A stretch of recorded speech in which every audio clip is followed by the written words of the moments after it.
is full of exciting events, but it is our first impressions that we remember best. Your first diploma,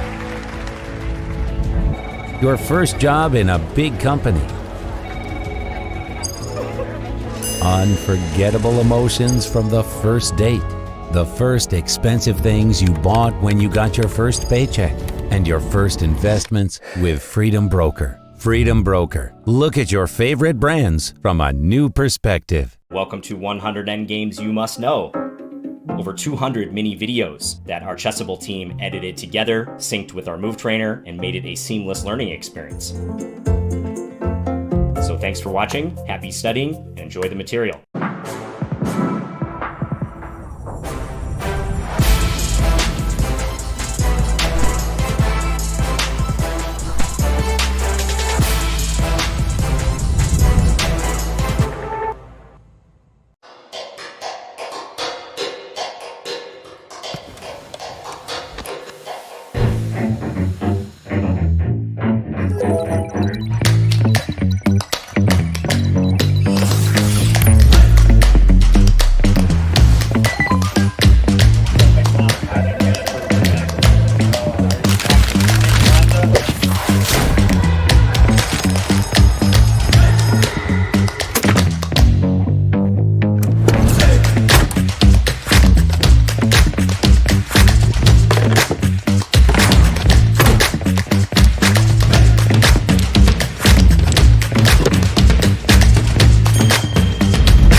Ancestors saved and preserved the vast expanses of their native land, from Altai to Ataro, thanks not only to the spearheads and brave spirit, but also to the ability of strategic thinking.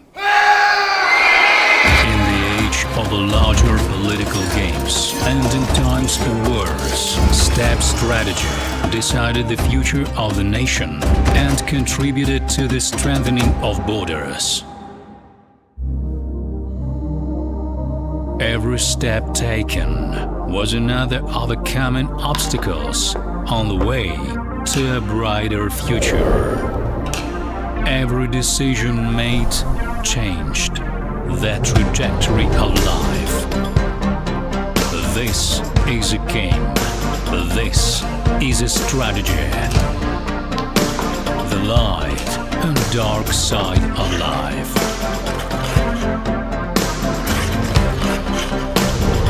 This is history.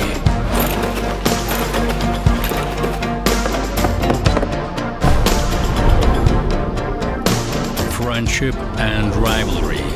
This is an emotion.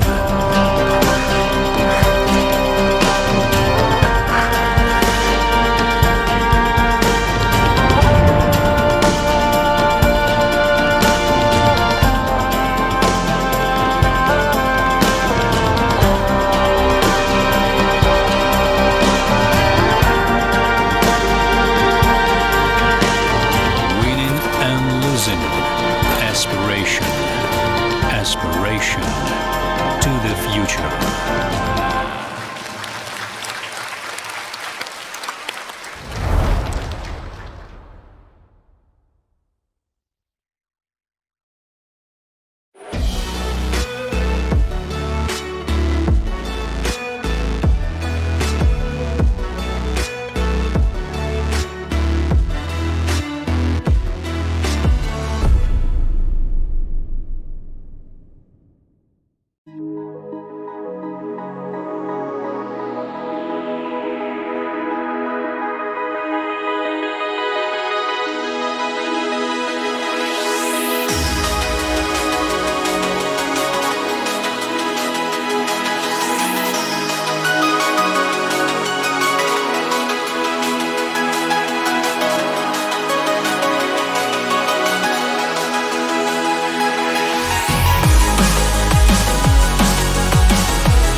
Hello and welcome everyone. This is FIDE World Blitz Chess Championship 2022.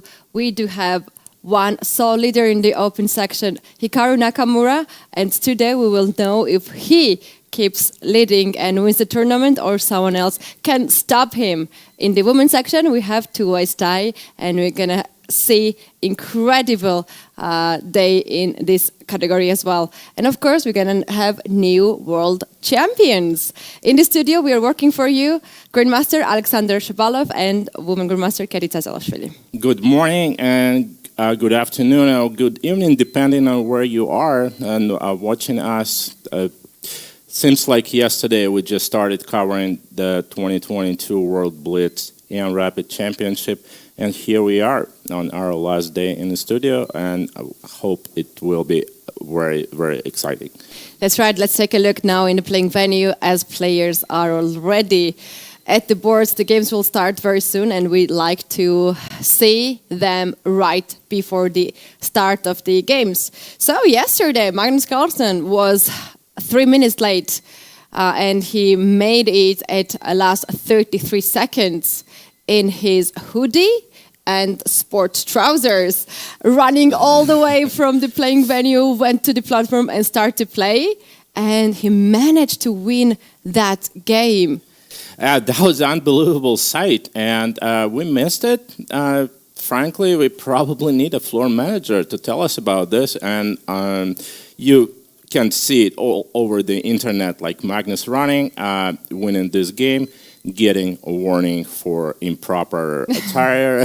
But he was not the only person who got the warning. Yesterday we had Nepo with his Nepo 10 t-shirt, and arbiters asked him to change the clothes as we have here strict dress code. And this is one of the tournaments that all the players are required to have to follow the dress code, and the dress code is sent by the mail in advance to all the participants. Nipo was wearing a number 10 t-shirt, which he dedicated to Messi, but this morning there was a pretty tragic news all over the internet. Another legend player who was wearing number 10 has died this morning at Brazilian Pelé. And Brazil is going to go on 2-day mourning for the greatest football players that ever lived. Indeed, Alex, this is a tragedy not only for Brazil, but the whole universe and the fans of football, but not only fans actually. But here we have the last day at the Blitz Championship, and this 5 days run, incredible run, crazy run for these players, gonna end. Still a lot of chances for everyone, even those who are having now not so good tournament, still they can catch up with the nice prizes. Guys, we do have 1 million prize fund, and now you can see those players who has the most chances to get the best out of it. Hikaru Nakamura, 10 points. And then, Alex, we have a number of players who can catch up. There's a bunch of players sharing from second to sixth. There's a 5-way tie with Anish Giri, Magnus Carlsen, Daniel Dubov, Haik Martirosyan, the Blitz specialist from Armenia, and Rihara Rapport, representing Romania. That's right. Let's take a look now in the women's section and check out who has the best chances to win the tournament and get the prizes. And here we got 2 Russian players on top. There is Polina Shabalova and Valentina Gunina tying for first with 7.5 points. And there is a 3-way tie for the second, the Tan Jong-yi, our rapid champion. And 2 Alexanders, there's Gorechkina and Kostyanyuk. Right. Let's not miss any moment as 1 minute before the start and get to the playing venue, and I will read out the pairings from the computer in both sections. So let's get the video on the screen of the players. All right. Okay, let's go. Here we have our players And Fedoseev versus Jules Moussard from France. And at the moment, he's a top French player. He's ahead of MVL.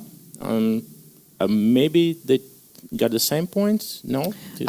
Jules has 8.5 at this point, and he plays on the 6th board, while MVL is just a bit behind. Yeah, indeed, the top French player, Jules Moussard. For those who are not familiar with him, a member of French Olympic team and constant feature of a lot of strong open tournaments all over the world. That's right. Magnus Carlsen is now early on his on the board. He has really strange looking haircut today, hairstyle. Okay, guys, on our YouTube and Twitch chat, let's give some points to Magnus' hairstyle today. I found it very interesting. I found this one very interesting. Not very impressive, but very interesting. All right. And his opponent with black pieces is Haik Martirosyan. Doing a great job, like hiding his excitement and his nervousness. So just like the players trying not to look at each other, but oh well, they're going to start in just a few seconds. We can hear announcements going on, and this is the last date, so it might be quite a few of them. Right, the man of a day of yesterday, smile on the face. I hope it's going to be the same face at the end of the day. Yeah, why not? Why not? You know why everybody likes to see him winning? Because of his talent that he has in chess and because of the strength he has in chess, he's doing something else right now full time. He's streaming and he can come back in the professional chess at this level and win the tournaments one by one. Who do you think is more non-professional, him or Giga at this point? They both have like a dozen things to do, but for Hikaru, the streaming taking most of his time, right? I'll tell you. Hikaru is more professional, but he also wins more tournaments. Giga, unfortunately, is not winning, and here we can see the honorary guest making first move in the game of the Magnus Carlsen, and also we see the officials of the Kazakhstan Chess Federation making the moves.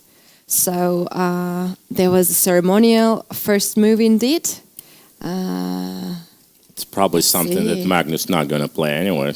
Yeah, and the other board, the women board, what is that move? They're just smiling. I see knights in play, so it must have been some pawn move. Okay. Right. Oh no, the pawn. Yeah, pawn got back. Okay. Yeah. We're gonna have rounds very soon. They're actually playing on the 3 boards. Hikaru Nakamura, Richard Rapport. E4. That's what he's gonna play anyway. So he's not hiding his intention. I think Richard is a very honest person in general, and he's just like, I'm gonna play E4 anyway. Hikaru is calculating. Okay, yeah, A4. So okay. He got a confirmation of the first move. It's not like it's totally unexpected, but okay. Well, now he knows for sure. Well, as players had some time yesterday to rest and prepare, they surely are prepared. Rapport is not even considering to take this pawn back. He leaves pawn on E4. Okay, let's see if you okay. So yeah, I'll do that just here. And here we go. It comes back to the same square, and we got Rui Lopez. Okay, Berlin, and there we go. Right. Yeah, earlier you mentioned about Magnus' game that they probably made the move he will not play, and this move was B4 actually. Okay, it's a temporary piece sacrifice. It's a very well known, and it might be a draw really quick if he will repeat Queen E4, Queen D4. Oh, no! It is a draw. Well, that's what. You saw this hesitation for a second that Richard had, and he basically was thinking, should I make it, or like, yeah, well, it's going to be a long day, and they conserving their energy. They Come want to on, pace guys. themselves, and Hikaru's certainly happy. All right, that makes us to focus on the next board. Magnus Carlsen against Heike Martirosyan now on the screen. Maybe this is going to be an interesting game. What's going on? How does that happen? Okay. Let me start from the beginning. So, Alex, I was telling you that Magnus asked them to make first move B4, and in fact, he went B3 in the game. So, takes bishop let's B3. see the current situation now. All right. Well, slightly unusual, but none of them spend any time, so it might be some sort of a theory. Anyways. Looks totally acceptable for both sides. We'll see what happens. Magnus taking on e4 or just bishop e2? He's taking a lot of time on the clock. He's down to 1 minute and 30 seconds, and now took the pawn on e4. What is his follow-up? Bishop d3 attacking the knight? Bishop d3, probably d5, and yeah, it's normal standard position, and castle both players will castle, knight c3. It's some strange of a Petrov with a little twist. The bishop on b2 and bishop on b6. Those bishops are normally on the standard diagonals, c1, g5, or black bishop is on e7. Otherwise, it's just a Petrov. Unusual structure. Well, Magnus is really good at those. That's true. Martirosyan traded another knight. I would not be surprised if he is okay with the draw here. Queen f6 has been played. The pawn on d4 is under attack. Two ways, bishop b6 and queen on f6 are attacking the pawn. But to take this pawn is a really bad decision, as black will lose a queen after bishop h7 checks. So Magnus is not even considering to guard this pawn on d4 and plays rook to e1. And black has to develop his light square bishop. Is he going to play bishop e6? Is he playing bishop to g4? He can also play bishop f5. That's the moment. He probably has to do it because bishop a3 is a threat. The light square bishop for black has to move right now. Otherwise, he's going to lose an exchange or a pawn. I see too, there are more who are following the suit of Hikaru and Richard. We got the draws in Rauf Mamedov versus Bahadur Jabala and Alexander Ryazantsev versus Pavel Pankratov. So people did not wake up yet. Today we play 1 hour early than usual. And also I believe that they don't want to play the games again preparation, so they just go. That's a very good point. The people who are preparing and why play against it if you can just can rest and start a little bit earlier. And Magnus enjoying a slight advantage. Advantage is the bishop a3. No, just rook e8. Looks perfectly fine for black. And then I'll take on e8 and play rook e1. That actually might be a little... Oh, no, bishop a3. Okay, what happens? Yeah, okay. Queen c7 is the only move. Or maybe queen back to f6. Let's zoom a little bit on the board, because basically we don't have any updates on the boards. There we go. Using. Yeah, so the point is, if bishop a5, white simply wins an exchange after queen f8, and and if rook e8, then I'm going to be taken and play rook e1.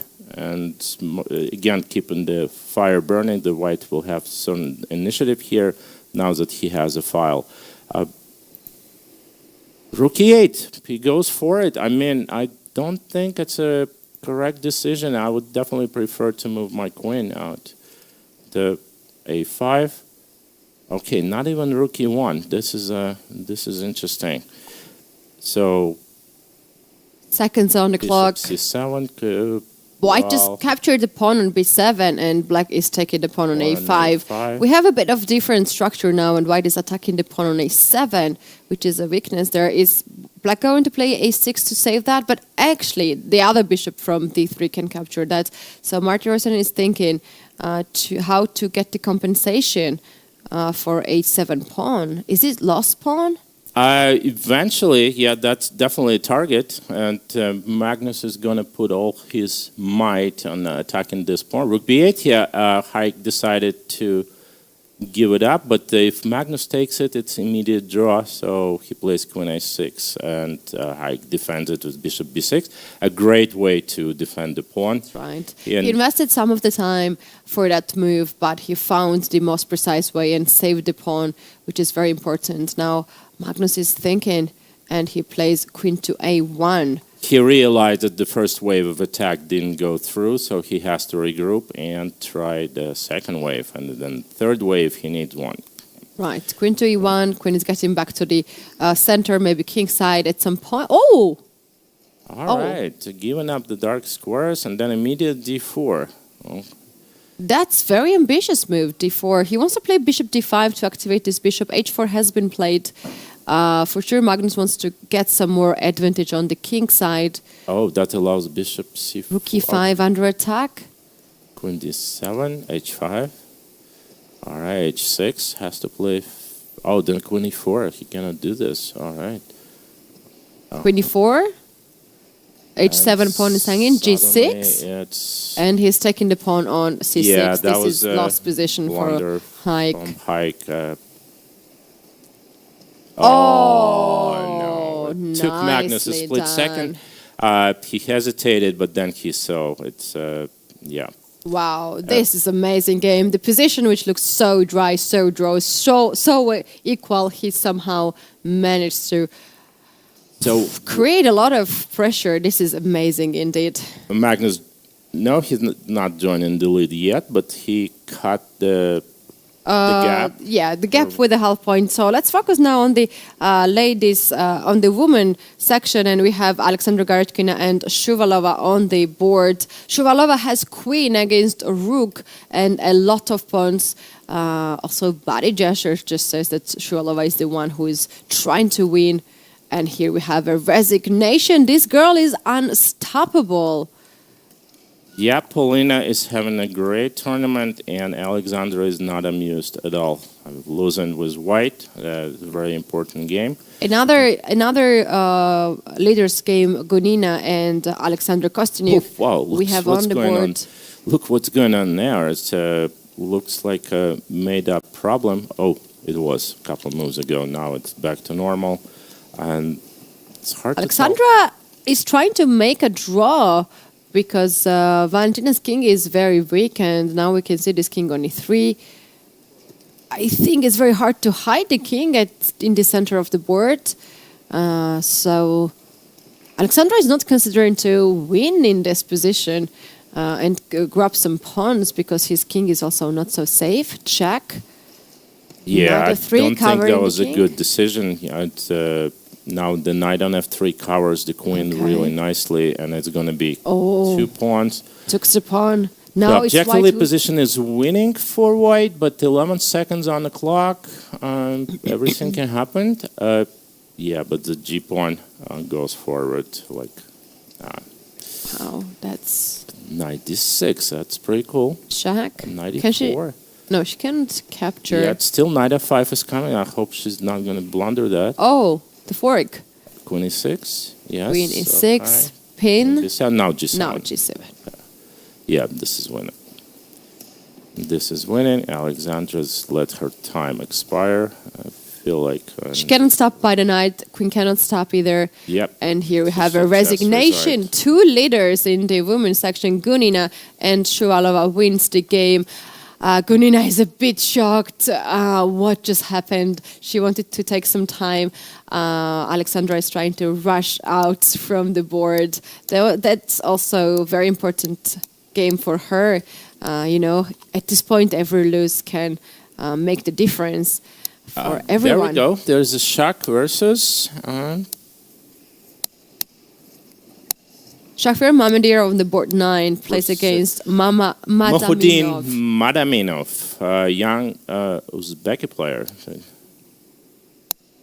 Queen c2, and who's pressing? Nobody. Okay, Shak just tries to build up some time. Like, oops, check, come back.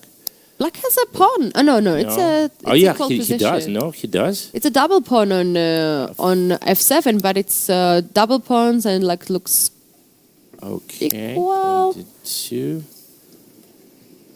4 seconds. It's gonna be hard for Black to break. So many nerves. You can see that. Okay. Queen c4. King g7 check. Yeah, they're gonna agree to draw pretty soon. Queen e4 maybe. Okay. Why not Queen e4? Okay, goes now. Okay. Maybe Queen h1. Oh, So that's the winning attempt. Check. Right. Queen g4. Queen g4 winning a pawn. That's No. winning now. Come back to e7 and. Queen is kind of h4, and Queen g3. Oh, that's right. Yeah. b4 is not takeable. You cannot do this. No. He's taking everything. Maybe h3 now to create the mating net. Check first and then h. Oh, he's shaking his hands. Maybe Yeah. h3. There's no H3 check. now, yeah. H3. Come on, Now h3. Queen b7 and King g7. That should be winning. Yeah, it's a King g7 now. Oh, h6, even H6. better. b5. King h5. He What's wants to the- play King h4, King g3, and then checkmate. Yes, Wow. the white pawn is too far. Okay, check. Oh well. How many seconds? 10. 10. Okay. Not so easy. Not so easy. You can go Queen e4 check because e pawn is coming with a. He's gonna queen in with a check. So King g3. Queen g5. Okay. Oh. F3 only no, move? no. Queen. Okay. Queen g5. All right. Maybe King f2. Queen g4. b7. Oh. Check. Maybe it's time to repeat. Or play f3. Okay. One or the other. Wow, what a tense Go here. for f3. Young man. Come on. F3. Oh, what's Stopping that? the pawn. There's no check. Okay. How many seconds is? Oh, you got time. Oh, Shak has a lot of You have time. like 20 seconds. Yeah. Position is probably lost, but yeah, Queen d1 doesn't make sense. Still allows f3. Queen Well, d1 it's the check. only move anyway. F3, Queen g1 check. Oh, that's very tricky. Check Queen c5. And now what? How you're going to guard the pawn on b7?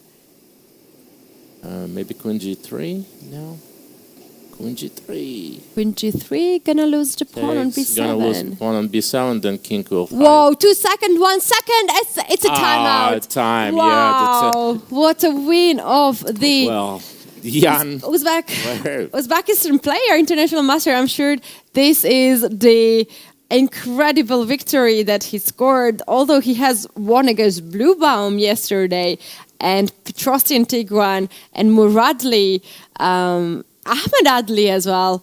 Asadli Vulgar. He won also against Kovalev. How old is the guy? He was born in 2006, very young and local player, and I'm so happy to discover him at this event. Yeah, so this victory already made his day, no matter how the final result is going to be. And, well, let's check out what else happened in this morning round. Alex, we have one game still in progress. Arjun is trying to defend against Vahab Sanel from Turkey, and the game has agreed on a draw. Vahab still seems very upset that he could not convert. Probably earlier he had nice advantage, but I believe that was the last game, or is there anything else going on? I don't see it, and probably not. Okay.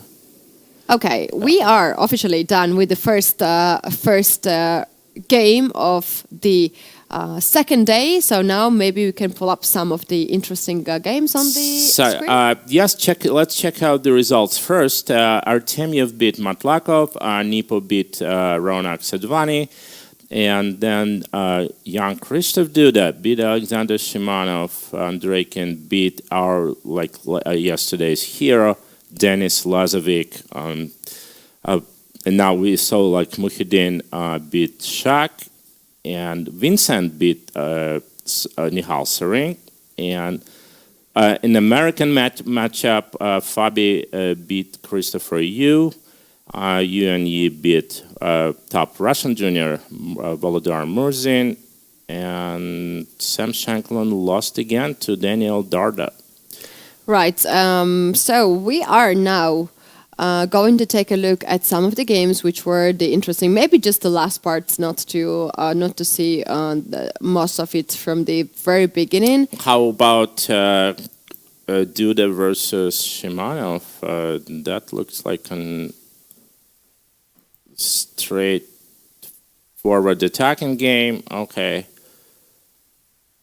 Let me see. From this position, G6. Black's position looks relatively safe, but it's an illusion. He's a pawn up.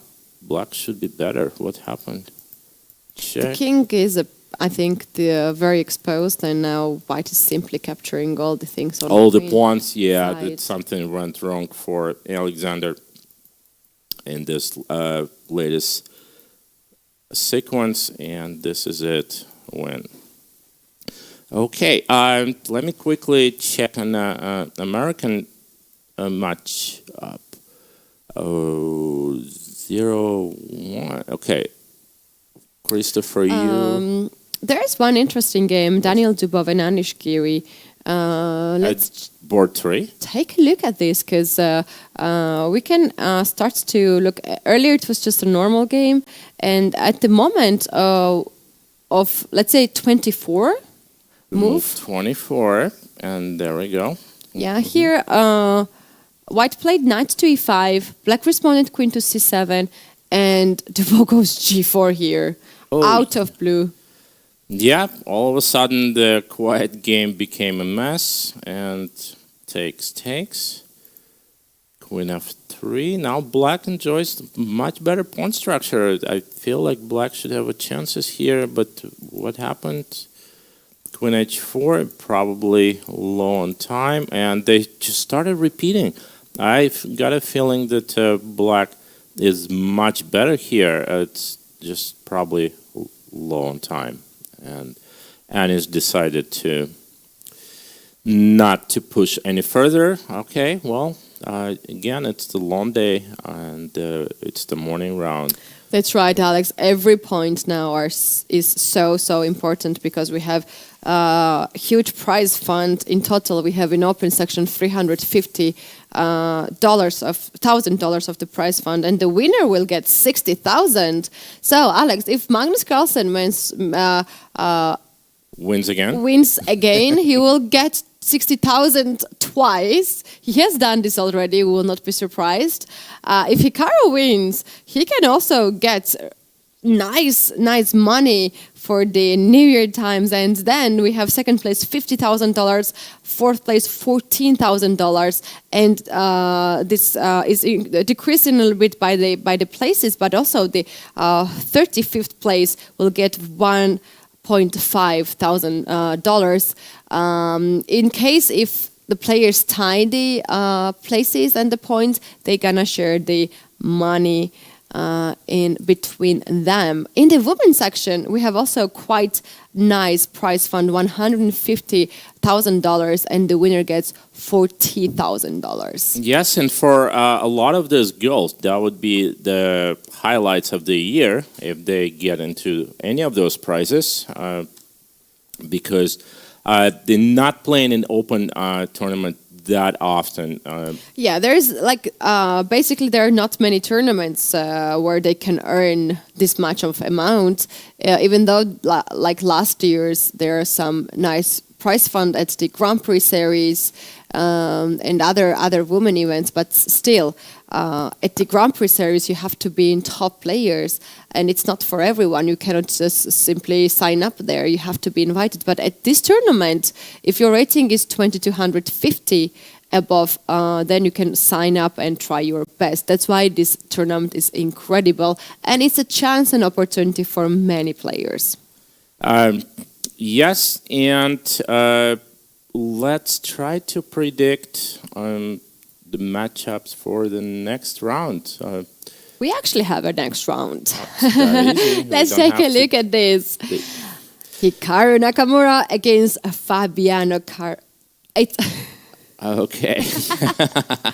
It's the not, morning. I know it's not the morning. Okay, but it's not pairings. It's just a ranking. It's the last day. Okay. So this is very interesting. I would not be surprised if Hikaru and Fabiano plays, but between them there is 2 points difference. So they will not meet each other surely at this point, but maybe last round if Fabiano collects some of the points. But now Hikaru and Magnus Carlsen, they can't play anymore. They already played yesterday. They did, and well, it was 9.5 points. There's a 5-way tie through third through seventh spot, and I mean all the usual suspect. Maybe Vladislav Artemiev is. It's not a usual name among those other four.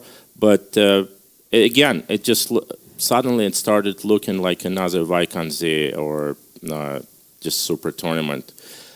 Right. Do we have pairings to show on the screen? And let's check it out. Who is going to play in the next round? This is round 14. Magnus Carlsen plays. No, he already played him.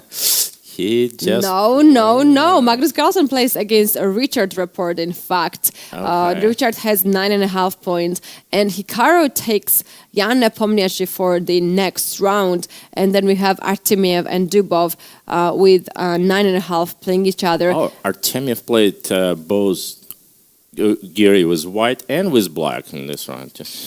No, I'm joking. It's just on the screen. Yeah. Okay, guys. Let's take it out from the screen. Let's get back to us by the video. There is Anish Giri playing against Andreikin. Anish also has 9.5 points. So those players who have 9.5 points, they have incredible chance to win the title.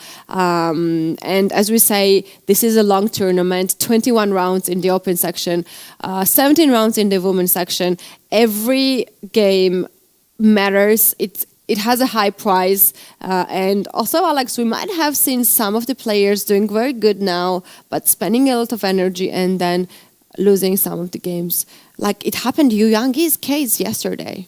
Yes, again, it's a very important skill for the professional player to pay. You have to pace yourself. You need to know what your limitations are, and probably if I know all of those players know for sure what's going to be a good result for today. Like for example, +3 or +4, and they know as long as in the range of achieving this result, they might choose an early draw or like not to push too hard early. Right, this is the pairings of the next round. We already read out which game will be our interest in this round. Well, Nipo, Hikaru, you cannot do any better than that. And board, is Magnus actually on the second board, right? Okay, so that board, Magnus versus Richard, is another like a super exciting encounter, and then there might be a friendly one on board 3. I'm not sure about that. Giri versus Andreikin, that's going to be a fight. And Jules Massard's not going anywhere. He did not lose in the last round, so here he is meeting Jan Krzysztof Duda, the silver medalist in rapid, Vincent Kimmer, meeting Haik Martirosyan. The winner of Shak, Mukhudin Madaminov against Vladimir Fedoseev. And this is matchup for those who can join the leaders on next. Right. According to the schedule, the games are starting in about 1 minute. Can we have the video of the playing venue, please, so we can check out how they are feeling? What is the spirit there? They are not tired yet. They are, I think, have a lot of energy. Most of the players that I met this morning were very happy because, it's still very, very good chance for most of them. New Year is coming, and after the end of the round and also the closing ceremony, we have a big party here, and everybody is looking forward to that. Oh, absolutely! It's a sort of a mini Olympiad. I don't know if how many Olympiads did you play? I have played none. On the Olympiads as I'm not an active player, but I have been worked in Batumi Chess Olympiad. Okay, yeah, it's totally reminds me like in the spirit and how many strong players there are and those interactions and the party. The Bermuda party. Bermuda party is a highlight of any Olympiads and everybody's favorite.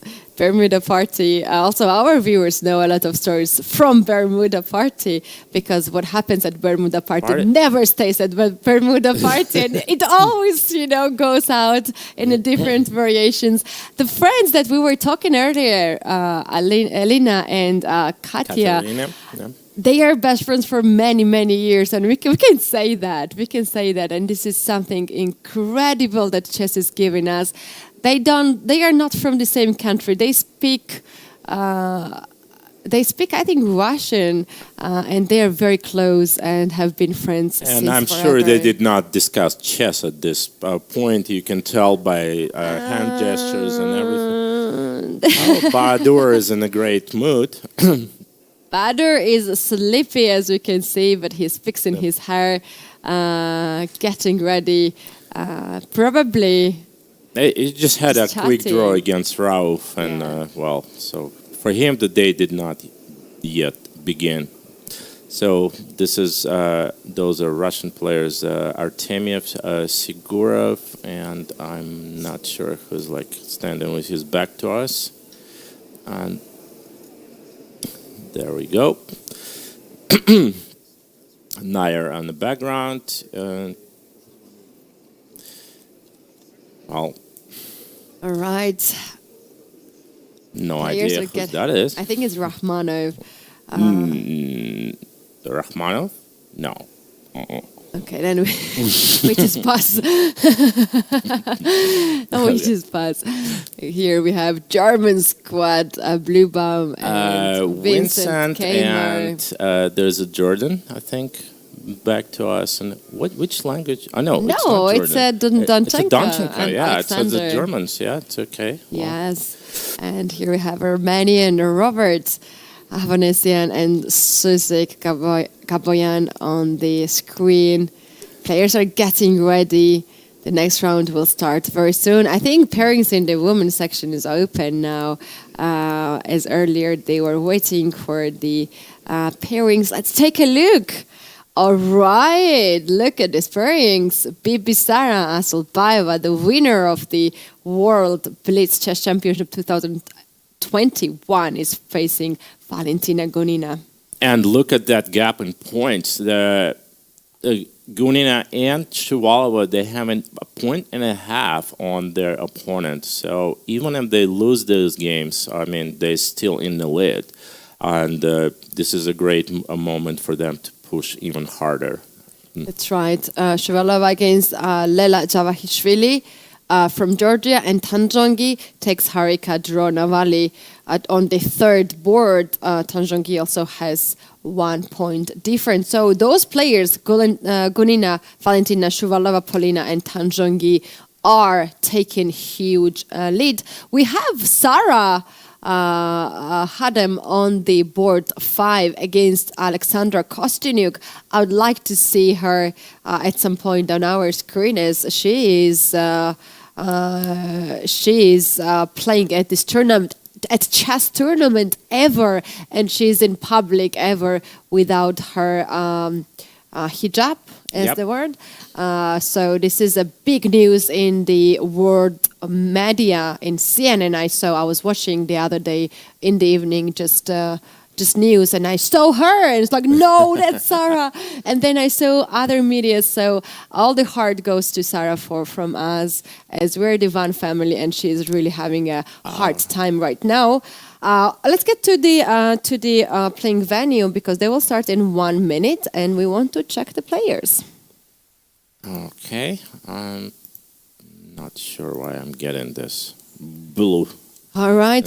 So yesterday, when I saw some of the videos, Magnus Carlsen was late for 3 minutes, and this TV, Norwegian TV, which is represented there, is always there active.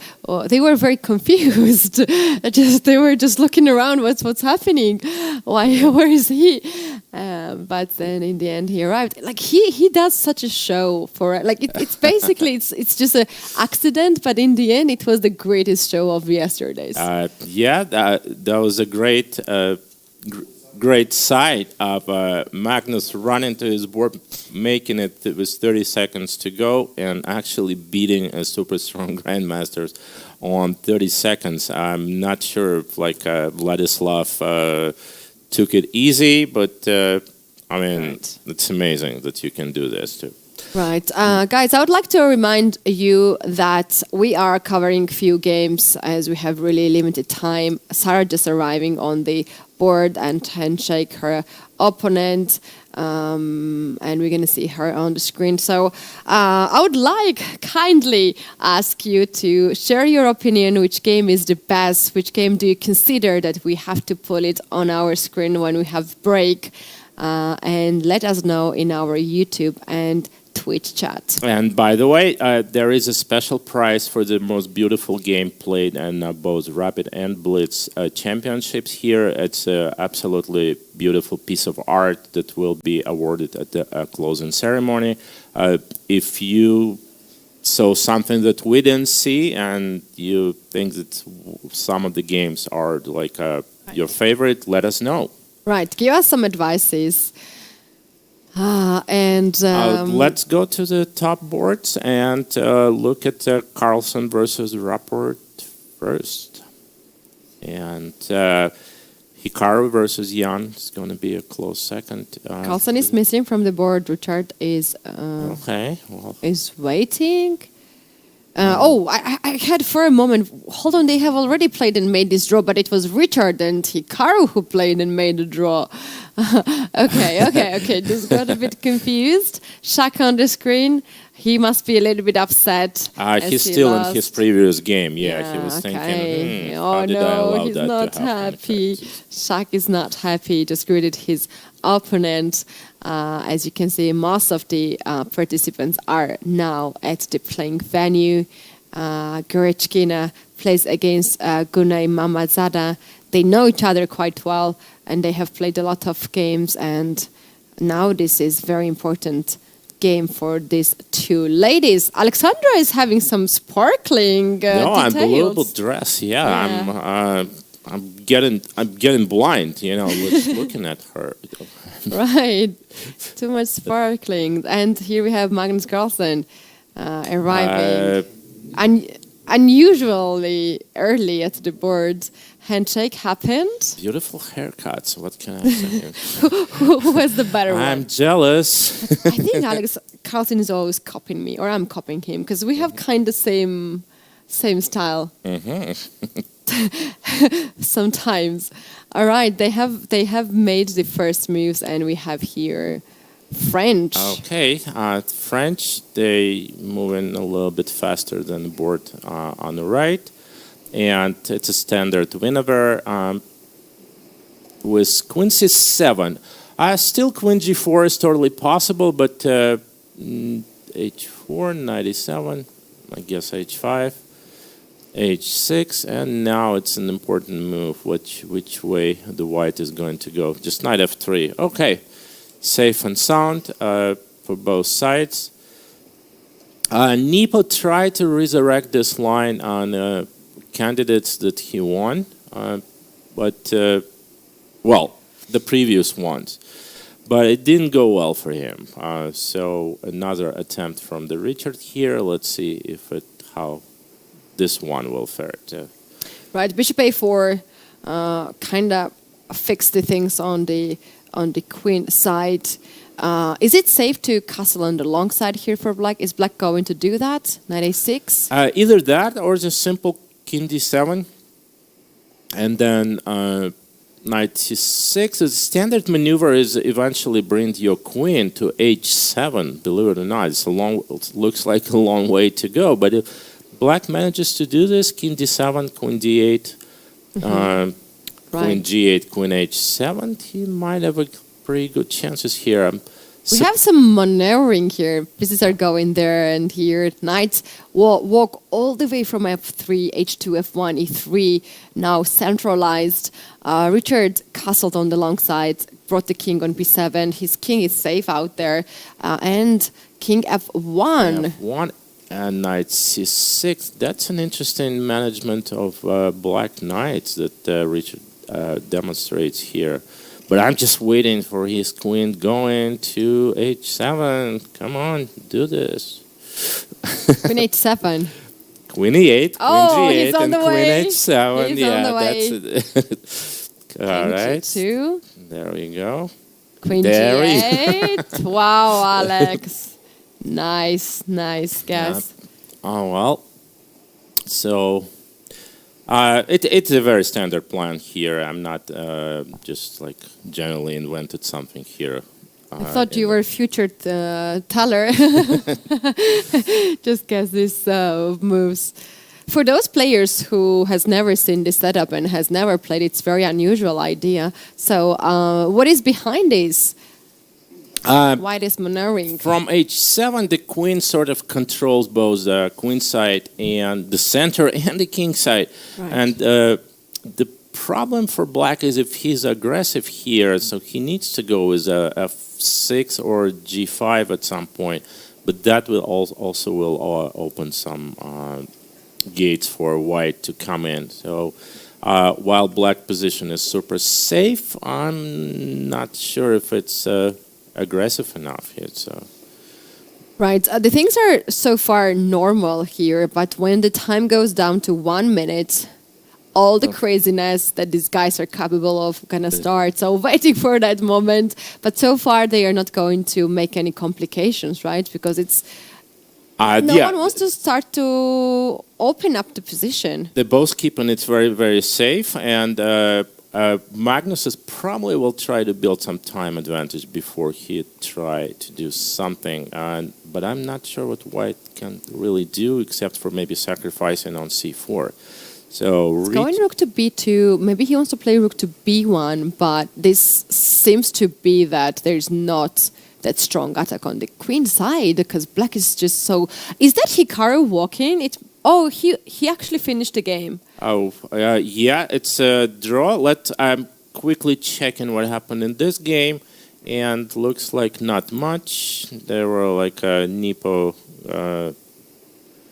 did not try for too hard, and again, Hikaru was happy to have a quick draw. So again, like 2 draws in a row, and it's a chance for Magnus, and he has now pawn on e6, and he captures the f7 pawn.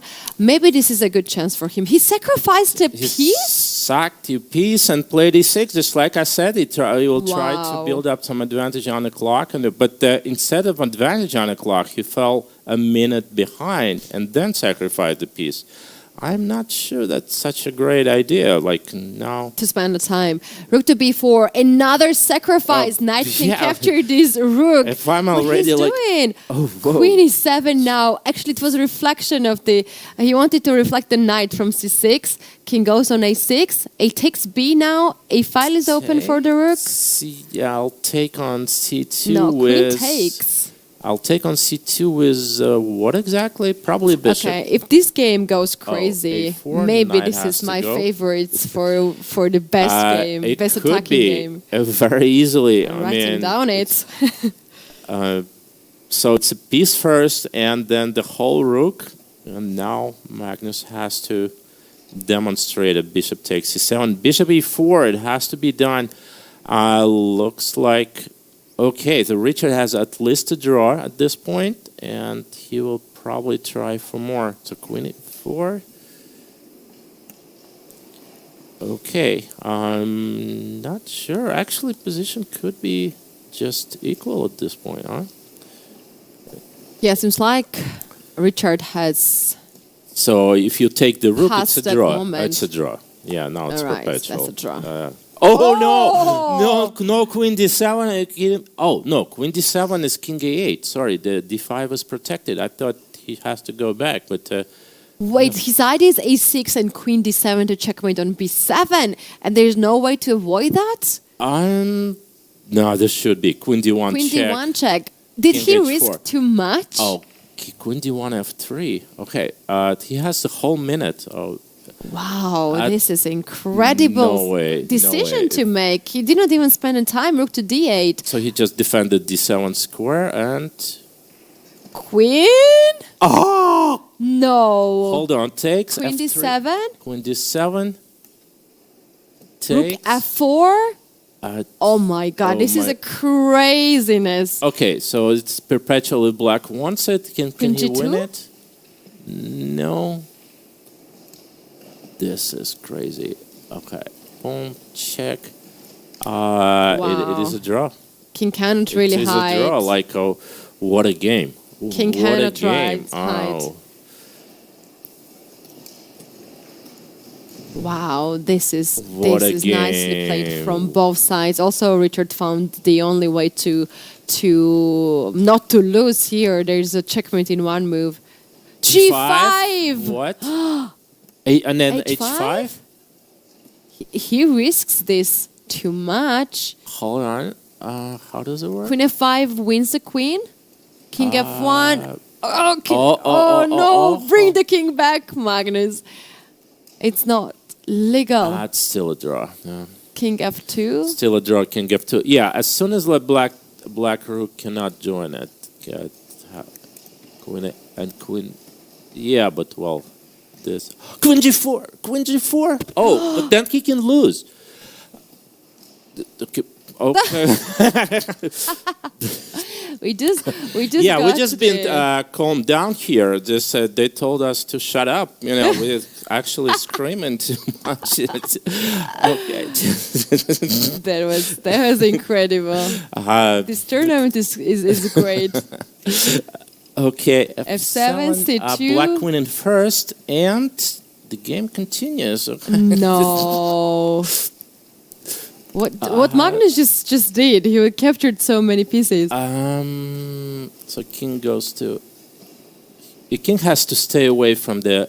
No, I can go to f7, right? So. You can go all the way f7. Oh no, and but but if everything exchanged, the c pawn wins, right? So, check. Check.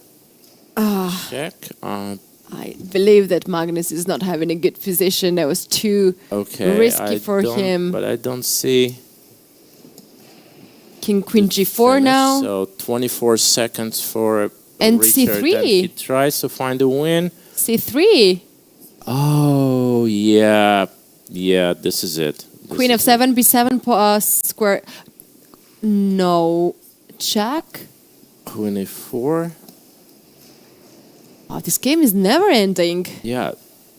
Richard should have played queen e6 first before pushing c3. Oh wow! Oh wow! No, it's two queens. Oh no! This is it. No. Okay. It's not Now over. it's winning for white. And check.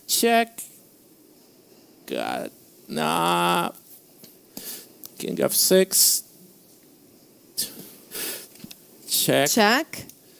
And queen c6. Wow, the game is over. Game is over and Magnus Carlsen won this game. Oh, look at his face. He doesn't know himself what happened. And Richard just stormed out. Here's Daniel, who just probably seen the whole thing and is like, oh, gosh. Wow. Yeah, no, That's I mean, incredible. I can say right away where Richard missed the win. So before playing c3, queen e6 We're going to first, take a look at that queen game. e6 after- first, and then c3, and Yeah. then he controls everything and it's winning. But What was that? King dropped. Okay, let's focus on this game and we can talk about that later on. So this is Shabalov and Tsatsalashvili. And check. Looks like they're gonna. Oh no, extra pawn for Polina. She might try, and she should try. The king goes to b2, and like, why not? Okay. Check. Ooh. Oh, the rook is. Then. No, she's not gonna go for too far. Yeah. So, And it seems to be a draw here. Black will not risk too much, of course, to capture the pawn on e4, and white cannot do also much.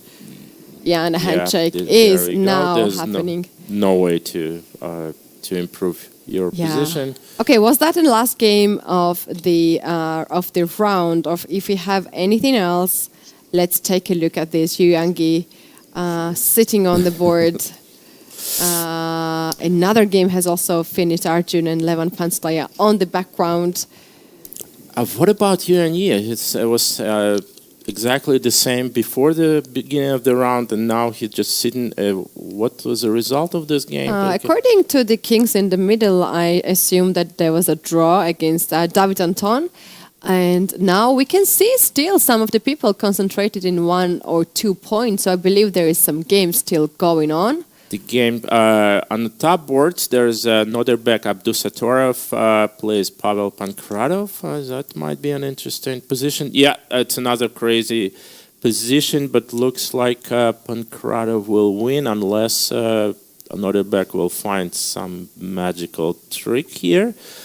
And Christopher Yu plays Vugar Asadli from Azerbaijan, and that looks like a draw to me. Okay, can we get to...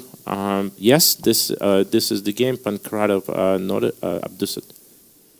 Oh, so I assume left. the black won. Okay, I suggest Alex to bring the chessboard, to keep this video on the screen. Okay. And to bring the game of Magnus and Richard. Yeah, so let's go to that moment where I think... the whole game is a masterpiece for sure. It's an incredible game. Yeah, this is totally a rival to Giri versus Dubov, a current favorite to win a beauty prize. So let's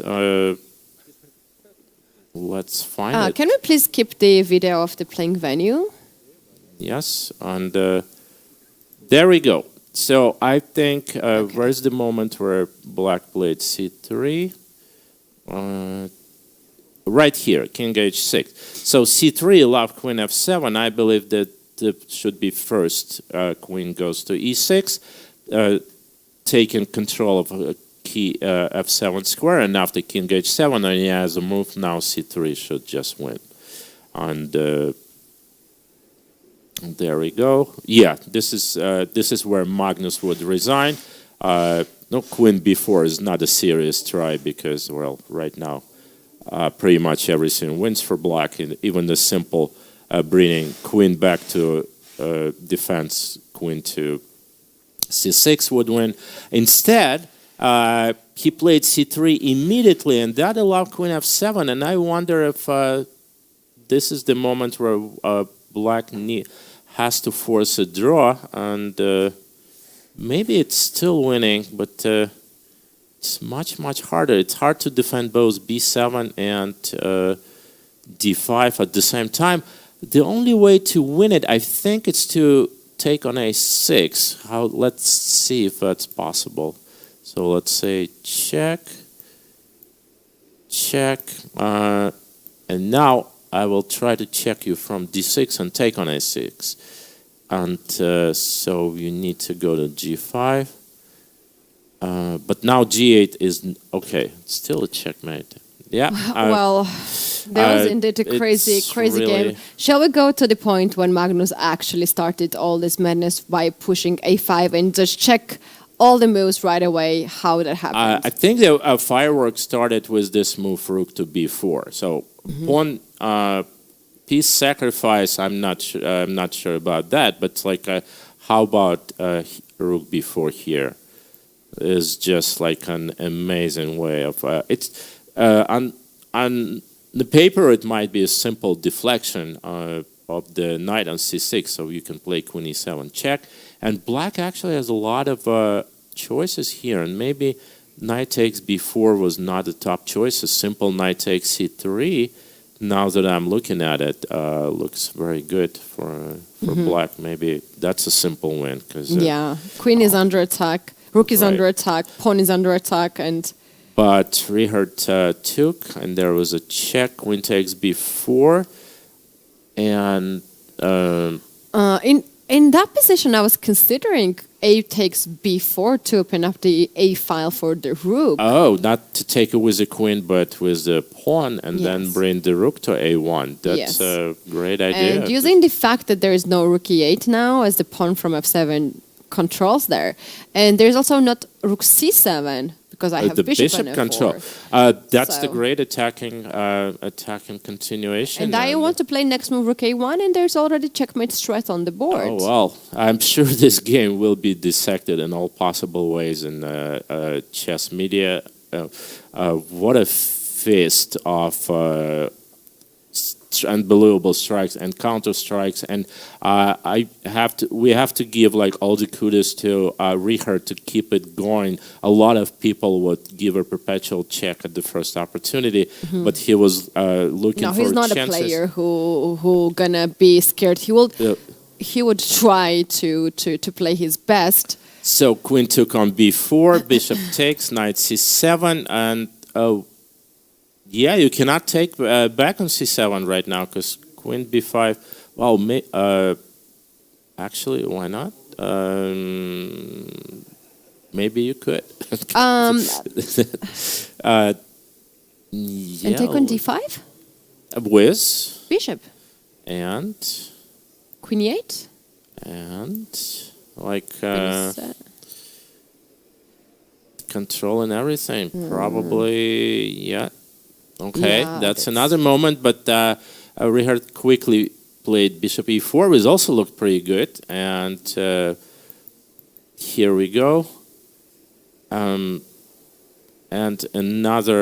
he picked up the rook, exactly. So I thought that this is not possible because queen d7, king a8, and queen takes d5, but queen is protecting it. So there's only chance there to play a5 for Magnus Carlsen, and he went here in this position without any piece. He has only one piece against two rooks, but very strong a and f pawn. So after a5, what we had on the board? a5, yeah, I'm like, and remember at this point they already played on the last seconds, so black needs to defend against a6, king a8, and queen d7, which will lead to checkmate. And Richard found a way. He covers d7 square with a rook from h8, but we got another deflection factor here on f7. So that is being used by Magnus. No, Richard needs to be shut out for all these tries that he did after these moves when he gave up the rook for f4 bishop and then to play some checks in g5. Usually, like most of the players would just repeat here the moves, would be very scared, especially when they are playing against Magnus Carlsen, but he tried his best and he was very close to win. This is amazing. I would never come across this idea. I would think that this is just a simple draw, but g5 here and queen h2. So the h pawn joins. Did Magnus actually allow this to happen? Because no, he had no choice because otherwise maybe can. Yeah, either rook joins or queens are traded. So Queen f3, and so this is what happened. Queen g4 check, and another race. So we got a new series of queens, and I would think that this is over, and indeed it was, because right. So this is the moment where Okay, you know what? one might come to one move. So let's take a very, very quickly break to check out the things, because we had security in our room and they're asking to not to talk, but we cannot do any silence language. I have no We have to idea, check it out. what they want from us. Yeah, guys, we're gonna take a very short break. Gonna be back in about 2 minutes, so don't go anywhere.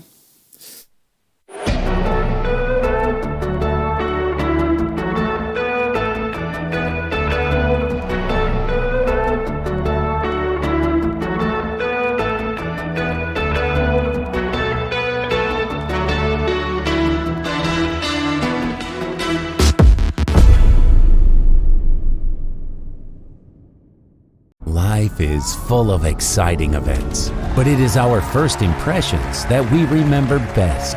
Your first diploma, your first job in a big company, unforgettable emotions from the first date, the first expensive things you bought when you got your first paycheck, and your first investments with Freedom Broker. Freedom Broker. Look at your favorite brands from a new perspective. My name is Anish Giri. I am a top grandmaster from the Netherlands. The lines and the recommendations that I give are well suited for players of all levels. So I really explain a lot of concepts, but also a lot of basic things. Now it's your move. Don't waste any time. Hit that buy button.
Dear players and all the public, please check and find your seats. Thank you very much.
Welcome back, everyone. This is for the World Blitz Chess Championship 2022. Alex and Keti in the studio for you, and we have already the pairings in the women's section. So let's take a quick look at this one and check out what is happening in the round 12. We can see that Polina Shabalov is absolutely unstoppable, and she has 9 points. Then we have Gonina Valentina also having really good standings, 8.5 points. She will play against Sarah, and Polina will play against Bibi Sarah. These two games are the key games in the women's section. Yes, Bibi Sarah, number one Kazakh women player, made it to the board one. And Iranian player, Sarah Hademalshariev. Hadem, we just shorten this version. On board two, Alexander Goryachkina versus Tan Joni. That's always a very, unpredictable fight there. Katerina Legno, Harika Dranovali, and a lot of very interesting games going to follow. Right, we also have a pairings in the open section. If we have that, let's pull it up on the screen. If not, we go to the playing venue and I can read it out. We can continue to talk about what we just witnessed, like in the previous round, that game. But we got a pairing. So. We have a pairings, and now at this moment, Magnus Carlsen caught up with Hikaru Nakamura, and he has 11 points. He's going to play against Jan Nepomniachtchi. Hikaru will play against Artemiev, and on the third board, Daniil Dubov will going to try his best against Haik Martirosyan. Anish Giri also has a great chances to get top 3, and he's going to play against Hari Krishna, who is for the first time on the for the first time we mentioned his name, and we probably did it in the beginning of the Rapid tournament because he's one of the highest rated players down there. But there we go. Right. The game's going to start in about 1 minute, so let's get back to the playing venue and focus on the game. I believe we're going to go with Jan Nepomniachtchi and Magnus Carlsen. Magnus Carlsen did not to play World Championship match anymore, and his challenger was Jan Nepomniachtchi for second time. So this game is very important. It's just a replay of the World Championship match. Of course, all eyes on this game, but also we want to see what Hikaru gonna do. Like for him, today did not start yet. Two very short draws. I'm sure he's eager to show Vladislav Artemiev that his white pieces sound to be, should be taken seriously. Right. A lot of tension right now in the playing venue. You can see no smiley faces, but most of the players are so focused, waiting for the start of the round. Let's check out the top board. Do we have our top players already at the board? So far, we have announcement to start the close. Announcement and Jan Nepomniachtchi with white pieces plays very fast and goes to Rui Lopez. Berlin, yes or no? No. Okay. D3, bishop c5 takes. Very slow. And is that the same opening Nepo just played against Hikaru? So he's repeating it and... All right, bishop b3. It started kind of slowly, but doesn't mean anything. No, it doesn't mean anything. Basically, what we have seen here, it's a slow development in all the games, and then when the time goes down, then all the sacrifices are happening. So let's see what this game gonna bring us. As we mentioned, the game itself is very important for these two players. Magnus, if he wins, he will say once again that I'm the strongest chess player, and I say no to the match. If Jan wins this game, it's a good statement, says that I was ready for the match, and you just declined it. So very personal, very, very, I don't know what happens in case of a draw. Yeah, I think they're still like pretty good friends. And look at the Magnus. We just still can't stop raving about the game in the previous round. But for him, it's already gone. He's just like completely in this one. I'm sure he laughed a lot about the game. He was talking with his with his the buddy games that will be talked about like for a long, long time. Right. Knight a5, attacking the pawn on b7, and he very quickly plays queen to c8, not worrying that the queen is a bit passive there, but this knight is also a bit misplaced on a5. So what he's gonna do? Castle on the short side? Just b3 and knight c4. This is the idea of the whole maneuver. Knight a5, using the fact that black could not play b6, and then knight c6 would win the pawn. Again, it's a pretty standard. Everything's very standard so far. Knight c4, attacking the pawn on e5. Knight d5 to 7 to guard the pawn there, and knight g5. What is this for? Attacking the bishop on e6. Yep, to force black to make a decision, or force him to take on c4. And now white will try to use the fact that his dark square bishop is better than his black's counterpart. The question is that enough? Oh, what was that? He wanted to play something, now he's not happy. Or maybe he's not happy with this bishop on d6. Looks really bad, stuck between the pawns. How he's going to give a light to this bishop? The knight has to go to d4, and then like what's going on? If he doesn't like something. So it's rook f7 or rook e8. Yeah. Whoa. Okay, that's totally unexpected. That makes black pawns black pawn on e5 really weak, and that's unless black absolutely had to play it, and maybe this is the reason why Magnus was not happy. I think he was just fine. Wanted to open up the position of the bishop, and he would not be worried if he at some point even sacrificed his pawn and push c4. And how about to get queen and the rook into the game? The knight is on the way. Maybe he wants to bring this knight somewhere else and then bring the rook finally on f8. He goes b6 first. b6, white clearly enjoys the positional advantage here. Well, light squares are weak for black. Queen b7, Alex, hitting on f3 square. Rook f8 is coming next. Yeah, the knight will have to move to d2 and then to e4. And no, he goes queen to f8 instead.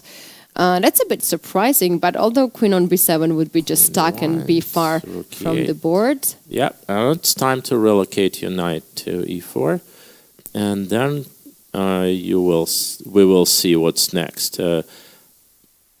Still, white is better, but to win this game, he will have to open up the position somehow, and that will involve a lot of risk.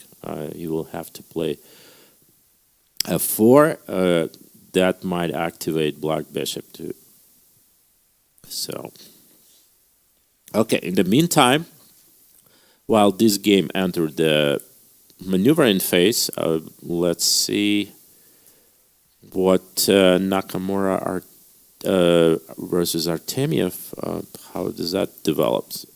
Quickly, okay, even slower than this one. So yeah, but Magnus has 20 seconds on the clock, so and he doesn't seem to be in rush at all. Now his rook is under attack. He has to move the rook away. Jan is very active, rook e4 right now, blocking the pawn with the rook. Perhaps he also wants to get this rook on the king side at some point. Yes, rook e4, exactly. That's his idea. And then maybe rook g4. Yep, using the fact that black doesn't have a light square bishop, Jan gonna okay. That's an invitation to repeat the moves. The first one, no. Jan says no knight g3. I'm gonna play on. I'm better. I know that, and let's go on. The rook e8 for Magnus. Probably queen d2.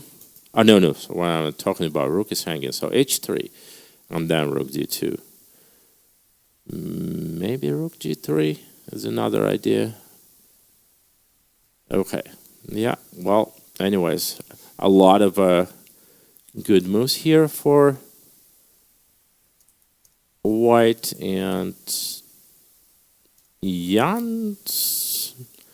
Yeah, that expression I'm not sure about, like what it means. At 59 seconds versus 6. Okay, so he's trying to think what you're gonna do with his. Okay. All right, so is there a good discovery for this bishop? Like maybe bishop e7 is interesting. Okay. 8 seconds on the clock. I cannot see anything else on the board but the seconds. Okay, yeah, Magnus tries to, for a second time, he's inviting Nipa to repeat. On that, Nepo like, yeah, I don't want to do this, but time. Do I have a choice? No. Okay. No. Oh, there we go. Okay. No. H4. It's a very good position for white. It has so much space on the king side. Knight e4, blocking everything. This knight versus dead bishop. This is indeed a good position for white. And it's they both know about it. Risk-free for white. And H5, getting more space advantage on the king side. Queen goes to the game. Maybe at some point, rook can also get somewhere nice. Rook e1. Okay, rook e1, and then maybe king f1 to protect it, and the knight can go somewhere. Even though it's K4, where Magnus is going. He wants a point. He wants to take I think he on just h5. Cuts the queen from... Oh! No! Time out for Magnus Carlsen. He lost the game on time. He's been flagged for the first time. We see usually what Look he at him. does. He's so upset. He's upset. Hikaru Nakamura, Artemiev now. Okay, let's go to this game. On the screen, they seem to have seconds on the clock. Can we have it just close up? Magnus is looking at this game there as we well. Go. Oh, wow. 8 seconds for Artemiev. He has to make a move. Artemiev is clearly better, and so let's see if people... You can play rook g4, g2 maybe take now? another one. What? Okay. Oh, is it blunder? No. Take... Oh. Queen on g3 is hanging. No. It was pinned. Okay. Queen e4, down 2 pawns. Yeah, it's a lost position for Hikaru, but a10. Wow, he could not choose the. Oh, he decided not to. All right, that's the rare picture. Normally, well, what a dramatic round for the top that's a seeds in total the open respect for- section. Magnus Carlsen lost on time. both leaders have lost. Hikaru Nakamura lost on the board. This is a lot of tens, and I'm scared to say anything loud because these guys are really scary. We have Tanjongi and Goretchkina on the screen. They have just played a very important match at the candidates tournament where Tanjongi won and dominate the match. Is she winning now again? And I think, yes. She has extra 2 pawns now. She's very close to promote 1 pawn. Goretchkina is stopping. Can King make on the way to G3, H to G1 and promote? I think this is another victory of Tanjongi against Goretchkina. yeah, it should be King goes to G1. And this is the win, yes. And shake. There we go. Tanjongi wins the Oh. game. How about the other games? Paulina Alex. won against Bibi Sara, and Valentina lost against Sara Hadem. So I think Paulina and Sara will be the amazing matchup in the next round in the women's section. Guys, $40,000 on the table for the winner in the women's section. Second place is also quite nice, 30,000, and we have still 1 game in progress. A lot of people around. Okay, so Who's that? who's playing? Who is that player? Those guys are Arigaisi versus Murzin. It's a nice junior matchup, and And Arigaisi Arjun just won. won. Yes. We have not seen much at all, actually, what's the this final game. but- position? Okay, the final white trap black queen, and he's a piece up. So, yeah, was it an interesting game? I'm sure it was. And Well. So, guys, tell us in the chat which was the most dramatic lose of a round. Magnus being flagged or Hikaru being Yes. just beaten on the board. 2 pawns extra for Artemiev. Artemiev is a tough guy. He managed to stop Magnus in the rapid, and now he beat Hikaru. Another game in progress. Norwegian player with black pieces. Which board is this? I wish to know. Queen versus 2 bishops. not on my This screen. is something that we don't see every day. Okay. 16, I should have it, and So we have with white pieces Ivic Velimir from Serbia against Christian Johan Sebastian from Norway. yeah, this is interesting. Black doesn't have a pass pawn, and this is I why love Bishop G6 actually. unless Preparing H7 and H8 then. unless there's some kind of a tactics. Look at the hand movement. How fast it is! Oh my God! I'm having like dizzy things in my head looking at that. That's not a good one. Check on A1, they're probably close, and then check on C3 would be winning right away, right? Right. Okay. And now, King D3. Black's king is getting very active. Queen Check. F5 check. King Oh. C4 where the king goes. King gets active. Okay, boom. Another check, maybe Queen G4. King C3. He wants to limit White's king. Please stop the hand. King D2. Oh, Okay. wow. E3 is falling. Takes. Now Black is winning. Yes. Queen G. Oh. Now Black Queen is H6. winning, and Bishop H4 probably, and no now longer a just fortress. Yeah. yeah, the pawn is going to the queen. Check. Another queen. What's the time And a situation? handshake. Yeah, they didn't Wow, want to try that. amazing technique here. Just imagine he brought the king all the way from his side of the board to the opponent's side, and that was the best decision for Norwegian Grandmaster to win. Well, we have seen quite of dramas already in this round.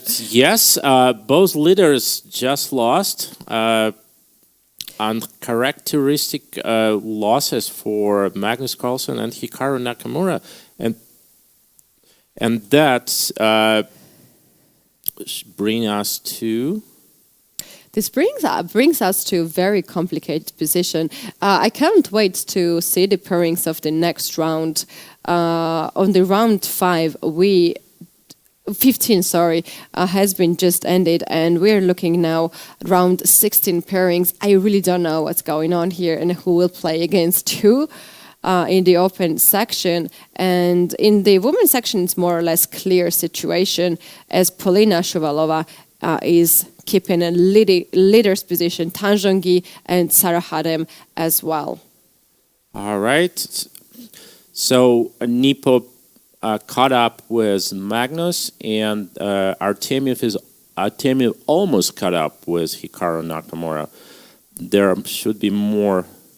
You know what, Alex? I have to admit that the combination of double espresso, which I had before, and these games are not good for me. And the constant fear that the security guy will again appear on the room, it's not working for me. It's too much excitement, even just looking at that. And I can only imagine what it would be like there on the floor playing those games.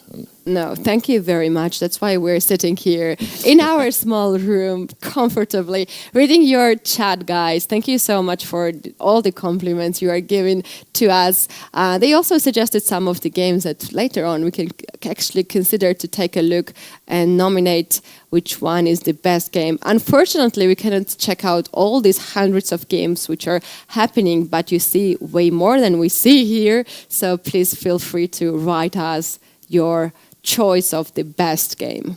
I see the Haik Martirasan just beat Daniil Dubov, and he probably also joins the leaders or getting really, really close.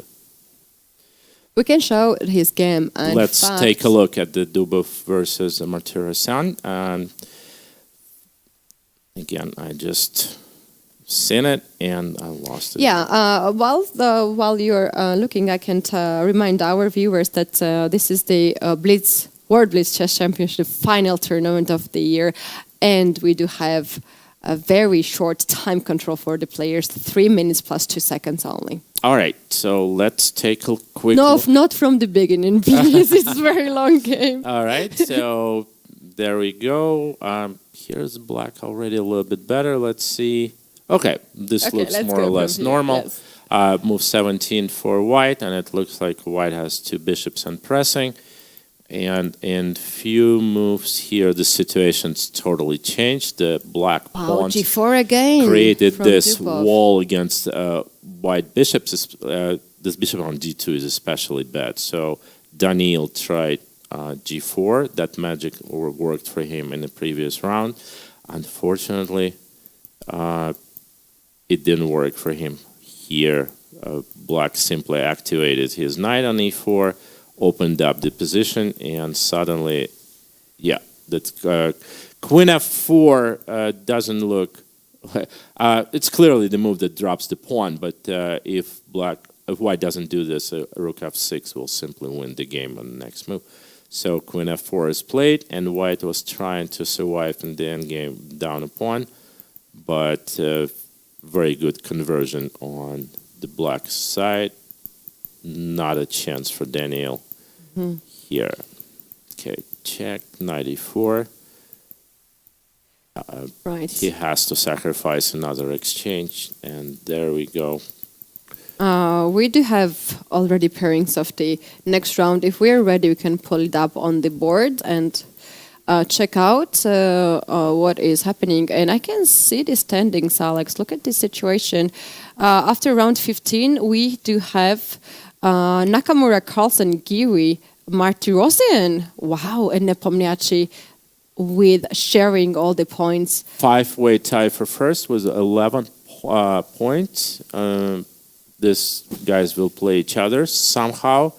And with 10.5, we got 4 people with young Krzysztof Duda, Vladislav Artemiev, who just beat Hikaru Nakamura of Fedoseev and Dubov. They also have a good chance even to win the tournament because still a lot of rounds ahead of us. Do we have pairings maybe to show up, or we can also take a look at what happens in the women section here. The picture is more or less clear. Sarah and Paulina on the first board, very, very tense situation also in the girls section.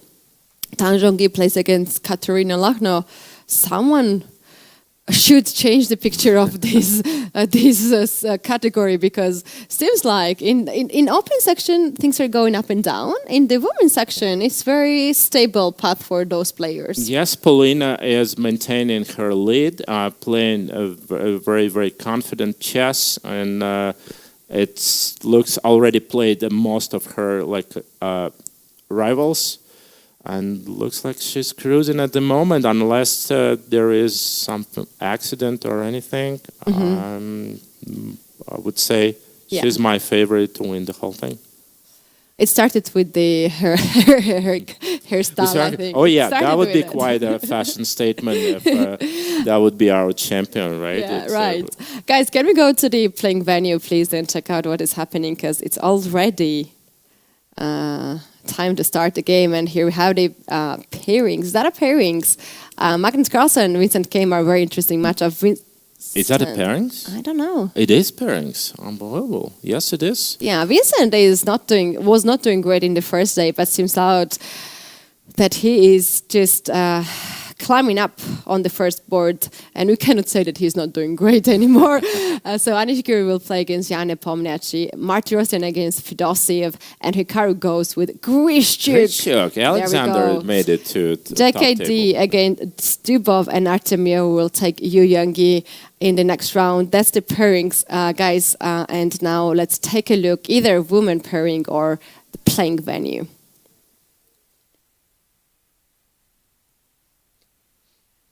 So the players are getting ready. We have a question in the chat. Guys, are you in Almaty studio?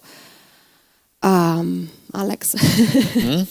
The question is, are you in Almaty studio? Oh, yes.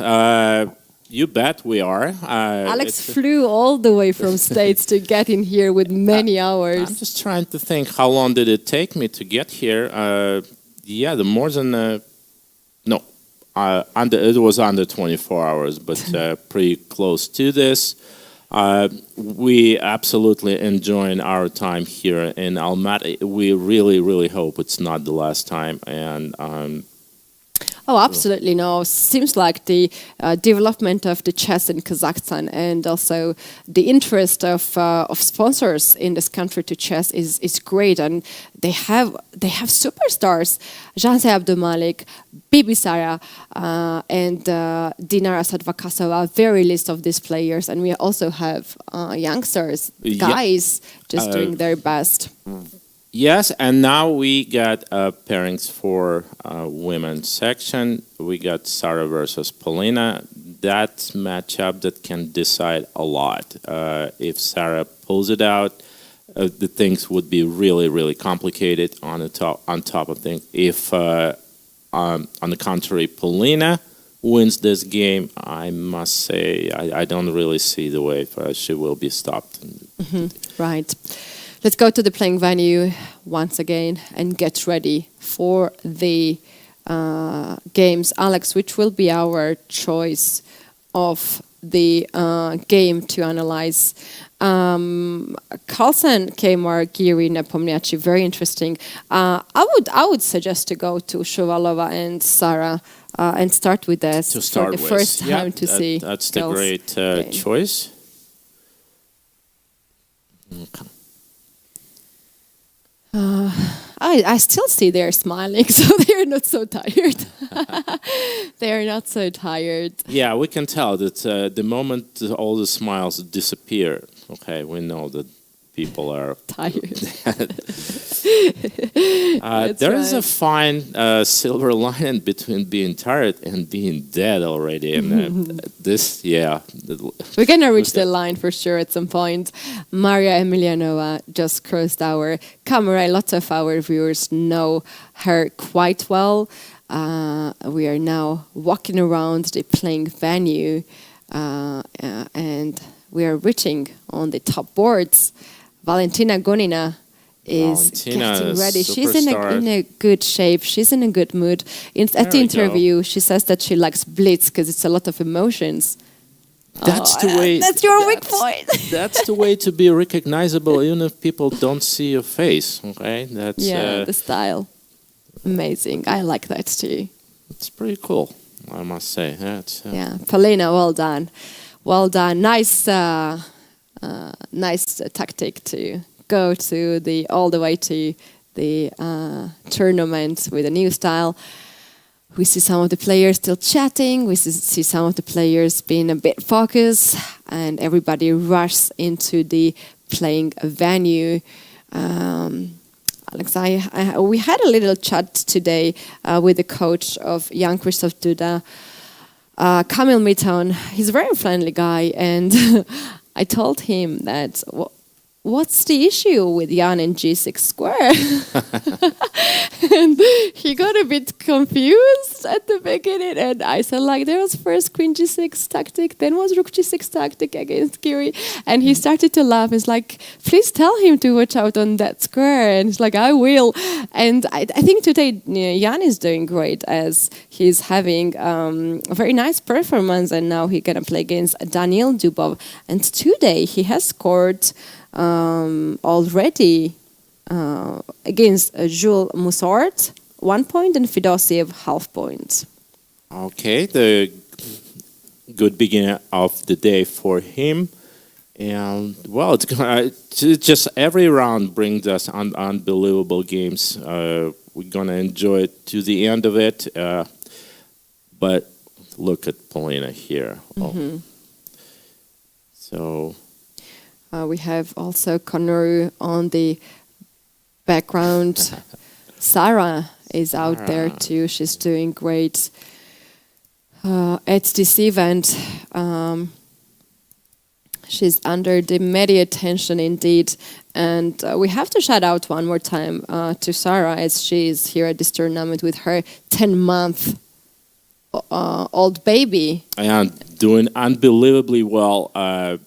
Playing way above her head, and we wish her good luck in this game and overall in the tournament.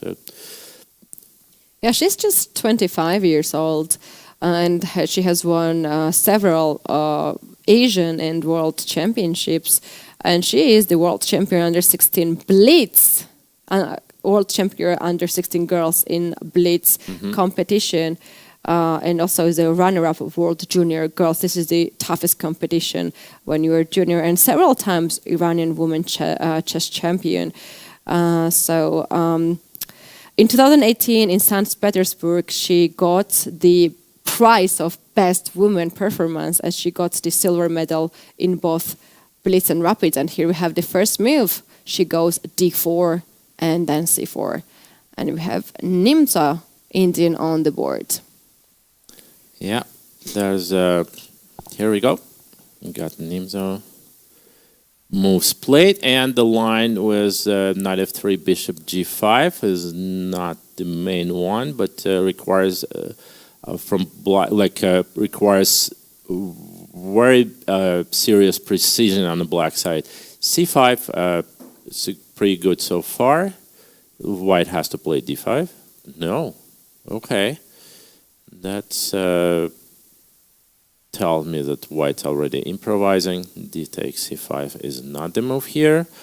But now let's see what's Polina gonna do. Knight a6, played pretty quick, and probably I predict that White will choose to simply complete development with e3, bishop e2, and castle short. Black should have no problems, but well, it's going to be a pretty interesting middle game encounter.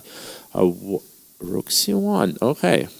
So White still is super ambitious, takes probably a3 if you did this, because otherwise, yeah, I don't understand the idea of Rook c1, takes. And well, this is a very interesting moment, how aggressive Polina is. Knight e4, Rook will move, and then Queen a5 check. Oh, that might be a little trouble for White, because I don't see how exactly they're going to defend the diagonal. B4 will drop a3 pawn.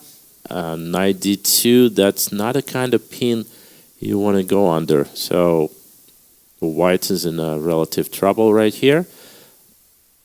And Polina built up like a 30 seconds advantage on the clock. That's right. Polina is 21 years old, international master from Russia, and she's holding the title of world junior chess champion and world youth chess champion 2008 and 2009, and member of the team for many years already.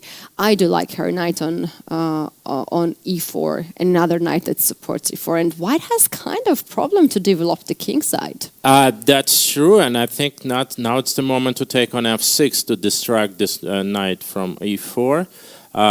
E3 is another move, but I think it's just simply very, very risky. And, yeah, that's what she does. White desperately needs to castle quick, but it just might happen. Yep, e3, she should be doing fine still. Rook d8, bishop e2, black will queen c1. So, now b4 is coming. I guess, no, d4, that's what black should do strategically. d4 and then follow it. Whoa, I don't like b6. this one. She goes with b6. Maybe bishop a6 and rook c8 is her choice of the development, or maybe bishop b7 and to open up the bishop on the long diagonal and hit the pawn on g2. That's also a nice idea. Like for instance, if we play bishop e2. Okay, very aggressive play from Sarah. Now she takes on d5. Now she takes on d5, and if pawn takes, that's isolated pawn. If not, then maybe knight takes is a good idea. Knight takes on d5, and she takes with a pawn. Takes. Yeah, bishop. And d3. how about d4 now? D4 has to be played. Absolutely, needs to be played, and bishop a6 first. I do like this because after queen a6 you cannot castle, and white's queen is way far to go on e2 square to cover this diagonal. And imagine now d4 to open up the e-file is even stronger. That's the very surprising decision for Sarah. Like, why would you allow your king stuck in the center? I mean, position. She already was like on the way to a pretty solid. Knight b3 has been played. Maybe she just wants to stop d4 pawn coming forward. Knight d4 to block it, or to play queen d2 next move and queen e2. If she trades the queens, oh no, she can't play queen d2 as a3 pawn is hanging. Wow, black is really, really stuck here. White is stuck here in this position. Yep, so the absolutely correct move. Let's exchange the rook on c2, which is a good defender. And then until white castle, the black will enjoy the extra rook on in the center and the queen side. So, all right. So b5 is not a threat. So knight goes to rook c8. Okay, the file. So that prevents the queen trade. Queen has to stay. Oh, that's a trouble. Yeah. Queen to b1. Now knight joins the attack. Knight e4. Knight e4 makes a lot of sense here. And knight c3 later on. Still, it's impossible to castle. Maybe it's time to play f3 and king f2. She doesn't even take the pawn on a3. That's how confident she feels here. And now take on a3. No. Oh, no. Take. Oh, first knight c3. Oh, she does? She does? But now you can take a knight and knight e2. So did she miss the... Oh, rook c1. You cannot take the knight. There is rook c1. You are winning the queen. Sarah is in a big problem here. E3 is hanging, and white is... Is that legal move? No, it's illegal. No. That's not a legal Sarah. move. And she's laughing. That's an immediate loss. She's absolutely laughing. That's an immediate loss, right? No, not anymore. Not anymore. Look at them. Oh, laughing so hard. Sarah cannot stop laughing, and Paulina is also just giggling. So what are the rules? It's 2 minutes? It's 2 minutes, yeah. Okay. She knows she's gonna win. She's winning anyways. Yeah. So doesn't make any difference. That's so surprising for Sarah. Even just imagine when you do such a thing like. Oh, you have to play by king. You have to play by king. Yeah. And Oh no, Oh, Sarah. she just had enough. Yeah, it's like, oh goodness. And she resigns. What, Her position was too much, too bad, and she just got It's confused. great play by Polina. Very energetic. Yes. Used all the Sarah's mistakes, and Yes. great finish for her. Yes. And I dare all of you guys in the chat who very often say that women chess, whatever, no one says that she made illegal move because it's the women chess, because there was a game in Kharkiv, Carlsen, they both made double illegal move. I really dare you all not to say that. Now let's focus on Hikaru and Grishchuk game, a very tense situation. All right, so Carlsen, by the way, won against Kmar. And Nepo Giri made a draw. Okay. And David Anton Richard Rapport was a draw. So this is the way Richard to cope with a previous game. Handshake, Hikaru just won brilliant game by the nice and Indian rook f7. This is very important win for Hikaru because Carlsen also won, and they have this little run between each other. Grishchuk just resigned, and now let's get into this game. Fedosiev and Haig Martirosyan. There we go. Looks like extra rook for Haig, so he's absolutely winning. Yep. Fedosiev just continues to make moves, but I think on 15 seconds it's not a hard. Yeah, you see how confident he is. Two rooks now rooks is, pairing up on the G file, and now he's gonna create a pass pawn on the queen side if that's possible. Maybe it's time to go to C file and attack on C6, and not to worry about those 2 pawns which are passing because they are pretty much stopped already. Rook to C2 now makes a lot of sense. He is going for that. Rook takes C6. Takes back. And now let's target B. Let's take B5 pawn. Rook C5 check. And that's what he does. Takes on B5. Pick it up. Yep. And that's it, guys. That's the game over. Of course, they can play because seconds on the clock. Anything can happen. Any blunder can happen. Now white targets G6 pawn. Rook to B6 is the move. King H5. Oh, stalemate ideas. Rook G6. Or Rook H3 if you take, but King G1. Rook H3 is a King nice G1, move. And Look at the look that he gave. Seriously? Yeah, But he you had to go. try, and Fedosiev just resigns because there's no point. There is a checkmate in one move. So nice. Haig is doing great. He's a monster. He's a new monster that we just see. No, I think Haig. That's he just. Well, that was his reputation. He's super strong in Blitz. Duda has finished. I see him walking away. I don't know how he ended, but Gunina now we have Gunina Conero on the board. Queen end game. All right, there we go. And It's time over. They are playing. what? It's time over. Then they were playing still. And White lost this? White lost on time, unfortunately, to Gunina. And then Gunina was the one who actually told her opponent that it's a time over. And Connor didn't understand what happened, and without even making the move, she pressed the clock. Guys, you can't imagine how tense it is to play at this competition when you are playing tons of games on the you see what happens. Well, I think it's the beginning. It's the last day. Most of these players are playing their second tournament here, and for them it's the day 5. And it was tough. It's not like you played 5 games in 5 days. No. By the way, if you play in both tournaments, how many games altogether have you played? Okay, we have to do a quick math with that because you have to play a lot of games. Vasif Durabali, we have seen him quite a lot the other days. He plays on the board 48, and his opponent is Ting Jingao from Singapore. We talked about him early days, that he has won a lot of tournaments. 3 seconds on the clock. Wow. What is 4 seconds for Bishop Vasef. G1? Come on, make a move. King 3, E4. 2, okay. Check. Queen D3, make sure that king is safe. King E5. Another check. King cannot go anywhere else. King D5. Check. White has to find a safe spot for the king. King D6. Go forward. Ooh. At this point, you need King try F8. You need try to No win. threat so far.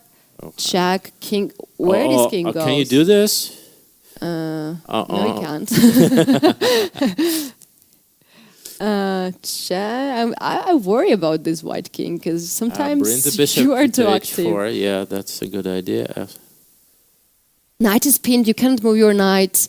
2 seconds on the Bishop clock. H4 and the new round of checks. Okay, Queen B8. Oh no, it's okay.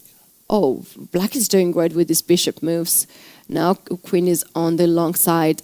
There is no more checkmate ideas for Check black. on D5 and pick up the pawn. No. Oh, almost plundered the queen. Okay. Queen E7. Bishop E7 is a choice. Queen F6 now. All right, and the dance repeats. Okay. Wow. Pawn, King G4. It actually makes more effort to offer a draw rather than to just play the move. So this game will not be draw. But I think black should make a short moves. Oh, She's wow. going very Allowing fast. Queen F3. Oh, no. Okay. What? Okay. Queen G4, Queen comes G6. closer. Okay, that's a danger. Queen H3. Queen H3. Oh, Vasif. Did he win or he lost? No, he kicked the piece again and he stood up and probably he lost some time. Okay. Timeout. All right. Wow. Timeout, but Queen H3 wins anyway. He tried too hard. He tried too hard to win. He brought the king at the very, very dangerous position, not only for his opponent but also for himself. And sometimes that happens, that you are getting checkmated. Oh well, yeah. This is the moment where it's either win or it doesn't matter, right? Draw at this point where you behind the leaders for a couple points don't mean anything. So people are going all in. They're burning all the bridges here, and it's like what happened to Vasif in this game. He tried hard and he lost, and well, that's the game. Right, we are looking at another board which is in progress. Here we have board 31 in the women's section, and this is Porkashayan Atusa. No, help me please. Porkashan, yeah. And it's Lara Schultz. It's another Iranian player who lives in California. And she's also for the first time ever appearing on the chess tournament without her hijab. Just like Sarah and another brave woman who protested things back in her country.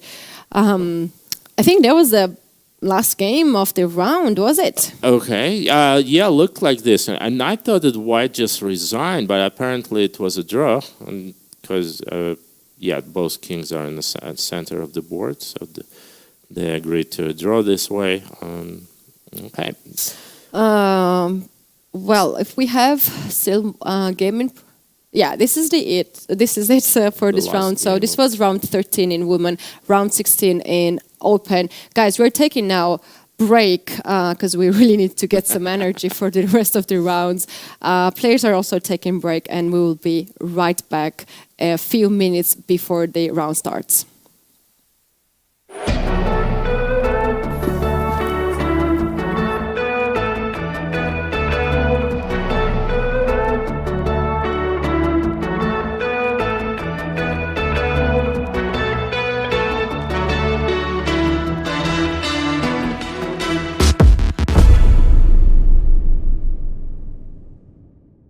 Life is full of exciting events, but it is our first impressions that we remember best. Your first diploma, your first job in a big company, unforgettable emotions from the first date, the first expensive things you bought when you got your first paycheck, and your first investments with Freedom Broker. Freedom Broker. Look at your favorite brands from a new perspective. Welcome everybody. My name is Jan Nepomniachtchi, former world chess champion. Are starting a new course here for Chessable. A very special Chessable course. Master your chess with Judith Bolger. You know what? I learned a lot.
Hello and welcome back, everyone. This is FIDE Blitz Chess Championship 2022. Keti and Alexander in the studio, and we're going right away in the playing venue because games are about to start and we don't want to miss the first moves. This is our beautiful playing venue with a lot of chessboard, chess players and arbiters, and also quite a little bit of space. And in this round, we do after our leaders on open section, they both lost in the previous round. Now the things got really, really hot here. We see on the board 2, Magnus Carlsen played Fabiano Caruana, and wow, the Hikaru is not even on board 2 anymore. It's on board 1 anymore. It's got down to board 3, and Nipo played the hero of the day 5 of the 2022 Rapid and Blitz World Championship, Haik Martirosyan. That's for sure. Haik is a new face for us in this tournament. And let's now focus about Fabi and Magnus' game. Magnus lost on time against Jan, his challenger of the World Championship match, and now he's playing against another challenger that he beat to get the World Championship title. Again with black pieces. I know that Magnus is not happy to have 2 black pieces in a row, but let's see. So he seems not so happy as he used to be, which makes a lot of sense. He's not very often flagging, but anyway, this is a new game, and let's focus now on the position. Magnus just played d5, so black is very comfortable. White also has no weaknesses. Position is fairly even on, well, now up to Fabi what he really wants to do, and we see queen trade offer. I wonder if black decides to take the queen. Is he going to take by the pawn or by the rook to keep the pressure on e5 pawn? That's a good question, and taking with a pawn shows us that Fabi is not really in a super fighting mood, so he would be happy to make a draw. Maybe rook c6, attacking the pawn on c2. White plays c3. I don't know if that was his idea anyway, but how about b4 now? Or at some point, Magnus first goes with f6 to make sure that e5 pawn is not hanging and frees the knight to make some maneuvering. He can do bishop e7 and knight f8, knight e6 at some point if he wants. He can play also knight f4 right away, but now he goes b4 to open up the files. And it looks like, a lot of material will be eliminated soon. So, in the background, we see Anish Giri and Artemiev ended the game with a draw really fast. Let's quickly look at the position. Yeah, it was a theoretical Berlin. Not the end game, but middle game. Nothing happened there. So back to the Fabi and Magnus here. The main game of the round, knight f8 has been played. Magnus wants to get this knight at a better place, and Fabi says okay, let's do this together. Knight f1 with the idea to go knight e3, which controls f5 and d5, very important squares. Magnus goes with bishop e4. White enjoys a little bit of a visual advantage because of a bishop difference, but now after bishop b4, bishops will be traded. And now Fabi needs to find the precise continuation that allows him to trade b pawn for c. Well, if he takes the bishop on b4, then rook comes on b4 and attacks b2 pawn, also looks at e4 pawn. And that's not maybe the best scenario for Fabi. He's taking some of his time. What he should do, he had a couple of options. He can take and go like rook e2, for example, but that allows knight e6, knight d4 with tempo. Or he can take and go rook c1. And that's not a good idea, because then after he goes rook c1 right away and takes this rook. We have some of the trades. And it's super symmetrical. Yeah, rook b3. White rook has to go passive rook c1, but it should not be enough for any advantage make any here. problems for white. Although This rook is we'll active. wait. Yeah, couple more moves. We'll wait, but looks. Oh, Knight is under attack. Where the knight goes? If you go knight goes to c4, then rook a2. e2. Right. And then Knight c4. rook Rook a2 first. He wants to play knight to c5 to attack the pawn and to get this knight on d3 later on. He's really best to make this kind of waiting moves. And look at the time also. He's quite confident on the time. He has more time, extra 1 minute on the clock. Rook d1, knight c5, and what, king f3? Or Hold on, how about rook c2 first? And after rook d3, then knight c5. No, actually, you're right. Yeah, that's... suddenly White's position became unpleasant. Wow, rook c2. This could be a problem. Knight c5 first. Rook d2, rook a4. That's already a pawn. So king f3, and then rook c2. Oh, with a check, you cannot guard it. Look, the position was even, and now looks like White in a huge trouble. And Fabi can't believe it, like how bad position became in just like one move. That's right. So rook d2, rook a4. That's lost the pawn. The pawn is lost.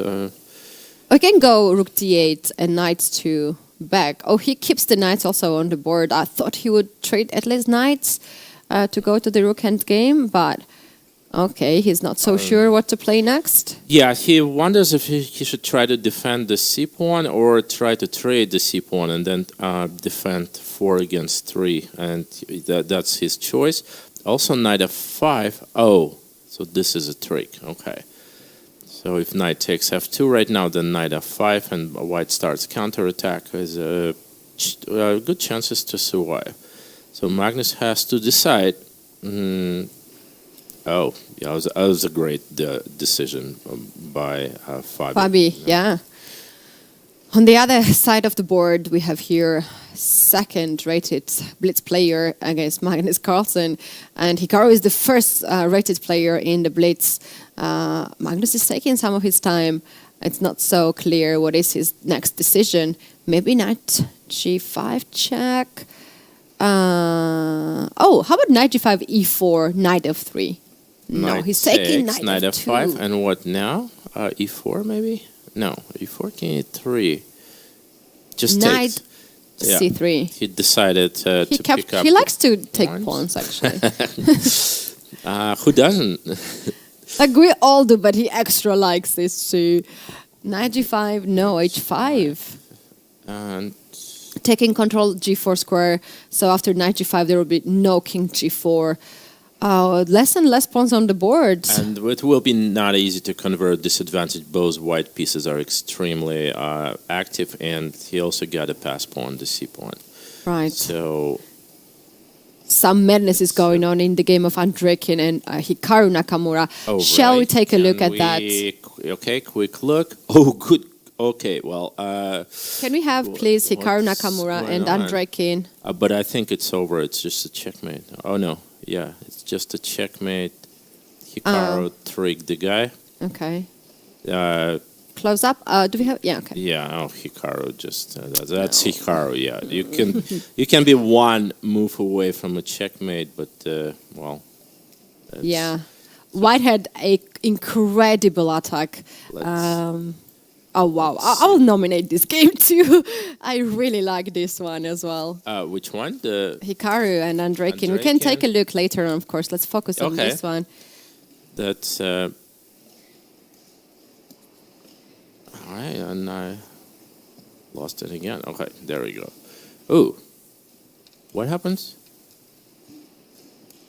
Black wins. No, Fabi lost on time, or position probably was lost anyways. Yeah.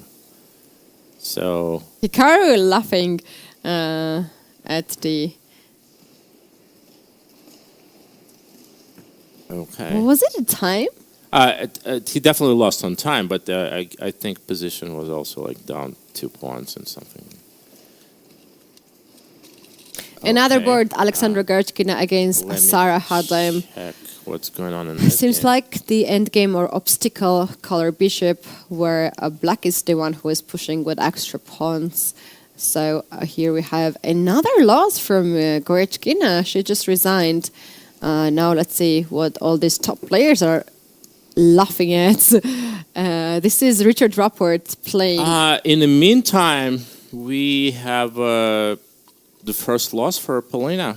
She just lost to Alexandra Kastanyuk, so the things are getting... But Tanzania also lost, so...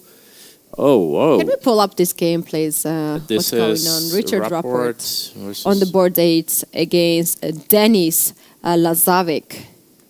Rukant game. There we go. Better.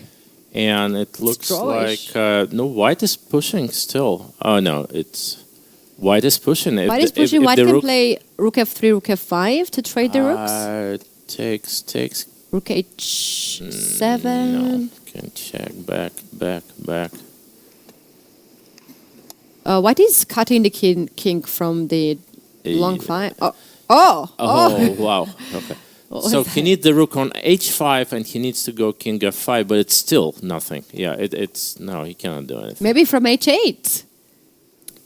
No, it's a draw. It's a draw. Richard tried really hard to win this, but it is just drawish. It's going Dennis now. realized he doesn't have to do anything. Oh, the rook goes to h4 and then... Maybe h5. To rook h5. And then king f5, and then anyway, it's nothing. Yep, there we go. So he allowed black king is a little bit closer, but he continues to make a move. But the problem is he had 10 seconds less on the clock. Rook f5 has been played. King comes closer. That's right. King h4, king h5. Okay, Richard is trying. King h5, so I defend the pawn from the 6th rank. Yeah. And rook b5 now. King f. Yeah, there we go. Lovely. So this game has been in a draw. I think Richard had a good chances to win beforehand. I still have no results in Fedoseev David Anton. Maybe it's in progress, guys. Do we have anything in progress? I mean, it's resignable for... Oh, no, it's not resignable. Here we go. Maybe. 2 pawns extra for Fedoseev, and David Anton is trying to draw this game. It's not drawish, it's losing, but it still needs some technique to win. King c6, check, king b5, no more check and handshake. David Anton loses this game. And Fedoseev has really good chances for the last rounds. At the very end of the tournament, it's very important to keep it cool and make some draws if you can, and not to lose the games. Is that the over of the round? So this is the end of the round. Let's take a look quickly what was the result, and then we have to take a look at the Andreikin and Nakamura game. I see. The Vidit Nguyen is over? No, it's still going on. Okay, 1 game is on. He's still playing. So... Now they're done. They're faster than us. Done in it was a draw. Okay. Yeah. All right. So, what is the situation right now? Magnus Carlsen won the game against Fabiano Caruana and has 13 points. Jan and Marty Rosian, how they played? They finished in draw. They finished in a draw. And then we have Andreikin and Nakamura. Nakamura won and has also 13. So Carlsen and Nakamura head-to-head are leading the tournament here. We have a lot of chat and some of the emotions from players. Vidit, everybody's favorite. You have no idea how popular Vidit is in India. Oh, really? Yes. He's very famous. Yeah, he's very popular there. So here we have the playing venue. Shall we pull up the chessboard and see what happened in the game of Nakamura and Andreikin? Okay, there we go. Here's this game, and the fireworks started somewhere around this point where it seems like White had a nice position around move 18. And here comes e6, grabbing a lot of space. And then it looks like I don't know, it looks like a hopeless position for black. Just g4, knight e7. I doesn't like it a single bit. And what happened here, g5, maybe a little too fast. Something like queen f2, queen h4 first. But anyways, knight h5, king h2, c5, and suddenly black is starting to gain some ground here. So, Alex, to our viewers who just, start to play chess or wants to improve, the thing is that when your opponent is attacking on the side, on your king, it is very important, it's very crucial not to be passive, not to guard, but also to have an counter-attack on the other side, right? That's what Hikaru does very, very nicely, and here's the result of that. Yes, there was a race. However, what's going on? What's going on? Adley not so happy. Adley's not so happy. Norwegian team now gets the interview. That's his opponent. And what just happened? All right, well. Oh, this is so funny, actually. Where is the security when this guy is asking the questions in the live game? It's unfair. All right, so. But this is amazing, actually, to have so many cameras in the playing venue. venue. Teenager has a better explanation of the situation. Adley is more emotional, right? There's a lot of energy, a lot of argument. The boy is like completely calm. He's like. He's confident that he's right in here. Okay. Yeah. But what's the point? What's the point of them talking to each other? Where's the arbiter? Oh, timeout for Adley. Right? And what is he saying? What's the problem here? Maybe it's some kind of a peace drop. Let's take it outside, like Adley. I don't want to be here under the cameras. Where's the arbiter? This guy outside. should not talk to each other. That doesn't mean anything. Okay, come on. Look at the fun that this guy interviewer is having right now. Yeah, and like.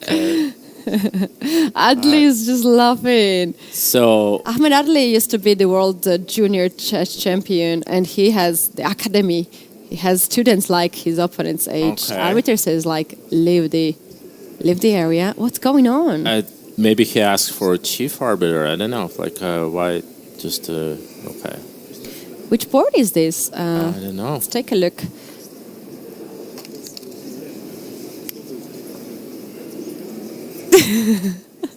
Okay. So our producer said.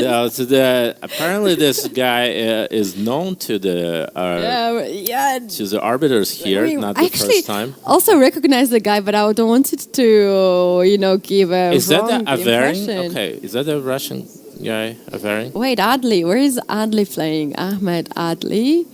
We can check out the name. Okay. This is Averin. Nikolai Averin, who actually he was. Yeah, one of his game is a contender for the most beautiful game in this tournament, in a rapid competition. So but what they are arguing of? There's a time over. There's a normal position. Position is equal. 3 times repetition, probably.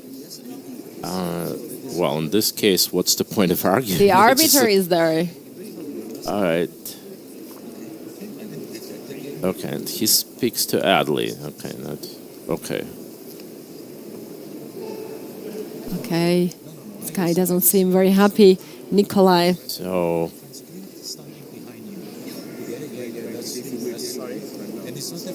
I think something is going on. I think both arbiters talking to him at the same time, and I'm sure. How old is he? At his age, he was born in 2010. Okay, well, I'm trying to lip read. 12 years old. 12 years old. I don't even understand what language they're talking. Russian? No, English probably. And Adley's thinking? Must be English. Is he thinking about a position? So the guy asked for 3-time repetition, and probably Adley said it's not. But he's timed out. He's timed out. Microphone in the studio. We need to hear what's going on. Okay, why do they need 2 arbiters? Yeah, we can't understand. That's why we need a floor manager.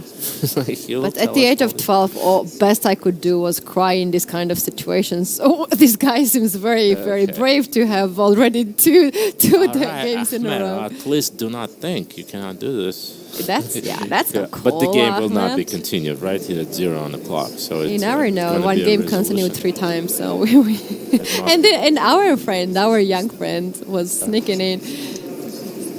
Okay, and The chief arbiter finally said arrived. It's not a time for interview. Yeah, it's okay, chief arbiter. Let's resolve the situation first. But why Ahmed is thinking? It's not cool. Very least, it's not cool to use this moment. Yeah, well. Anyways. Okay. A lot of fun at this competition. Alex, remember this little guy over there? Oh, Staring yeah. guy. He's, there we go. So he's very interested in what's going on here. Okay, some of the explanations. Repeating. Take something back and forth. So one on B2, one on B3. Okay, if it's 2 seconds. If it's between B2 and B3, it cannot be a 3-time repetition. Right? No, there is something wrong. Maybe he pressed the clock and it went out and he lost on time. Okay. Okay, so finally they found the guy who explained it to him in Russian, yes. But what language he was speaking earlier? Must be English, because...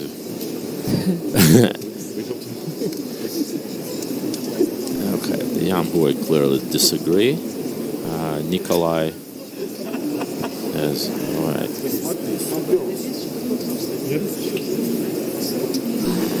Okay, well, it's interesting.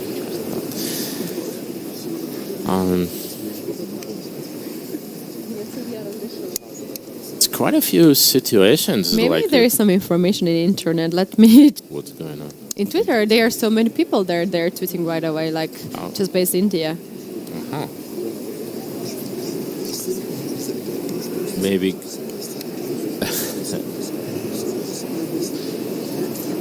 Do we have someone there? Anyone on Norwegian TV channel, Can we get someone to understand what's going on? Okay. Okay, we will try to get someone. The Guys, please don't end the argument yet, because we're just on the way to understand what's going on. Right.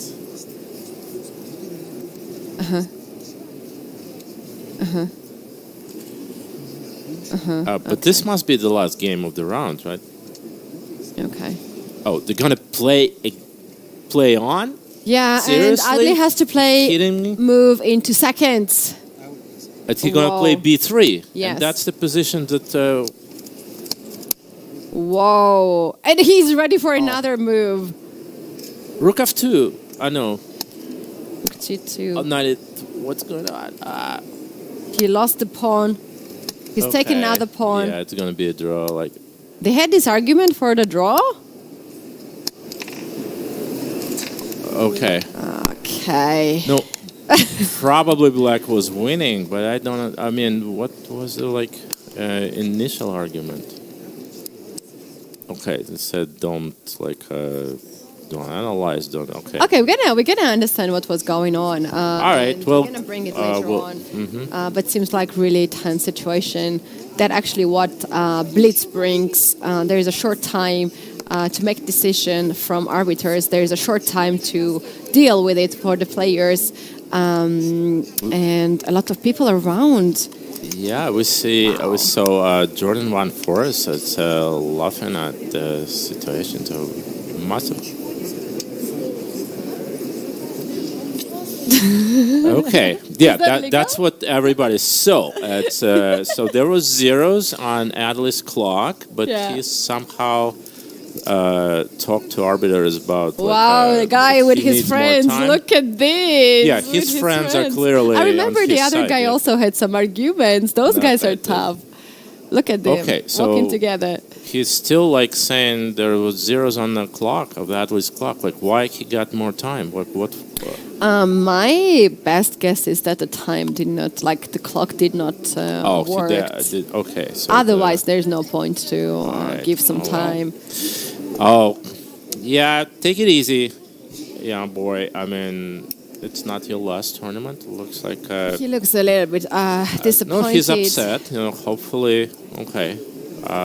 Just another round, win the remaining games, so he'll be the hero. But the thing is, we don't have a clear picture. We don't really know what was going on. We cannot give the final conclusions, indeed.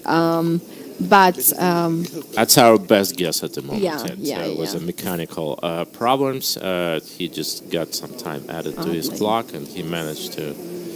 But also, Adli is the person, grandmaster, and quite successful chess player who holds the academy. But I'm sure that if he was not right, he would not claim anything. That's also another thing, right? So we just don't know what happened. No, yes, that's true. I just really don't understand. He held this position. How is that possible? I mean.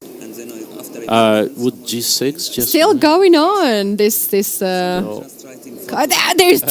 There's two sides. Oh my god! Two sides of the story, as always. Okay, well, the game is over and the pairings is being done. Yeah, it's like okay. Adli has his ideas.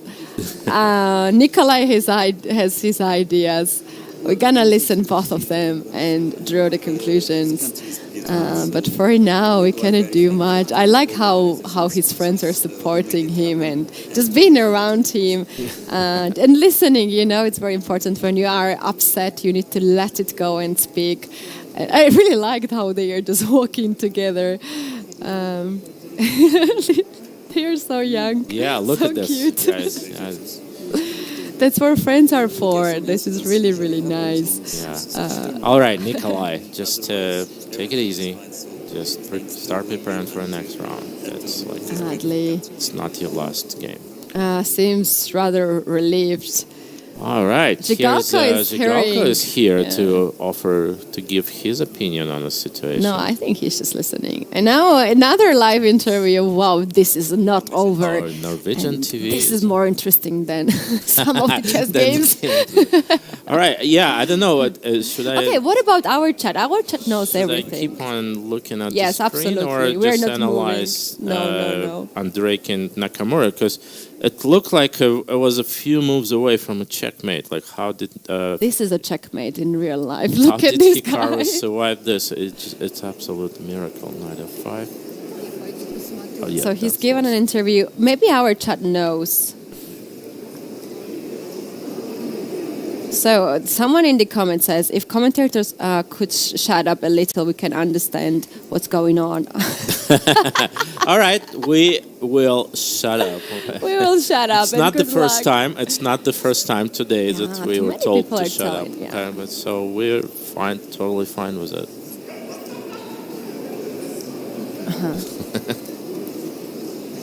Yeah, not so clear. So what's going on? Okay, there you go. The standings are here. So, despite their losses, both Hikaru and Magnus still in the lead, and Haik Martirosyan in the clear second. Oh, sorry. Yes, clear second was 12.5, and the three-way tie for third, Giri, Artemiev, and Nepo. And then there were 5 more people on 11.5. To Dubov, Fedoseev, Duda, Madaminov. Okay, they continues to very strong tournament, and Alexei Sarana joined top 11 for the first time today. Okay. Prediction of who's gonna play who. Haik already played Magnus, but I don't remember he played Hikaru. Blitz Chess Boxing is coming. That's right, guys. Big thank you to you guys in chat. Dmitry Gurievich says, great broadcasting by Keti and Alexander. Oh, well, thank you, Dmitry. Dmitry is a big friend of mine from Chicago. grandmaster that was in a tie for first this year at the U.S. Senior Championship.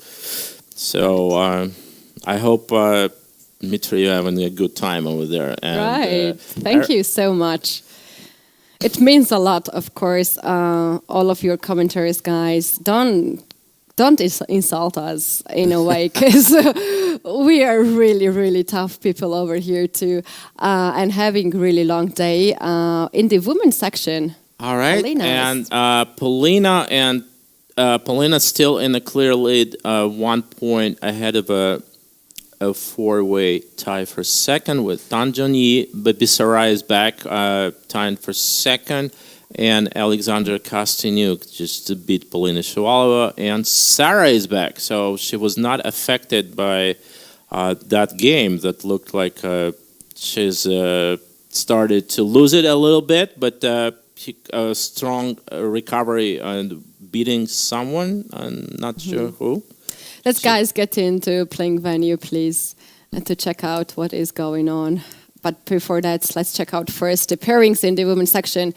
I like that Maria Arabi, the Georgian player, is now on the first board against Polina Shabalova. Then we have Sarah Hadem against Tanjongi. Kostyniuk will play against Babisara. Those three boards have the best chances to fight for the gold medal. However, we have Stefanova Antoneta against Katerina Lachno, Badelka against Konoru, and Harika against Nana Zagnidze. How about the open category? Let's take a look at that. Okay, open. We're asking for too much. the game just ended. Okay, let's get into the playing venue, and I will read out some of the comments that our chat is writing us. All right, a lot of people in the playing venue, and I think they are now at the side of where the pairings are. So I will not use this word anyway, but let me read it another way. I don't even know what happened, but commentary team being asked to calm down or not to speak, always be fun. And guys, we have been told that twice already, so we're making a bit of noises here. And thanks very much for... I mean, it's hard to keep your... this is exciting day. I mean, even here in the studio, we can feel the tension. And we don't have to excuse ourselves. We're talking too much. Okay, we can just sit still and enjoy it just as you are. But, we need to comment. We need to say something from time to time. And that's what we're trying to do. Okay. So... good. Our producer says to say that we're doing a great job. I agree with that. Guys, some people in the chat says that Gunina lost a lot of games in a row. That happened to her yesterday as well. And that's actually true. From round 11, she lost against Babisara, then she lost against Sara, then she lost against Konoru, then she lost against Stefanova. Are you saying she lost 4 in a row and she's still like a top 10 or something? How is that? Because she was the leader. Because she was a leader, but okay, 4 in a row today. That was exactly the scenario in the Rapid tournament. What happened to Gunina, and that clearly shows that you have to be physically very strong to hold very tough opponents in the very end of the tournament. All right, well, so here we go, finally. No, Magnus Carlsen against Magnus Carlsen. It's just a standing so far. But Magnus can probably play everybody. He can play himself. Imagine if we have double Magnus Carlsens, like twin brother. Himself, yeah. One side, and then walk the other side. And one of them has 13, and so who's the real Magnus Carlsen then? Okay, it's true. So Magnus playing a hero of today and possibly a hero of the whole tournament, Mukhidin Madaminov from Uzbekistan. Is that correct? He's not a local? Yes, he's from Uzbekistan. Player, yes. And we can talk forever about how strong the Uzbek male side is right now. We have seen him already a couple of times against the other players, and let me tell you who this guy beat it earlier. Kobalia was one of the players. Shahriar Mamedierov was another player. Bluebaum was another player, and Petrosian, and this line goes all the way. And also Kovalev, so he totally deserves to play it on the first board. All right, table 2, Alexei Sorana versus Hikaru. That's a very unpredictable matchup. Of course, I would take Hikaru any time of the day, but Alexei is a very unpredictable force, so we'll see what happened there. Hai continues a strong run. Let's see if he can do it against Artemiev as well. And then it's Duda against Nipo. Well, it's no need to comment on this one. Nihal Sarin versus Anish Giri. And we saw previously Anish had a pretty peaceful encounters with Indian players. So would that be? But now he's a whole point ahead of Nihal, and there's no reason for a quick draw right now. You need to play every single game. Right. And we will follow the first game. The first. I don't know if it's first, but we will follow the Magnus game. The players are ready. All the mess is just behind us, and now we're gonna be focused on the next round. This local young player, international master, has a lifetime look experience at this guy. to Probably play in his this first tournament. time in the limelight, and there we go. Handshake. Magnus goes D4, Knight F6. Okay, King's Indian. G6 Maybe is Grunfeld. it's probably something that Magnus didn't see for years. Okay. Oh, that's and Grunfeld. Okay, so this guy is not afraid of anything. So Magnus is just like D5. He pointed out on it, like, really, against me, D5? You must be kidding me. And now it's just like, yeah. But yeah, the problem is when you play against Magnus Carlsen, you don't have a choice in the openings because he's just very good in many of these. Let's see why. Probably it is main line of black player here, and he feels more comfortable to play his own line. And check it out how well it works. Yeah, he plays Grunfeld, and he doesn't care to play it against Magnus or just another game in the opening. He will play it all the time. So this is the moment where white usually goes D5. Okay, and I don't know what Magnus... Bishop F4 is another interesting move now. Let's see what Magnus is going to come up with here at this point. Well, 16 years old only. 16? Yes, and having F4. great success at this Bishop tournament. F4, and it's the long forced line with a slightly slighted advantage for white in the end, but very good drawing chances for black. Okay, Magnus decided to change the course of the game, taking on Alex, we have to talk about the time as well. Guy just had 3 minutes few seconds ago, so he's playing so fast. Oh, we yeah. have new Giga on the screen. You saw the Magnus post a couple of times before making the moves. He was chosen which way to go. For Muhyiddin, it's not a choice. His moves are pretty...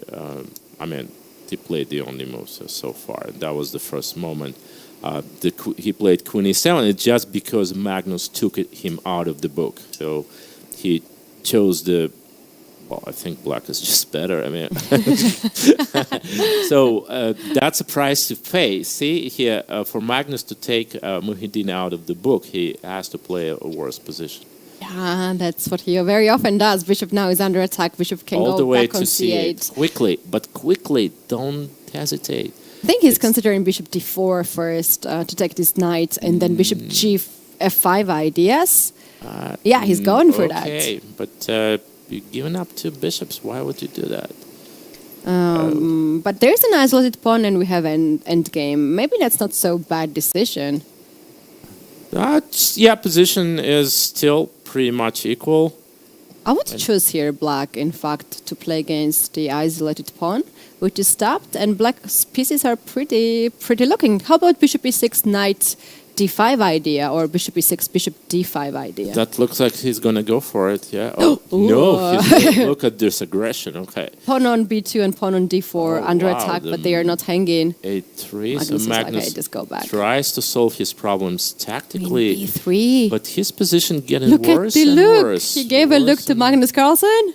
Yeah, and so it's like, is that a real world champion I'm playing against? Like, why is Are you playing Magnus so Carlsen? bad? Yeah. Okay. d4.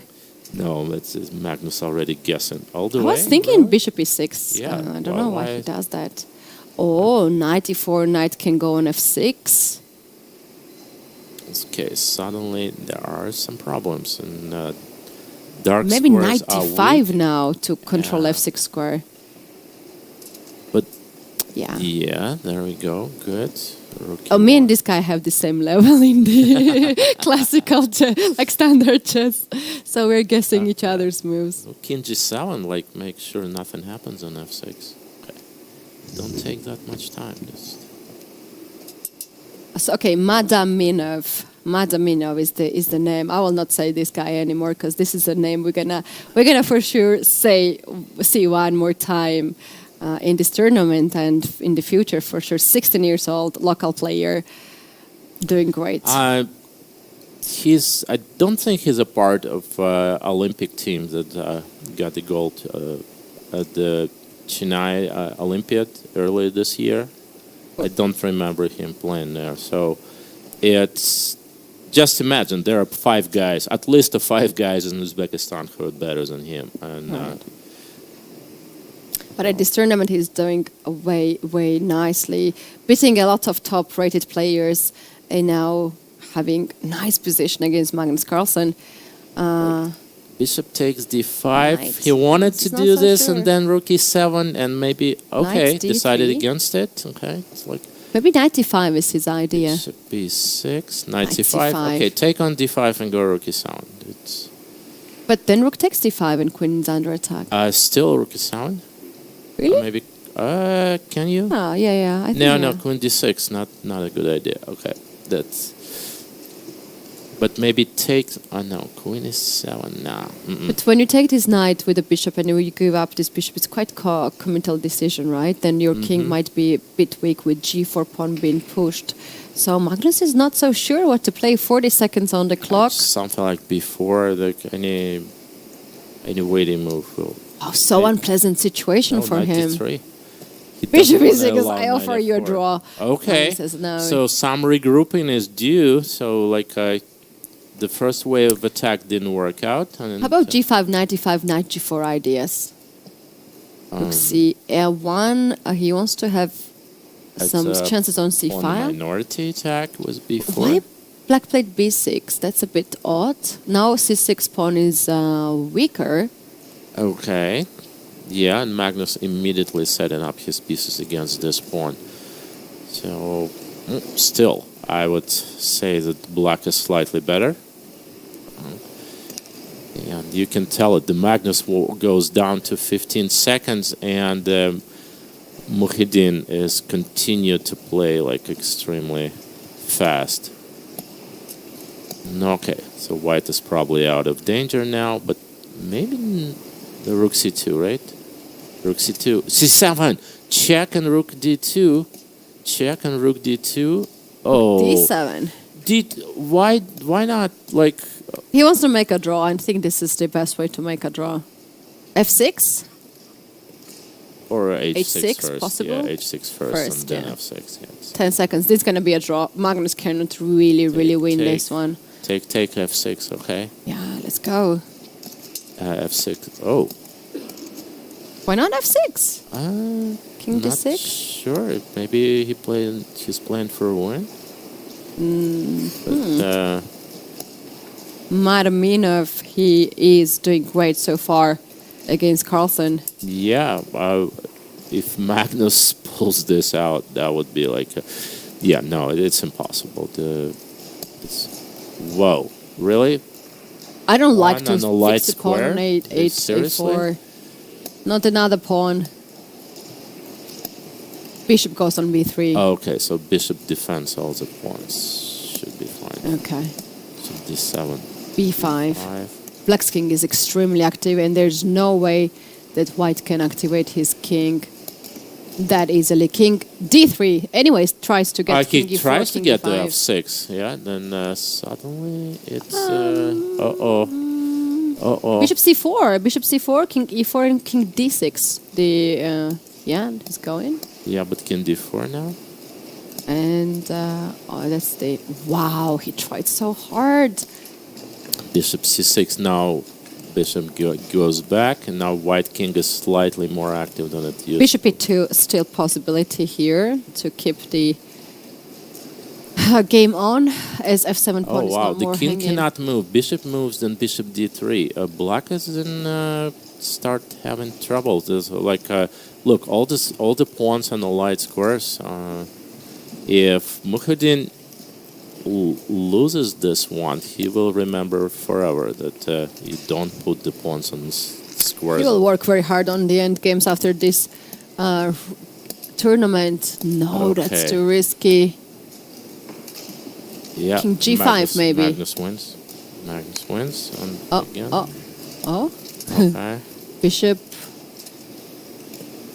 Wow. What a miss. What a miss. Bishop d. Oh, bishop d5. Okay. And bishop b3. Oh. And we saw That's the bad news. Okay. gesture. Oh no. Pawn race. No. This is. No. Okay.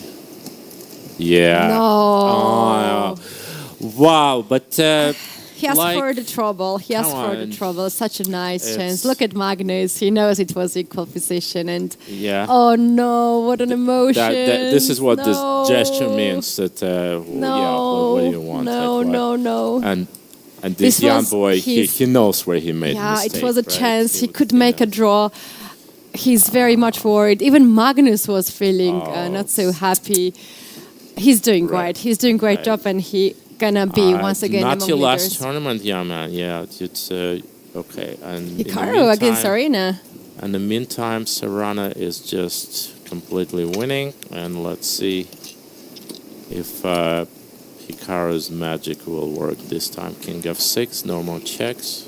These two players have met each other a lot in the online chess and have Queen been always G6? No, good Queen opponents. G6 doesn't work. Queen G5 doesn't work. Resignation. That's Wow. Hikaru loses a game while Magnus wins, so it means that Magnus takes lead in the competition. Hikaru very upset. Another game, Haik Martyrosian and versus Artemiev. And what happened in this game? It was a draw, and that's why they're having such a peaceful conversation. Okay. And I like this part of the playing venue. Let's get in to understand what's going on. So you don't even need that, so you see that there is a lot of excitement. Yeah, meanwhile, let's take a look while we're getting the board, what happened in the women's section.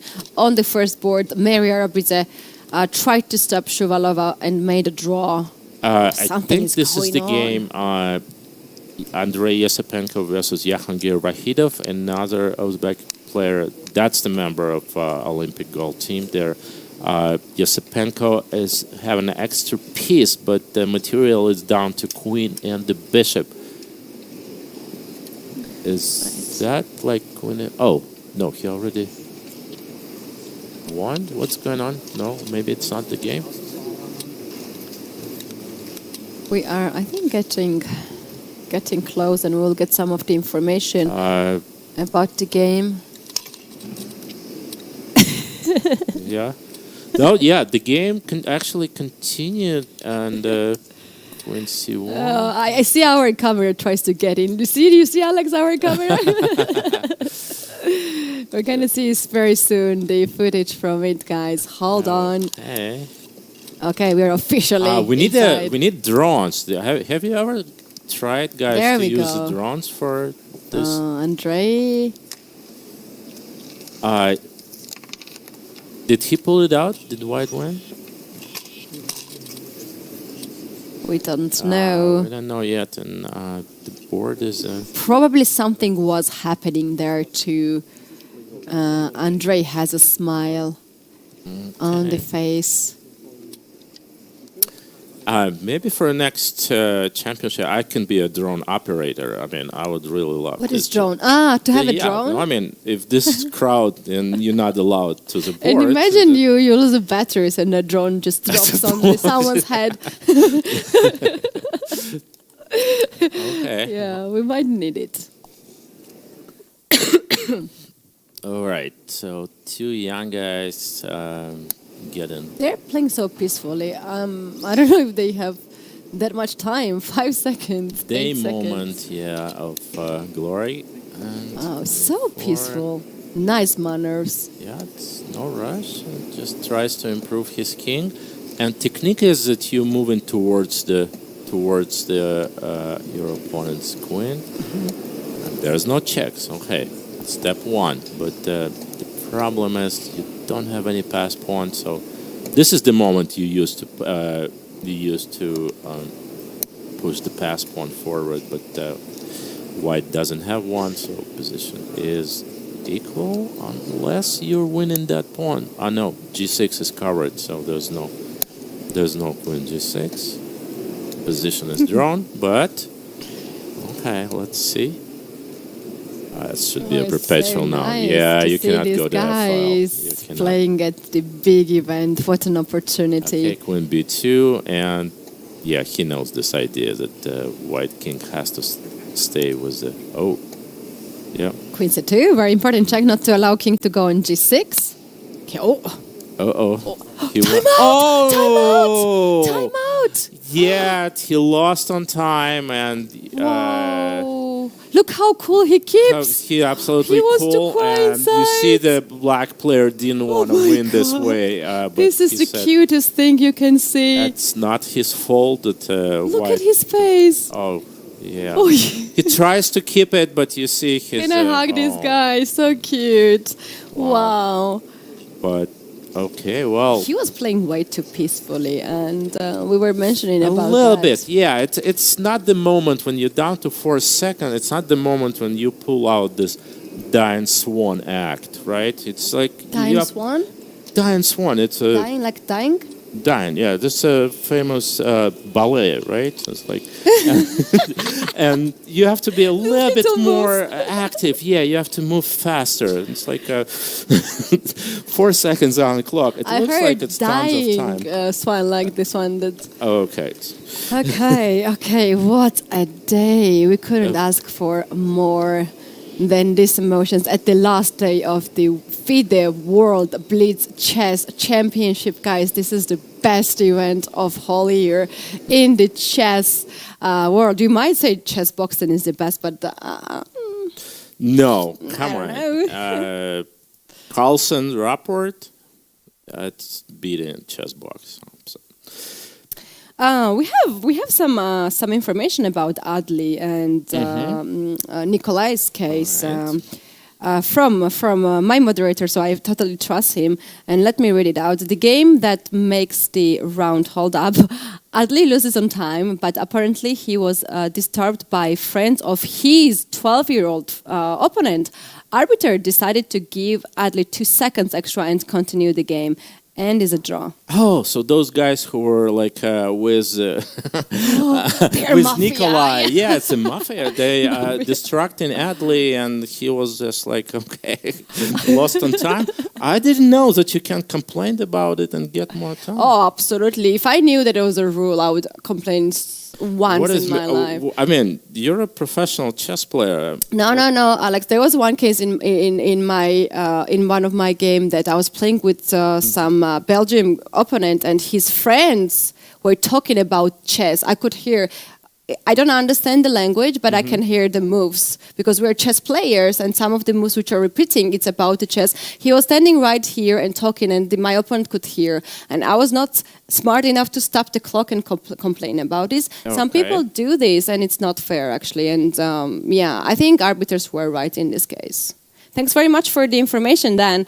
Yeah, absolutely, we are having great teamwork. Guys, do we have next round started or starting, and we can take some time off? Okay, we can have a break. And we have an interview with potential winner of this tournament, Polina Shabalov. I hope in the interview they ask her about her hair, because I definitely would. Let's take a look. Let's take a look. Sure.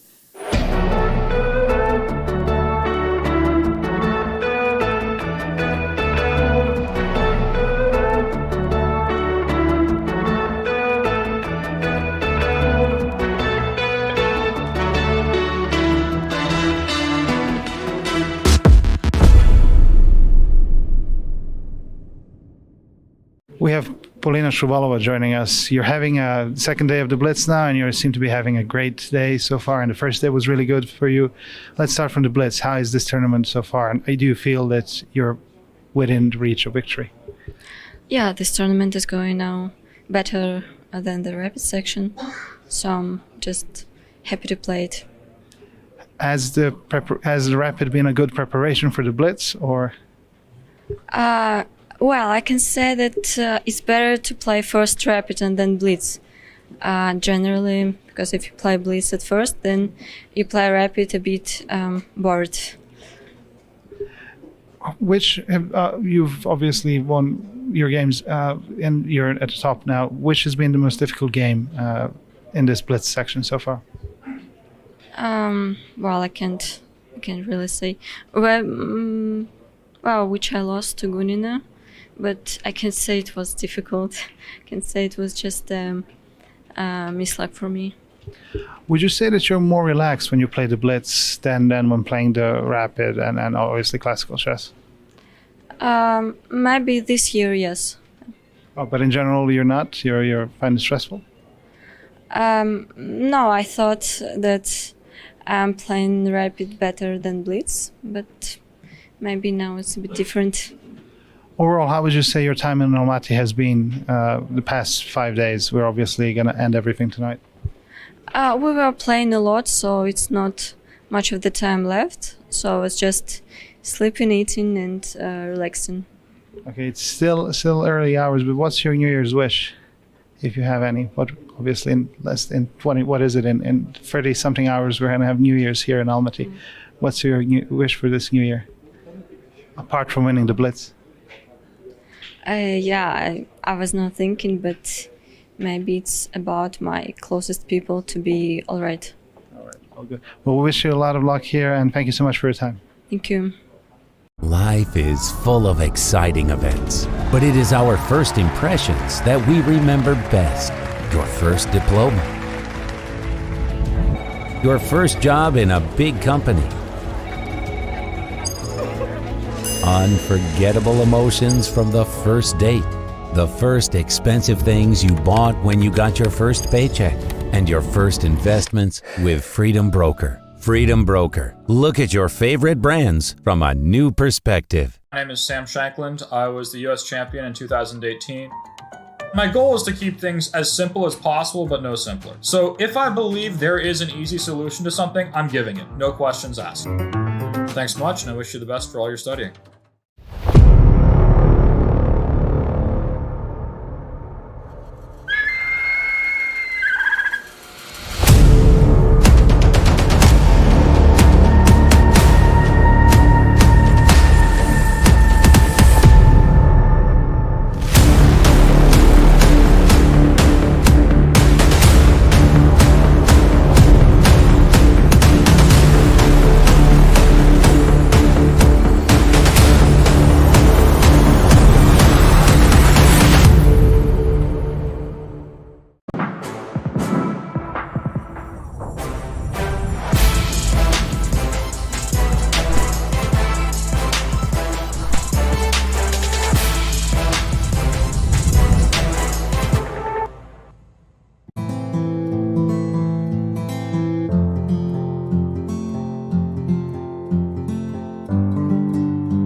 Vallejo Pons joining us, second final day of the Blitz and final day of the World Rapid and Blitz here in Almaty. How has the tournament been for you so far, both tournaments? Well, I mean, the Rapid, it was quite bad result for me. And I came actually from Baku, playing in Baku. I played the Rapid very well there. And the Blitz, I totally collapsed. I think it affected my mood a little bit because I was playing very well and suddenly I just totally collapsed. Then I came here and I started to feel bad. My health was not so good. And, you know, it's a very tough tournament. There is a lot of games. You need to put a lot of energy. And if you don't feel in your best shape, it's going to be very tough. So, well, right now I feel quite well already. The problem is, the tournament, the Rapid is already over. And maybe that's why you feel well, because it's now gone. It's at the end. No, I mean, just my health improved a little bit. You know, I was feeling a little bit sick and now I'm feeling okay already. But the problem is, the tournament has already gone in the wrong direction, and well, now it's still quite a few games, but it's already very difficult to come back. But of course, I will try. It happens to players. You just mentioned that you didn't feel well. It happens to players often that when they go to tournaments, they fall ill, feel sick. So, how does that impact your play, the quality of play? Does it go down for 10, 20, 30% or more? Can you quantify it?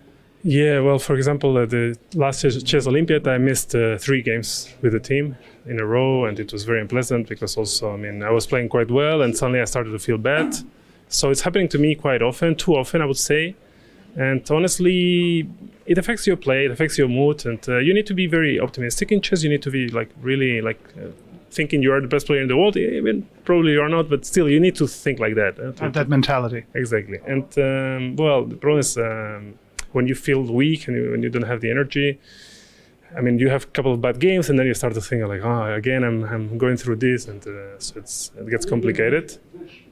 But well, I mean, that's why I really want to slow down and play, because I played all the December. I played a lot, and so I want to really slow down and try to take care of my health, to do some more sport, and to try to understand what's happening, because very often I'm having health problems, and then it's basically impossible to perform at your best.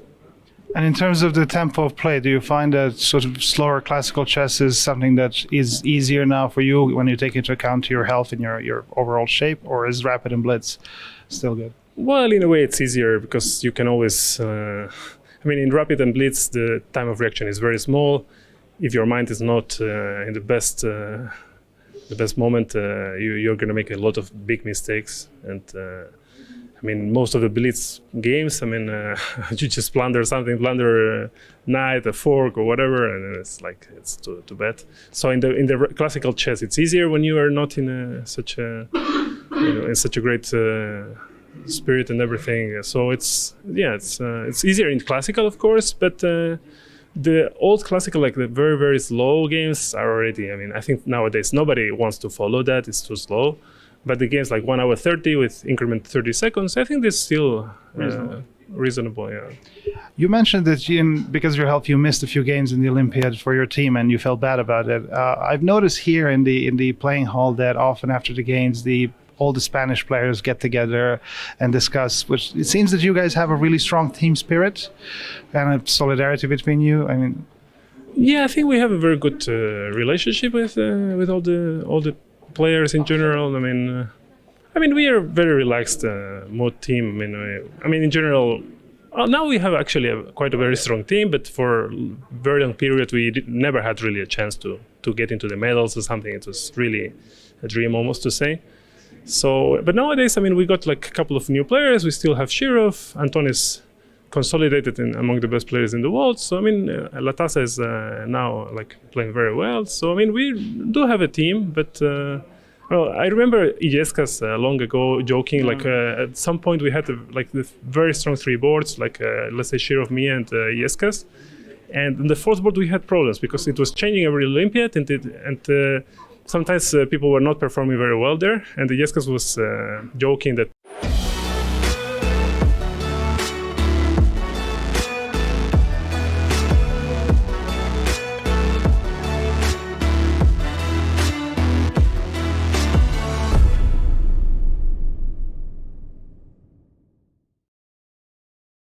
Welcome back, everyone. This is FIDE World Blitz Chess Championship 2022. Keti and Alexander in the studio, Almaty, Kazakhstan. And now we're going to take a look at the pairings of the next round in the open section and then in the women's section to check out what we're going to see in this round. And there we go. Alexei Sarana now, he will play against Magnus Carlsen. Magnus should be careful as Sarana just beat it. Hikaru Nakamura. JKD clinched on the second board against Martyrosian Haik. Nakamura will face Shimanov. If Naka wants to win the title, this is the game he has to win. And then board 4, Artemiev versus Fedoseev. Well, we saw that their game in Rapid Tournament was not friendly, so probably this one will be the same. And then Dubov Andreikin is the same thing. Right, in the women's section, now it's Koneru Hampi who wants to stop Shuvalova, and on the second board, Tanjongi will place against Stefanova. I see that we have already the first moves in the game, so let's take a look right now at the playing venue and also the boards. There we go, Magnus Carlsen versus Alexei Sarana, and we see Queen's Gambit declined. Magnus keep on playing with black pieces, or it's just my impression? How is that even possible to be... No, the previous round he was with white pieces.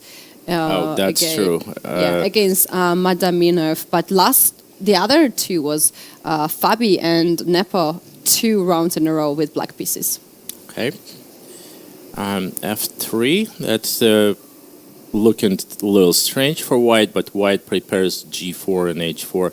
Magnus stops g4, and now queen d3, bishop d3. So with this move order, white kind of forced h5, which is a weakening move. But Magnus is not impressed, quickly plays knight a6 and c7. Probably this kind of a pawn structure that's familiar to him. And you see he's not really worried. At the moment plays real fast. It's the first time Alexei start thinking. Oh, e4 immediately. Again, very, very aggressive. Normally you're supposed to castle first before doing anything like that. But yeah, I think he is waiting for Carlsen's reaction, how he's going to set up the pieces and then castle. And decided anyway to castle on the short side. Now white has very nice center and semi-open file. But are those good center, or it will be the target of Magnus knights, which are in the center? Those are classical hanging pawns, but if black attacks it with c5, then the pawns will go forward. So it's one of those dilemmas in the modern chess, like with isolated pawn. Is it really a weakness or is it a strength? The usual rule goes to whoever plays better. I mean, the hanging pawns or isolated pawn benefits that player. So e5, Sarana continues to be super, super aggressive. Knight d5 takes. Good structure for Magnus. If black pawn would be on h7, I would say that black could be even better, but the pawn is on h5, and that will give white certain chances to launch an attack on the king's side. We'll see how it goes. Bishop b2 is hanging. b3 or bishop c1? No, knight g3, immediately attacking h5. Knight is heading to f5. Forget about this b2 pawn. Black doesn't have time to take it. At g6, I would be worried about that because bishop h6. Bishop h6, and there are a lot of weak spots. Well, look at this exchange sacrifice. So it's a totally Petrosian-like play. Really? I kind of had a feeling that he could not play the rook somewhere else because then f7 was a weakness, h5 was a kind of target. Okay, so exchange sacrifice in the style of Tigran Petrosian. Black is doing probably fine because d4 now? Queen takes, rook takes b7, but all white pieces are super active. D4 is weak. What's more important in this position? We'll see. We'll know the answer pretty soon. If Black can somehow bring the bishop to B6, that would be great. The problem is He's trading queens now. he's trading, giving up the A7 pawn. And Well, also guards the bishop on E7. So Sarana should he take it. He should take it. 'Cause, Take and play on D4 is A7 weak. then. D4 is too weak. Oh. Okay. Oh, I like this move because bishop B2 now. Oh no! You cannot go to E7. No, no. Bishop has to move, and then bishop. Oh, But he put it already. he lost anyway. He lost anyway. Okay. He put it already. He couldn't take it. It really doesn't matter, even if he Carlsen just blundered the piece. and Alexei lost the game. Sarana just beat Hikaru Nakamura and Magnus Carlsen in a row, and next? oh Wow, yeah. Magnus just blundered the piece. let- Then he saw it was a blunder, and then He lost. Wow. Yeah, the bishop has no square. no square to go. But s- anyway, he already put but- the piece there and took the hand off. Yeah, well, okay. So was Queen A3 a blunder, or? Yeah, it looks like it's already a loss after Rook takes B7 because Bishop D8. Oh, we don't see that, Alex, on the screen. Maybe we can just bring it. Yeah. Okay, I was just trying to say that this was lost anyway. Maybe the other Rook takes on F7. All right, this is Hikaru versus Shimanov, and let me put it. Yeah, while we're getting in there, this is the chance for Hikaru. He already knows that Magnus lost the game, probably, but he also needs to win. It's no one can do the job. What a dramatic for him. change in the tournament. Okay, what's going on? Let's try to focus on this game. Black's rook seems to be very active. Now goes on C7. And Black takes the has a bishop. material advantage, so Hikaru plays what he does the best. He's playing real fast. Yeah. But he's down a pawn. Okay. So here's Tough one. day for rating leaders. Okay. Knight has, after Rook D7, the knight has to move. White is worse. No, Knight D2. Really? Okay, Shimanov doesn't care. He leaves the pawn on A7 for a grab. Oh wow, interesting. So take on A7, come back, and then defend the tough pawn. position. Takes knight C3 takes.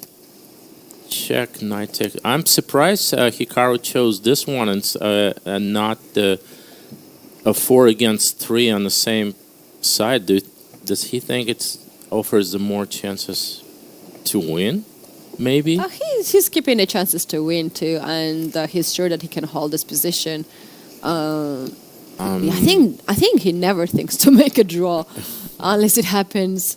That's a strange looking move for Rook D1. What's the idea behind it? Yeah, hard to define. Maybe Rook D7 to get this rook on the 7th rank. Now it's impossible. That's why Hikaru played Rook B5 first. Okay, now Rook chasing D4. the knight. Okay. No Rook D4. If you play Rook C1, then you're gonna lose the knight after knight D6. Oh, knight E6. Is it gonna Knight blunder it or E6. not? Knight E6 is coming. Okay. So tricky. All right. 10 seconds for Shimanov. He has to make a move. King Okay, he saw G8. it and decided. Okay, check and back. Okay, for. King H7. Yeah, he's not good. He abandons his. Hikaru wants to. Hikaru wants to win. Okay. Come on, Oh, fight me. draw. No. Okay. Yeah. Okay. So let's go to Duda and Martirosyan if we have still this game on. Yes, Duda we versus have. Hayek, and doesn't look good for a young Armenian player.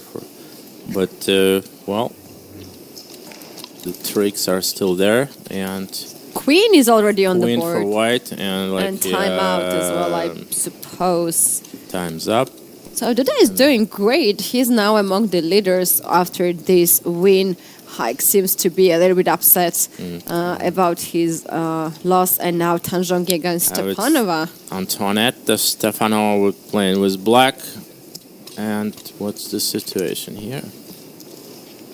Okay, let me get it.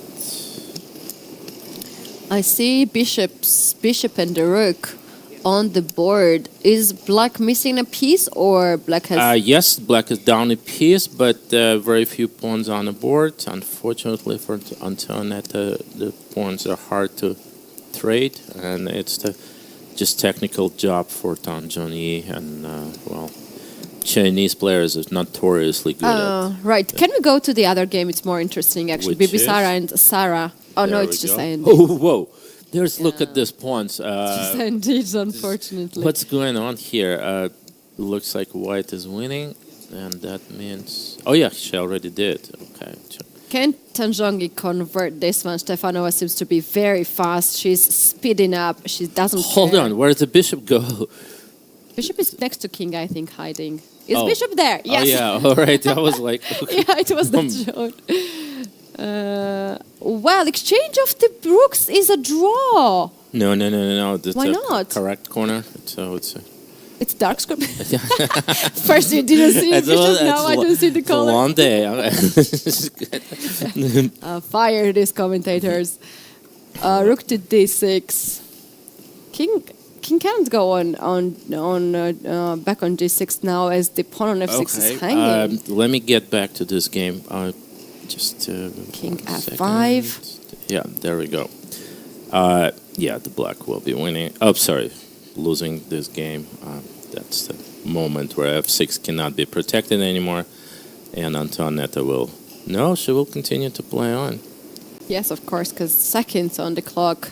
Still some changes, a lot of things on the stake. Bishop g5. Now Tanjongi is on a mission to get another pawn. Check and check. And now cut it off, rook e4, and the king will go on and collect the h5 pawn. So it's going to be, I think, still some try from Antoinette, but there is a shortcut for the king. Beautiful check to king, the king a bit farther. Bishop f6. Bishop f6. Still. King g6. Bishop g5. And the resignation. Nicely done by Tanjongi. Wins another game. And in the meantime, Polina Shabalova lost the second game in a row to Kanera Hampi. Yes, that's right. So what does that mean for our tournament standing? The thing's gonna be complicated because Tanjongi was the closest rival for Shabalova, and she also won. So Stefanova seems very upset of this lose. She had very good chances, and now we have another game in progress. Andrei Yesipenko with black pieces tries to defend something that we have already seen so many times in this tournament. And who is he against? He's playing Christopher. Oh, how come I did not recognize Christopher you right away? There we go. Christopher, I'm sure he knows this endgame. So, okay, there we go. Yep. What's the technique here? How? Well, we already discussed it briefly before. There are 7 critical positions that you really need to know, and 3 ways that the strongest side, the side with the rook and the bishop, try to attack, and you need to know how to react on all 3. Okay, yeah, Yesipenko knows everything. I see how confidently he moves pieces around, and so I'm changing my opinion here. I thought Christopher knows what he's doing. He's, well, not really. He's just making moves. He's just pushing pieces, and why not? I'm checking when the last trade happened. This was 71 move. And then we have now 123 Are moves. the rules for Blitz are different than for Rapid? No. It's the same thing? Yeah. So it means that they have to make how many more moves? One. It's already. Andrei can already just claim draw. So at 75 it will be 71. claimed automatically, right? Yeah, after 75 moves, arbiters will stop Should it. interfere. Yeah. Okay, let's see if that happens. We're just receiving a little bit slow.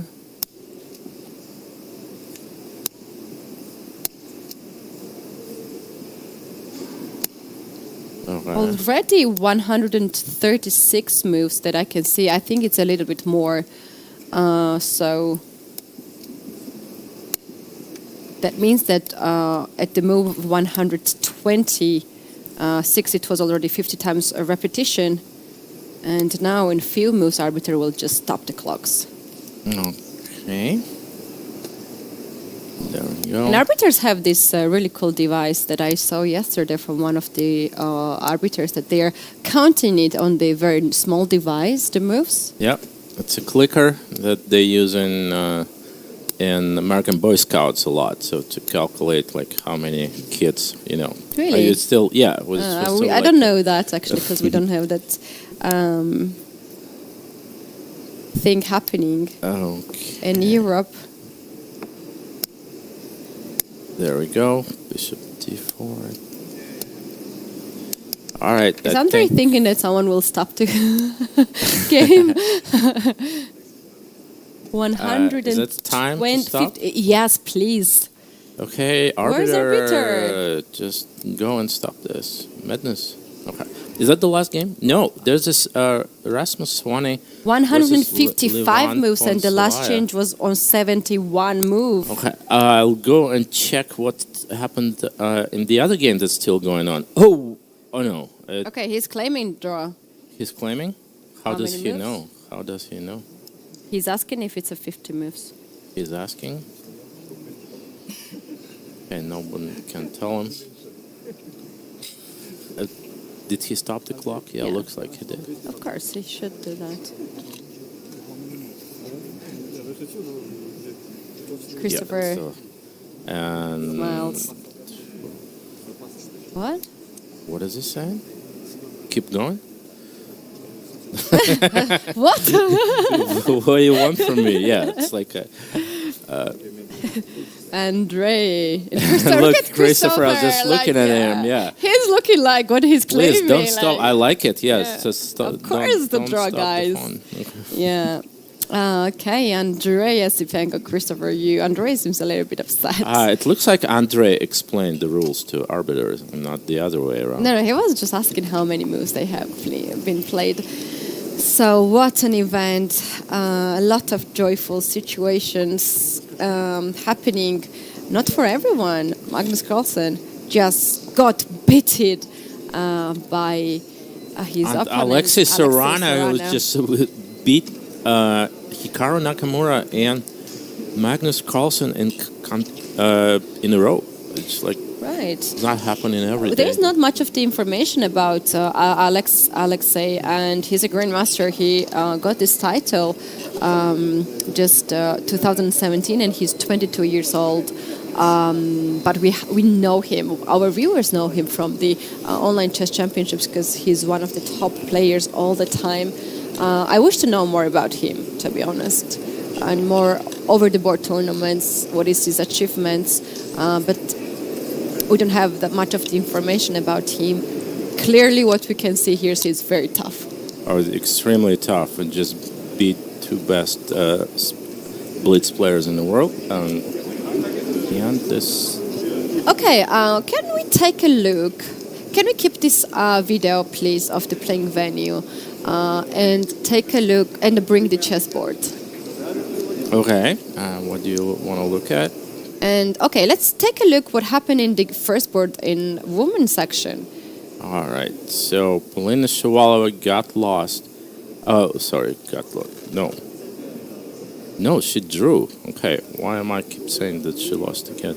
She drew. This is the previous round. She played, I think, recently against Conner.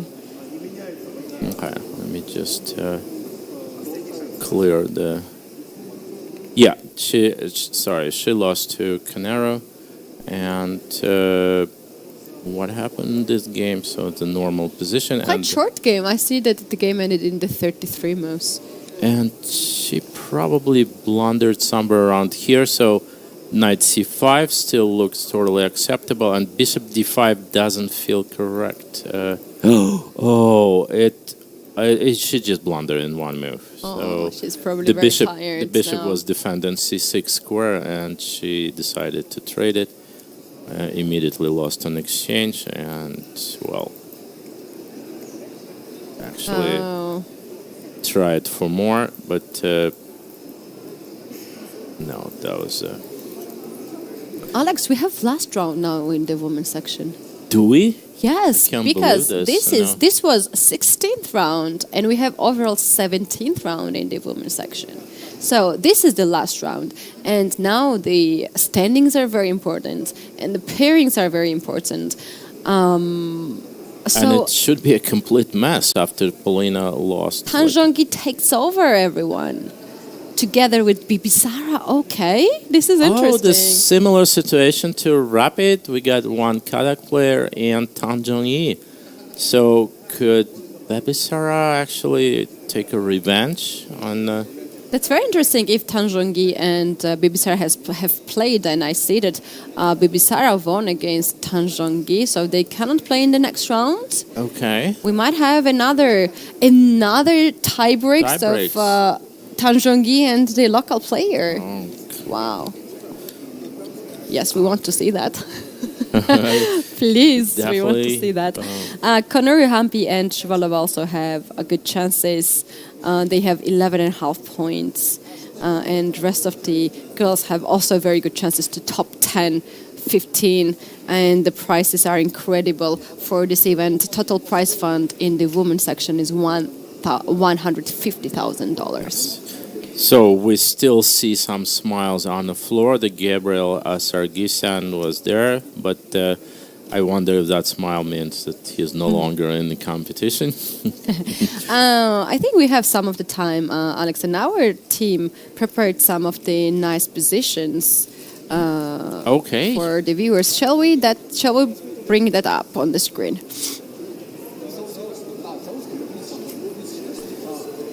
And those will be one of the most memorable snapshots from this tournament. And this is from the Rapid tournament. Nikolai Averin won a beautiful game against Arjun Kalyan. You can guess what the last move was. It looks like a lot of white pieces on the board, but the last move was f7, f8, knight, and that promotion that decided this game. Really, the rook now gets deflected from b8, and black loses a queen, and black immediately resigned. Beautifully done by young Nikolai that we saw more than once last 5 days. So here we go. Remember the face. You'll see him again. For sure. And I don't know, guys, what's the best here in this tournament? Chess games or these photos that we have from our photographers, because this is really one of the best pictures I have seen. Yeah. Okay, and that's... and for instance, this one, sitting out there. Look at Hans, yeah. Hans is just like, he's not so enjoying. Dramatic at this event, really. Yeah, it's two tough tournaments for him. And Blitz, we're not talking about him at all. He had a chance to make an impact on in the Rapid, where he had a winning position against Parham Maksudlu and missed incredibly beautiful shot, and we'll probably see it among those positions. That okay. How does it work? Do we go to the next one? Okay. I think our producer is going to go next one. Okay. Yeah. There we go. Okay. That's the beautiful conclusion of the attack by Maxim Vasiliagraf. Knight G4 takes F2 was the last move. The knight from Alexander Indy was trying to bring the knight from B5 to defend this pawn on F2, but was just one move short. Beautifully done by Maxim. As always, he one of the best players in the world and great in the rapid tournaments. Probably just not his year this time. Yeah, you can. This is a French-Dutch delegation. Hans never leaves; he's still here. Do we have more games, or we no? keep playing? Yeah, those are two French players playing each other, and beautiful photos. Oh, okay. I'm just I'm looking at the photos. I've just didn't see the diagram change. I told you that the photos are very nice. Yeah, you probably recognize the position as an absolutely beautiful win by Daniel Dubois in the rapid, where he sacrificed 4 pawns, got Anish Giri King all the way to the center, and just finished the game in style. Here, Daniel, like I said, is my favorite player on the circuit right now for his creativity and his spirit. An amazing win, which is a huge favorite to win the best game of 2022 Rapid and Blitz Championship altogether. But we already know what the competition is. That is right. Do we have any more positions? Let's move on. And there we go. Hans Niemann. Okay. You see the winning move, bishop f3 to e4 on the board. The problem was that Hans did not play it. Would he play this? And it's just not that tough. It's not that hard for him, right? Would he play it? He would be probably make it to the board 1 in rapid, and then God knows what would happen. I saw that day one of the funniest tweets from Grandmaster from Poland, Keti, sharing this check. I did not see it. I just saw it in Twitter. Sharing the screen and says, "Missed checkmate speaks it for itself." Yeah, that's definitely will chase Hans in his dreams and. Real nightmare. I mean, one move that could have given him like completely different tournament. Yeah, that's true. I see that pairings in the women's section is out, Alex, in round 17. This is the last round. Do we have it on the screen? Okay. All right. Okay, this is very complicated. Okay, let's try to understand what's going on. So Tan Jong-yi is not a sole leader. She's in tie for first place, and she plays Canaro Humpy with black pieces. Canaro needs to win. And then board 2.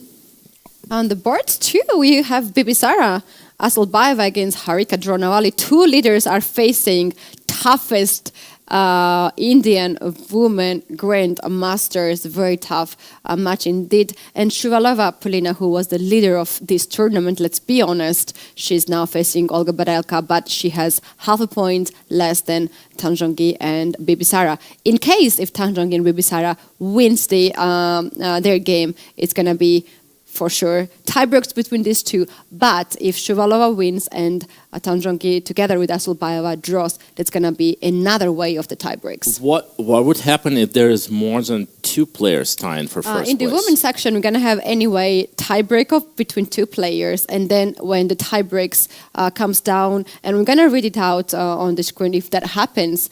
But before that, let's take a look if the players are ready to start the game. And we don't want to miss the actions. And for sure, we're going to focus now in the women's section. They are getting ready for the looks round. like we are at least a few minutes away. Players are taking their seats. In the open section, Alex, we have pairings for the 20th round. Oh, gosh, 20th round. 20, okay. So, do we have pairings on the screen? Or we read it out? Yeah, we can. Yeah, there we go. Alexander Shimanov playing against Magnus Carlsen. He was close, beat Hikaru Nakamura in the previous round, but it was a draw. And Haik Martirosyan played against the hero of today, Alexis Serrana, with 13.5. Then Vincent Kimar plays against Hikaru Nakamura. Andrejkin plays against Duda. So who has a chance for the first place? Magnus, for sure, he's still a lead. He's still in the lead. And Serrana, Hikaru, and Duda is half a point behind.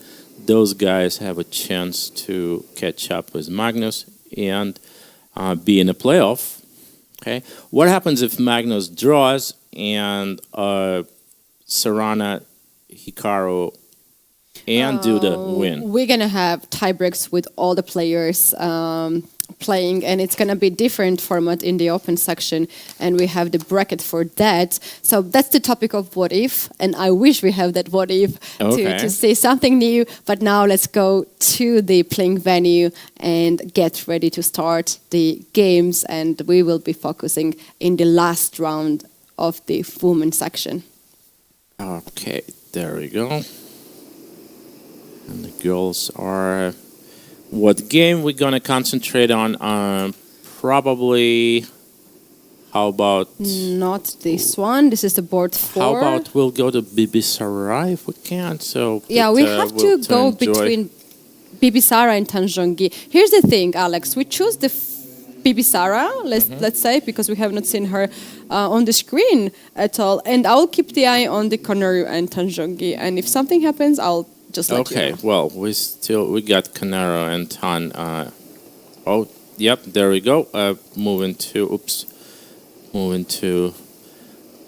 Harika and Asuba. Is it B3? Ooh, Adiban should be very proud of you when you play B3 and then G3 is coming as well. That's where it comes from. It's a double fiancetta on the board. And D5 is played, C4. That's a little unexpected. C5. No, it's pretty standard anyway. Let's see what plan White will choose from this position. It's like whether Knight will go to C3 or D2. C3. Before it gets really complicated, let me introduce Bibisara to our viewers who doesn't know. She is the Women World Blitz Chess Champion from previous year, and she is the youngest in the history who earned this title. Yeah, and she absolutely the local hero. She's a face of Kazakh chess. And all eyes on... Jansa would complain about that. I'm sorry. And Dinara is out there maybe watching us. So yeah, I didn't say girls, anything. The thing is that they are so strong and they are winning so many tournaments that they are completely agree. Yeah, so just disregard what I just said. Okay. And she is 18 years old, facing against Harika Dronavali, who is well-experienced chess player, member of the Indian team for many Olympiads, and who is having great tournament in the Blitz portion. The game is so far peaceful. Pretty peaceful. It's going to be a lot of maneuvers, and eventually White will have to decide whether she wants to go for more space, maybe with E3 and D4, or, well, otherwise it will be an eventual draw. No.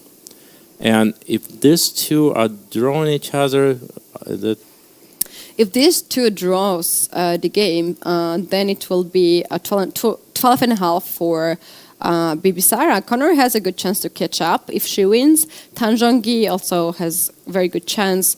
It's a total mess, Alex. It's just a total. Everybody has a chance.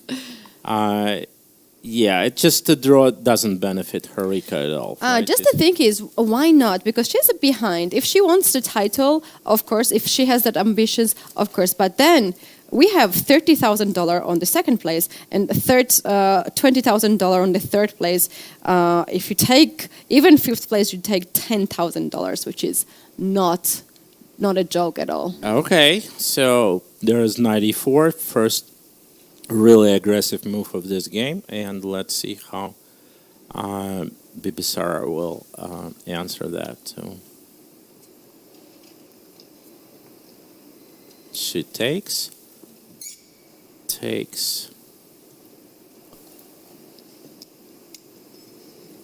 to G7. Very peaceful so far. Black now enjoys a better pawn structure, and I think knight A5 is the idea. As this game is very peaceful, now let's switch the roles. Let's go to the Conor Hampi and Tan Zhongyi, and I will keep the eye on this one, because in the other game, seems like Conor is doing some magic. Queen is already on C7. She did not capture D4 pawn back. Yeah, it's a little intermediate move, and looks like a very strong one. With this move, white wins the C file. Now knight takes D4, and black doesn't have rook. Oh, rook takes, and black doesn't have rook C8 because white will just sacrifice the queen for 2 Oh, he rooks. goes for that, and that's the chance. Conor Hampi takes 2 rooks for a queen. Those rooks are very active.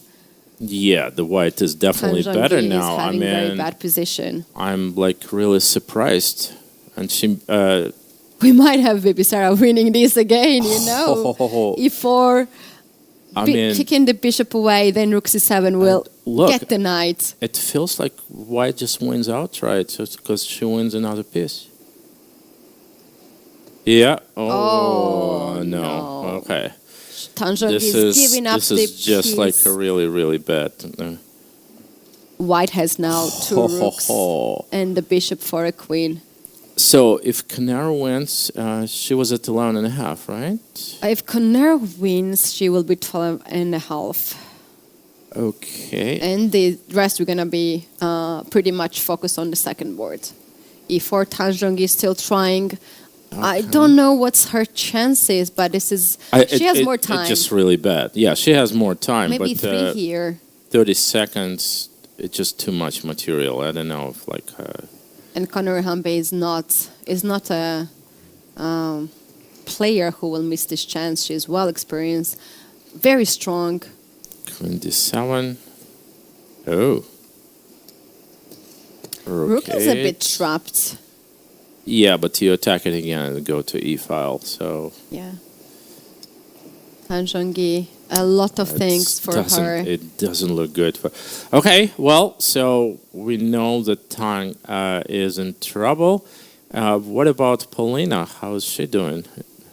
Bibisara is having fine position, and Polina has the least check points. Polina quickly, and looks like it's hard to tell what it is. I guess. She's fine. It's either she's winning or she's losing. Okay, that's one of the two. The one thing that she's not, it's not quite equal position. Yeah, it's right.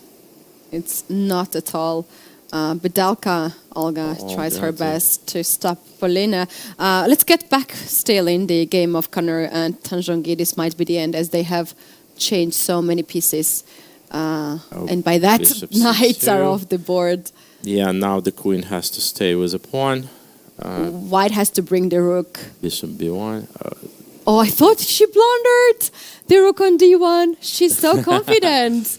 No, she has to play h3 at some point. Another pawn is on the mission. Now look at the black king, how weak he is. How about king bishop c2? Okay. Wow, Conor is so calm. Queen f2. Please play h3. I'm so nervous. Another rook. Okay, rook from the first round cannot really leave the place that easily. Okay. Bishop goes where? Bishop goes. She doesn't give any chances. Yeah, bishop goes to f3 and. Okay, rook f8. Rook e7. No, b7. Wow. Queen takes b2. Maybe check first. Check. And bishop f3. So good. Okay. To make sure that pawn on f3 will not be 7 seconds on the clock. She has to hurry up. Rook e7. Okay, the rook now can Rook go. d6 check. Rook e6 check. Oh. Very least you can take b5 pawn. She's going check. Yeah, it's too simple though. Now she's taken with this rook? Okay. and a check. And checking again. Check on d6. Another rook checks. Another check. It should be checks, and somewhere very smart move. Check. c6. No. She's a bit scared on the background. And the result is Bibisara won. Okay, so if Tanjongi loses, she is the champion. Is it? Hold on. Not yet. Polina is still playing, right? Polina has 11.5. Yeah. Oh, Bibisara. She can. Bibisara has 13. Also, everything decided here. We can have a new champion if this white pulls this out, and looks like she will, right? Oh, she will for sure. She will. Rook e4 is the next move. Rook e4 wins the queen, and we do have a new champion. Congratulations! No, it's not a new champion. It's the same champion as last year. Really? She repeats? Yes. Is that really possible? Yes. Okay. This is the first time in a women Blitz. Let's check again. She won. She has 13 points. Connery has 12.5. That's it. Okay, it's absolutely the fairy tale tournament for organizers. And not only Dinara was in the playoffs for Rapid, we got a Kazakh wow, what a day for her today. Winning the World Blitz Championship. Congratulations, Bibisara. It's like a amazing performance. Yeah, this is very sad because she can't break anymore her own record because she's 1 year older now. But she wins the game. Hikaru also won the game against Vincent Kmar. Hikaru beat Vincent. Yeah. All right. Well, so no playoffs and well. Wow, what a moment, what a moment. Congratulations to Bibisara, who won today against Nana Zagnidze. And what Polina just drew. And Alex, listen, she won today against Nana Zagnidze, Tanjongi, Alexandra Kostyuk, Sarah Hadem, and Harika Dronawali. If you do so, you totally deserve to be a champion. Did she start it today with losing to Polina? And then won all those Yes. games? Really? Was the first game? Today's first game. That's a tough question to ask. Hold on, I can answer. Today started around 8-10. It means that she started with winning 2 games in a row against Ulvia Fataleva, Valentina Gunina. She lost against Polina, and then she won the rest of the game. 1, 2, 3, 4, 5, 6, 7 games today. What a finish of the tournament. I mean, brilliant. And when you scoring 5 out of 5 in the end, beating all your beating your competition. She's just so young, 18 years old, winning two years in a row the tournament, getting $40,000 verdicts from this event. I think that's the dream daughter that every parent would like to have. This is an unbelievable finish. Yeah. So what does she win? Is that? The price? $40,000. Not too bad. Not too bad. And then let's wait for the standings, and we can just know how much of the prizes these ladies got after this event. Sorry, guys, girls totally stole this this round. We are fully focused on that. Shabalov draw, right? Yes. So it makes Koneru getting second place, which means that $30,000 will be transferred to her account. Okay. And then it should be Tanjongi. It's so heartbreaking for her. Yeah, getting so close to a second title here and losing the last game. But Koneru played a heck of a game. It was starting with this intermediate move, Queen C7. I wonder what Mary Arabidze and Kosniuk did, because if Mary wins the prize, I think she will host us today at the airport with some coffee while we will be traveling back. Let's see if it was board 4? Yeah. And yes, she did. She did. Okay. So you're not going to stay hungry for a night flight. No. She's going to host all of us at the airport while we'll be traveling back. She's going to get nice prize, something around 10,000, 7,000, which is amazing indeed. Wow. That's congratulations, nice. All the ladies. Well, it's not too late for some New Year's shopping, I guess. So in the money airport will be very handy. That's right. Wow, very nice. Asolbaeva, Bibi Sara, once again, doing a great job. She is holding the International Master title. She got this title 2 years ago, and now she's 18. So that means that she was 16 years old when she got the title. That's a pure talent. Okay, what's going on here? Oh. It's the wrong position, but it's tricky, yeah.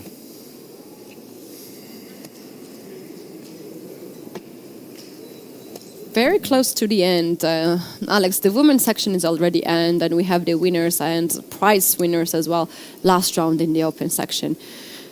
I could never ask for more, and I have to admit that I have been commentating several events of this tournament, and I think this one was the best with games-wise. It's definitely. I would never imagine this is so much excitement. You know, just watching all these tournaments from home, and that's the first time me like in the studio and actually looking at it from inside, pretty much. Yeah. Having all this information and wow. Maybe I should, if I'm not commenting, I should play next time. Oh, that's very tough because I did that once or twice and it was tough decision. But absolutely, I think players are anyway enjoying the tournament. 7 seconds, he has to make a move. He was a bit confused. Oh, it's so drawish though. No, he just should have played rook b3. Why he played rook b4? White should keep the king on a1. It's not so good to bring this king on a7. Okay, so the guy knows. Who is this, by the way? Board 85. Let's check out who are the players. This is... Oh, they are... With black pieces, we have International Master from Estonia, Shishkov Andrei. Oh, Shishkov. Yeah, he knew he was just like a winner. I don't know. He hesitated at the last moment. Why? And with yeah, attack the bishop. Oh, then there's a check. Oh, okay. And with black we have Elir Ali. Okay. From is that the Pakistan? No, it's Azerbaijan. Oh, LBA. Levon. Oh my god. Okay.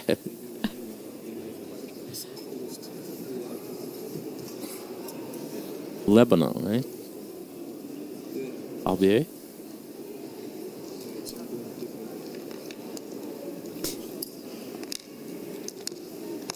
Libya. Libya, okay. Yeah. Oh, wow, that was the weirdest silence ever. I had no idea. We have like Libyan players here. Okay. Okay, guys, do we have anything else in the progress or this round is resumed?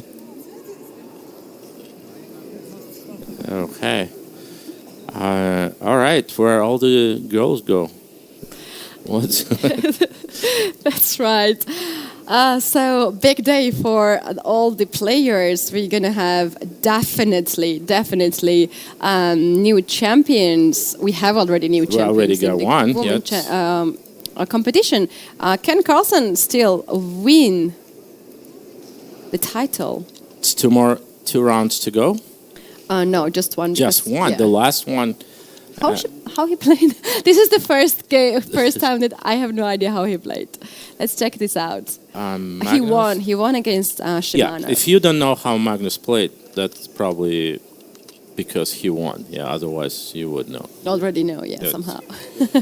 But we were fully focused on the women's tournament, and I'm not disappointed. There was amazing rounds and amazing games. So much drama. We saw Tan Zhangyi being so close to the title, played so confident the whole tournament, and still it went down to one game, and well, she just didn't play it well. The Rook C8 decision to win the queen for 2 rooks was clearly a mistake. I understand the position is unpleasant. It was very tough already. But we have to shout out to Connor Humpy, who put such a fight on the board.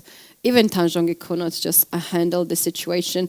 Magnus Carlsen wins the game, and then Sarana loses against Martirosyan, and then Hikaru wins again. So that means that we have duo of Carlsen, Hikaru again at the leader's position. How about young Christoph Duda? He also had a good chances. He won. Oh, wow. Oh, he won. Yeah. He beat Andreikin on... he won. So, Magnus Carlsen with 15 points. Nakamura and Duda with 14.5. That's the current situation in the open section. Okay, and Magnus, did he play Duda? Check it out quickly. Oh my God, he played. Yeah, they played against, I think. They played in round 5. Okay, okay, so if we don't start right away, can we take a very short break before the... Oh no, there we go. We can't. We cannot. Sure, the rankings on the screen. Okay, so Magnus is leading, the same as in the Rapid Championship. Half a point ahead of Hikaru Nakamura and young Christoph Duda. And then on the clear third, there is Haik Martirosyan, and the 5-way tie for next one, the Anish Giri, Vladislav Artemyev, Daniil Dubov, Jan Nepomniachtchi, and Alexei Sarana, who would have, if he would win this last one, would be in a tie for second. Okay, only these people will have like a chance for something. Okay, not the first one, because only... let me see, I guess top 4, right? Yeah, Haik technically if he wins and Magnus draws and Hikaru and Jan Christoph do not win, he can join the leaders. So. Let's take a look now, pairings, so we can actually predict the result. We do have a pairings, okay. We do have pairings. And then we can take some time to chat with our chat. All right, well, look at this. So Magnus Carlsen plays a defending champion in Rapid. Yeah, last year, another backup Dusatore, but probably the first time we mentioned his name today. Not easy run. I'm sure Carlsen is not very happy about that pairing. No, I mean, it's good. Okay, and Jan Christoph Duda, board 2 against Alexei Sarana. Well, we cannot say anything about Alexei right now. He, his chess today spoke for itself, right? And beating both Hikaru and Magnus. And Hikaru plays Pentala Hare Krishna, who was very peaceful today, and he doesn't want this pairing in the last round because Hikaru will throw everything at him, and Right, and the name that we should name right now is Martirosyan Haik, who has 14 points and is higher than Abdusattor Sarana, Hare Krishna and Caruana. He has a great chance to grab some nice money out of this tournament. Let's get in the playing venue right now and check out how the players are starting. And I think we have 6 minutes to start. 6 minutes, yeah. Let me read out some of the comments which I found in our chat. So this is very funny, actually. One of about Baby Sarah 40K per year, not a bad income, because she makes it That's every not year. the only money she earned this year, my guess. No, because let me check actually rapid competition, because she did great in the rapid as well, as I can remember. So it will take me some time to check final standings. Okay. And let's see if Bibi Sara took here. So Abdumalik Jansaya got 5th place, which means that she got 10K shared with the rest of the actually it was shared from 3rd place, and all this money will be just divided between like all the prizes will be first put it together and it will be divided. And where is Bibi Sara? Do you see her? Not really. Not. Yeah, there she is at 29th position. Is that still a prize? 29. Unless she shares, that's not a prize. Okay. Well, I would. But okay, to win the Blitz, she wins all in the Blitz. She's doing fine, you know. Okay. Right. All right, guys, if you want to ask us any questions, please do it now, because this is the last time. In the meantime, I guess I can continue to comment on the best games from this tournament. If you can bring those snapshots, well, you can take a break. Oh no, it's fine. We can take. Please give us one of the last positions that Alexander prepared for our viewers. It's going to be in a second. Another comment, meanwhile, I can bring that this is the best invitational tournament. Guys, this is not invitational tournament. Any player who has 2250 FIDE rating in any format of chess, classical, standard, or rapid, is able to play. And in the open section, the rating is a little bit higher, and this is 2550 in any time control. They are eligible to play in this tournament. This is not invitational, it's open tournament. This is a snapshot from Valentina's Gunina fantastic rook sacrifice. The last move was rook d1 takes d4 against Gunay Mamadada, and rapid tournament, and the beautiful win afterwards. You see the power of these two bishops on d4 and c4. Beautiful sacrifice.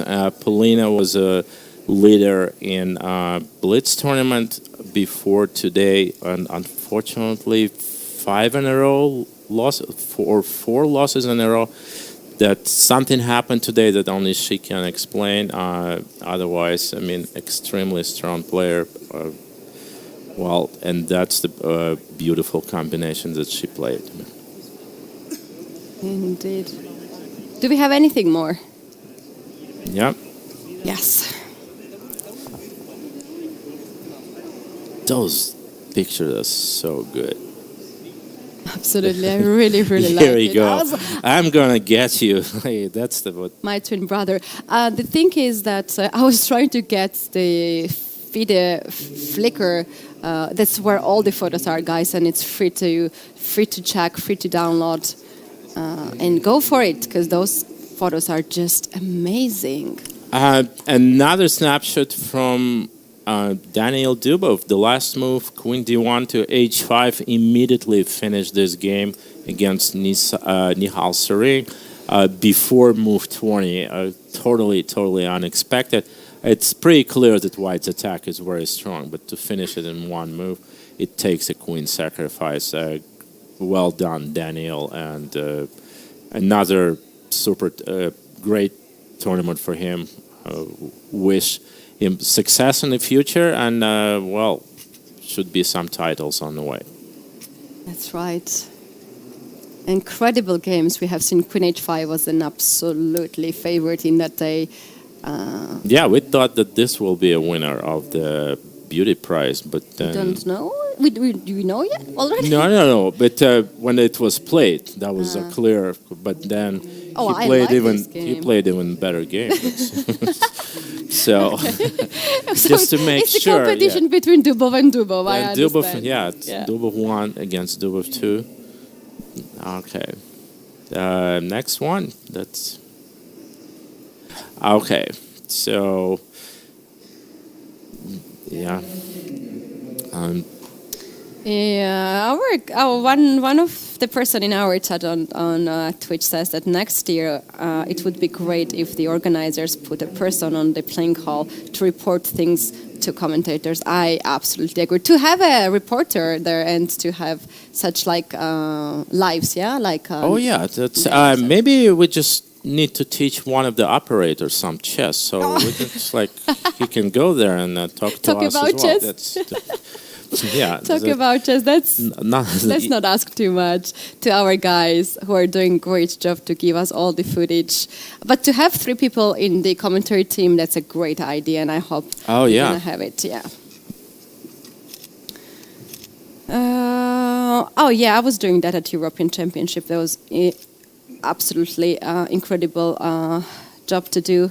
Did you like Almaty? Alex, you go first. Oh, this is amazing city, and like I said, I played last time I've been here was 35 years ago, and when I came here the last week, I was trying to remember at least something from 35 years ago, and I couldn't. This is absolutely new city. Just okay. Well, I will stop because the round has started, and let's go to the board 1, Magnus Carlsen. Guys, last round just started. Magnus Carlsen and Norderbeck up to Saturov is the game we're going to be focusing. Okay. So it's the Rui Lopez, and Magnus plays d3, which means it's going to be a long strategic battle. And this is incredible, Alex. If Magnus wins, he doesn't care whatever others are doing. He wins the title. Another title. These 5 days. Last 5 days. Well, that's what he said. He doesn't want to play for the World Championship and Classics because it takes too much time, but he's going to win everything else. So that's what he does. The man of his word. Okay. C3, bishop, knight d2. Slowly, but no theory. That's what Magnus is best at. Okay. Rook e1. And it's gonna take a while before something starts in this game. Okay. Yep, b3 is not possible. c5, everything's very standard. And I guess something like knight d7, takes first. And maybe queen c7. No, just keep on taking it. d5? Maybe take on d4. No, okay, you took 2 pawns. Why not take the third one? Like, why stop? No, knight got back to c6, and now it's for Magnus to decide whether he wants to take on e5, play d5, or d5 is the choice. And what's the square for the knight? b4, where he will be protected by a pawn on a5. Stands pretty well, blocks the... Ooh, that's the very aggressive move. So knight, from one side there's knight on f4, and from the other side knight on b4. Yeah, I think he should have played b5, a5 first, because now the knight on b4 is a little unstable. And the idea that one of those knights gets to d3 is not very realistic. Rook a3 might happen, or just knight f1.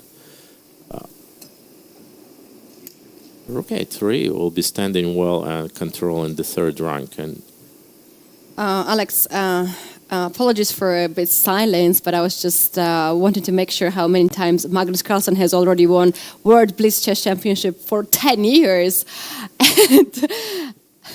And I think we need fingers already. You mean 10 years ago? For 10 years, how many times Magnus Carlsen has won? Past 10 years. He won in 2014 in Dubai. Then he won the very same tournament in 2017 in Riyadh, and then he won 2 in a row in Petersburg 2018 and in Moscow 2019. So if he wins this, it's going to be his 5th title. In 10 years. So he's winning every other year. Okay, well, that's... Sometimes 3 times in a, in a row. Wow, that is amazing. But let's see, can he do that? I don't like Abdusatrov's knights on the 4th Before, rank. that's what I said. I mean, he had a chance to play a5 and make sure nothing happens to this knight, and he decided against it. So, tries to be aggressive, but, well, positionally, white simply has more space thanks to those pawns on d5 and a5. So, it's only the tactical chances that black is counting on right now. Not a very good strategy against Magnus, and Magnus knows that. That's right. Some tactics, a lot of tactics. Knight e3, bishop h5.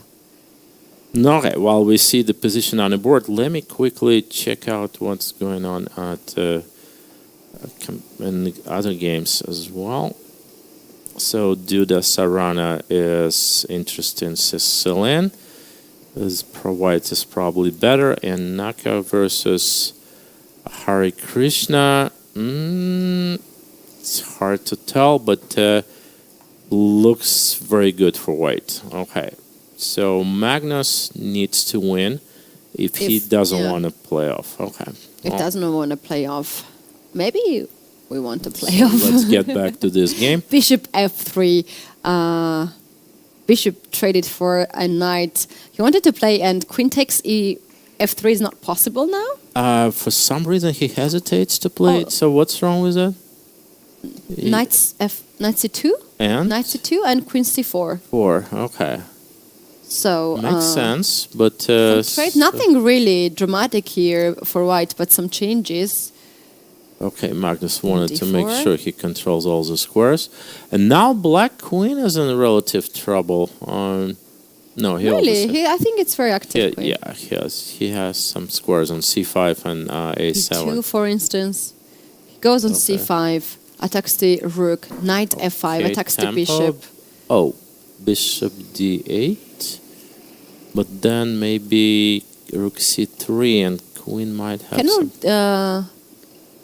deflect the queen. Bishop g5. Yeah, but who's going to defend d6 after rook c3?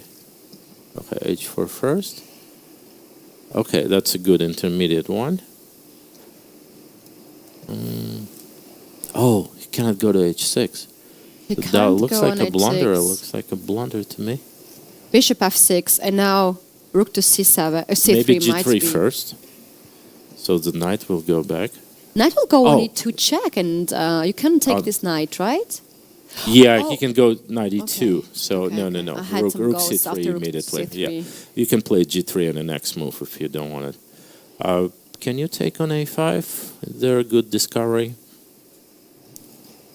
Possible. He's taking that. G3 kicking now, the knight kick back. Is that trapped there? No, really. he'll go back, and knight takes d6, and white will enjoy a very good pawn structure there. Oh, wow, look at this sacrifice.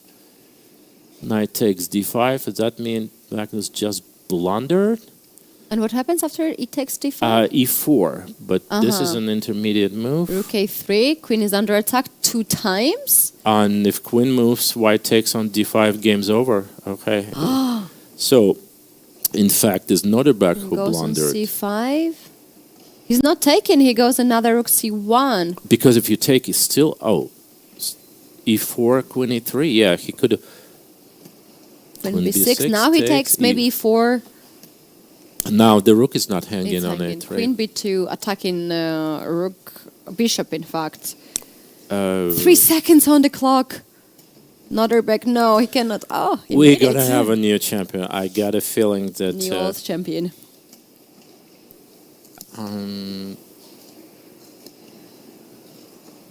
Yeah, okay. e4, takes everything. Claps for Magnus Carlsen. There we go. Wow, we got a double champion. Magnus. Look at this smile. Look at this smile. He grabbed $60,000 second time in past 5 days. Yeah, there's a... He did this already. Face of the happy man. Handshake. Now he's going to accept congratulations from everyone. Yeah, amazing. It's impossible not to share happiness with this guy who is just the best thing in chess that is happening these days. Look at him, how proud is he? Yeah. Why not? Oh yeah, that smile. Oh wow, that's that so smile nice. speaks for itself, and we got a double champion here, Blitz Wow, and Rapid, and now he gets swarmed by media. Okay, Storm, and he's happy. Yeah, he's happy. Guys, this is his 5th title. Okay, let's get back to the games. This is 5th title for Magnus Carlsen in the Blitz. I don't know when he's gonna stop. He doesn't have to. Well, he says that when someone stops me, that's where I'm gonna stop. I'm gonna stop when someone stops me.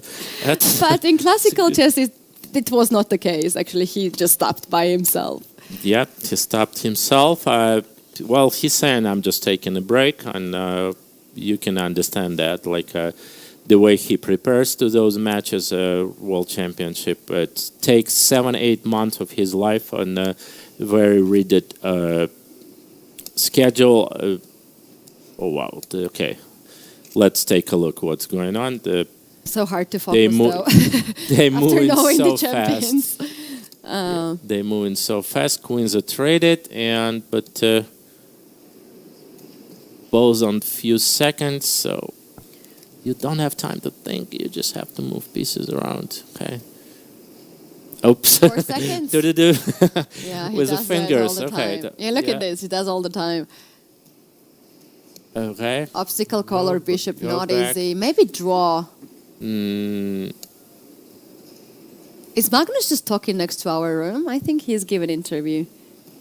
Yeah, he's we can giving hear interview. Magnus here, but I wish we could understand Norwegian because Yeah. that's not English. Right. Let's be once again a bit noisy, so it will be our voice will be in his interview. Rook Okay, D5. so this guy is just moving around, and let's see what's going on in Hikaru's game. Hikaru got a rook and a knight against Pentala's Hare Krishna's rook, which is a theoretical draw. Well, that's impossible to pull out, and if everything, that's again the final position in the Magnus game. We'll get back to what happened?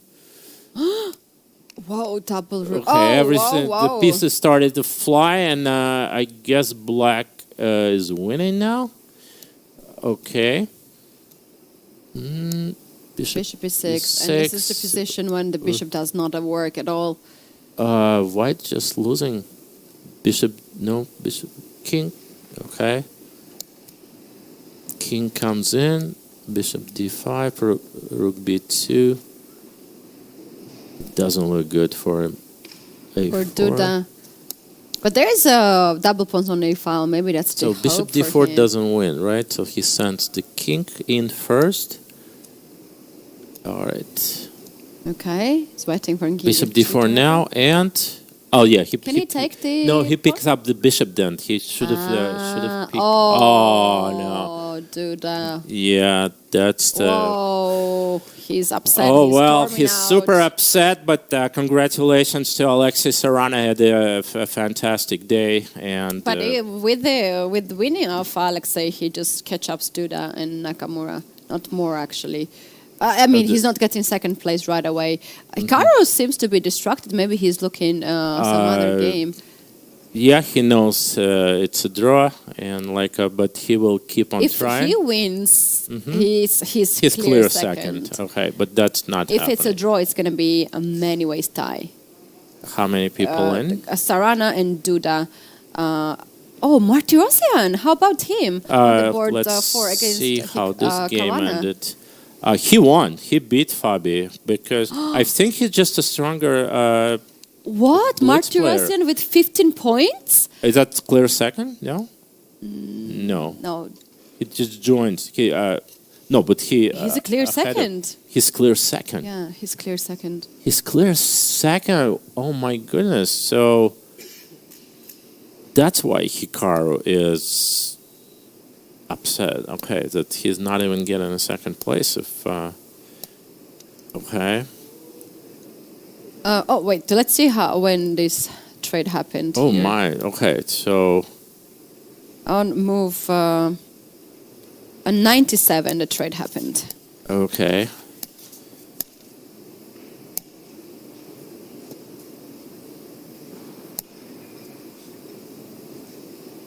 So,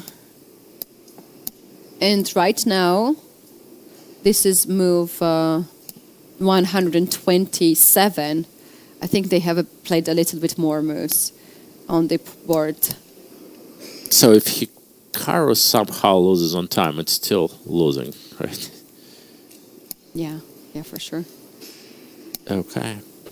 Oh wow! So we got a surprising players that gonna be at least tied for first. Okay. A 147 move is approaching. That's where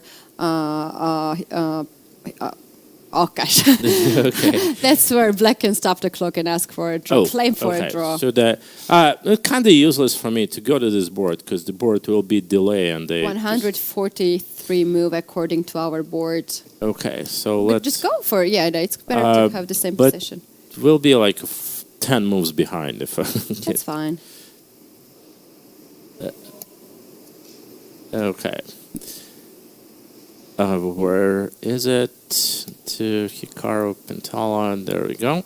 And yeah, at least we can see what move is it, right? Yeah. So according to 50 moves rule, we have already passed that, but now is already 151. What we can see. Yeah, you can go out. No.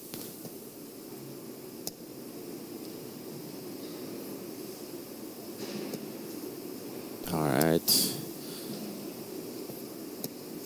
5. Right, some more moves. 180. That's the last game. And yeah, this is for sure the last on the top boards. Hikaru knows that he's a bit far from the corner indeed, and there's the long way to checkmate Black's king. And Pantala Hare Krishna knows this position very well, that it's a draw. Like I said, I had to defend this position a couple of times with the rook against rook and the knight. And even if your king is cut off on a back rank, it's nothing. But I've heard that with the right technique, even that is impossible to achieve. Right? Oh, is there a king e8 now? Rook is on g7. Not g7, it's b2, I guess. Right? Okay. Oh, we have once again the situation that's we have no idea who is. Okay, this Hare Krishna is with black pieces actually. I don't know if we should comment on it. It's just like let people enjoy it, and learn the hand movement because yeah. Oh, I mean, there's nothing to comment. Whoa. Whoa. 172 move according to us. Probably there's plus several moves played. Arbiter should stop in few moves right now. There's not even a danger for black. Okay. There's a tie for second place, guys. That's right, and all the places that's going to be. Oh, tied. there we go. Okay.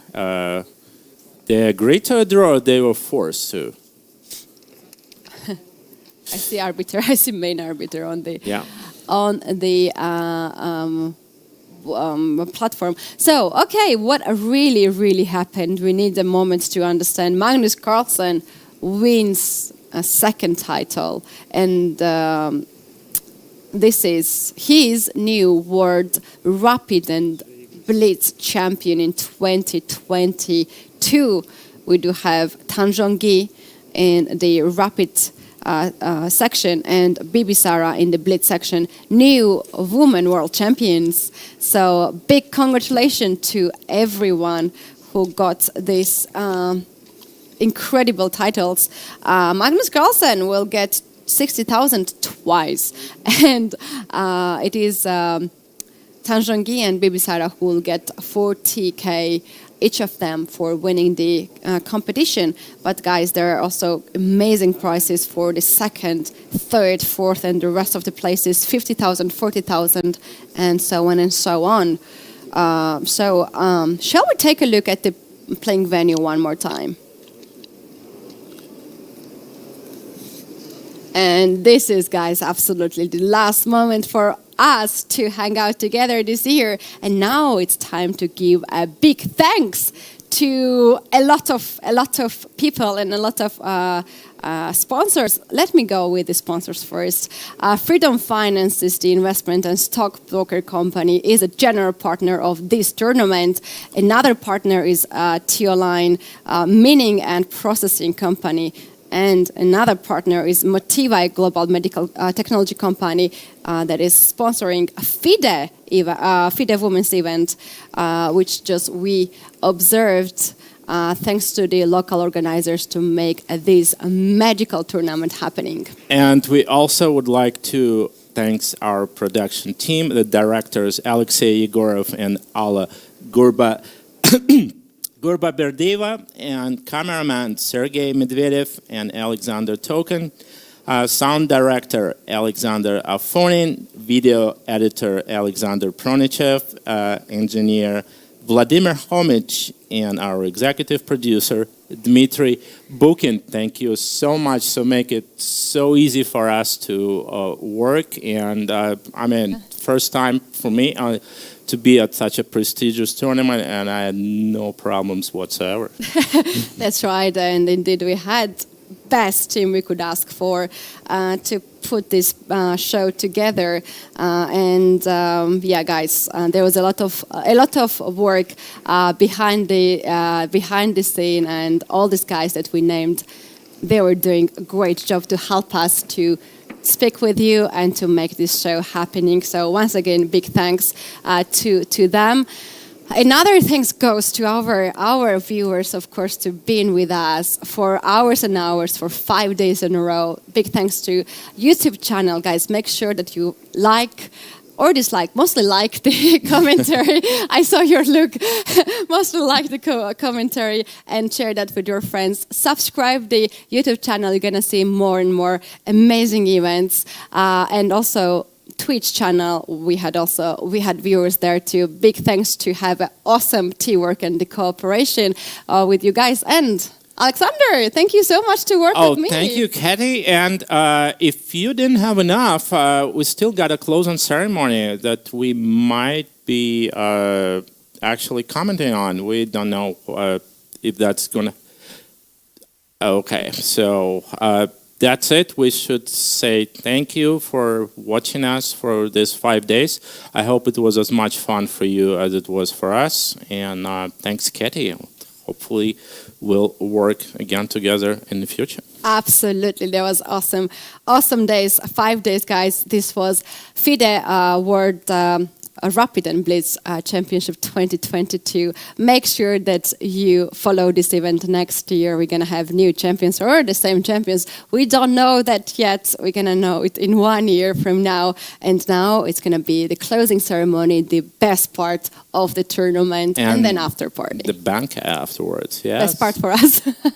Bye-bye, everyone. Good and night. Thank you. Thank you.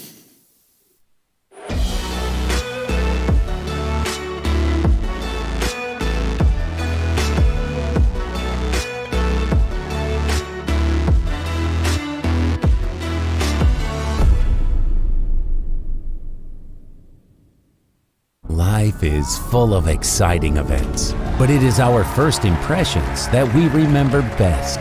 Your first diploma, your first job in a big company, Unforgettable emotions from the first date, the first expensive things you bought when you got your first paycheck, and your first investments with Freedom Broker. Freedom Broker. Look at your favorite brands from a new perspective. Welcome to 100 Endgames You Must Know. Over 200 mini videos that our Chessable team edited together, synced with our move trainer, and made it a seamless learning experience.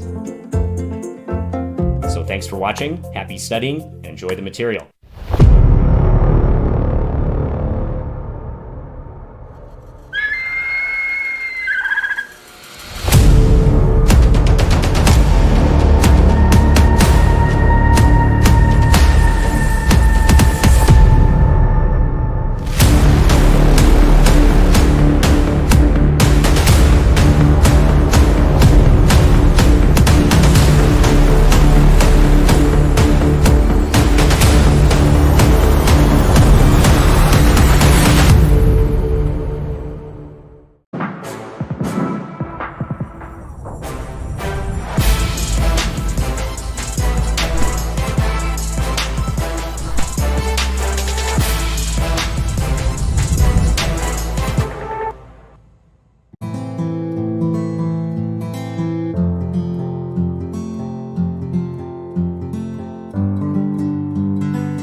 Ancestors saved and preserved the vast expanses of their native land, from Altai to Ataro, thanks not only to the spearheads and brave spirit, but also to the ability of strategic thinking. In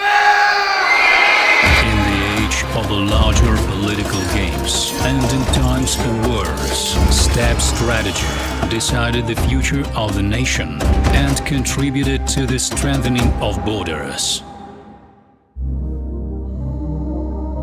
Every step taken was another overcoming obstacles on the way to a brighter future. Every decision made changed the trajectory of life. This is a game. This is a strategy. The light and dark side of life.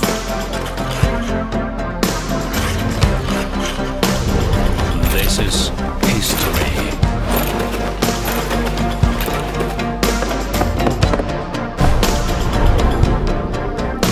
Friendship and rivalry. This is an emotion.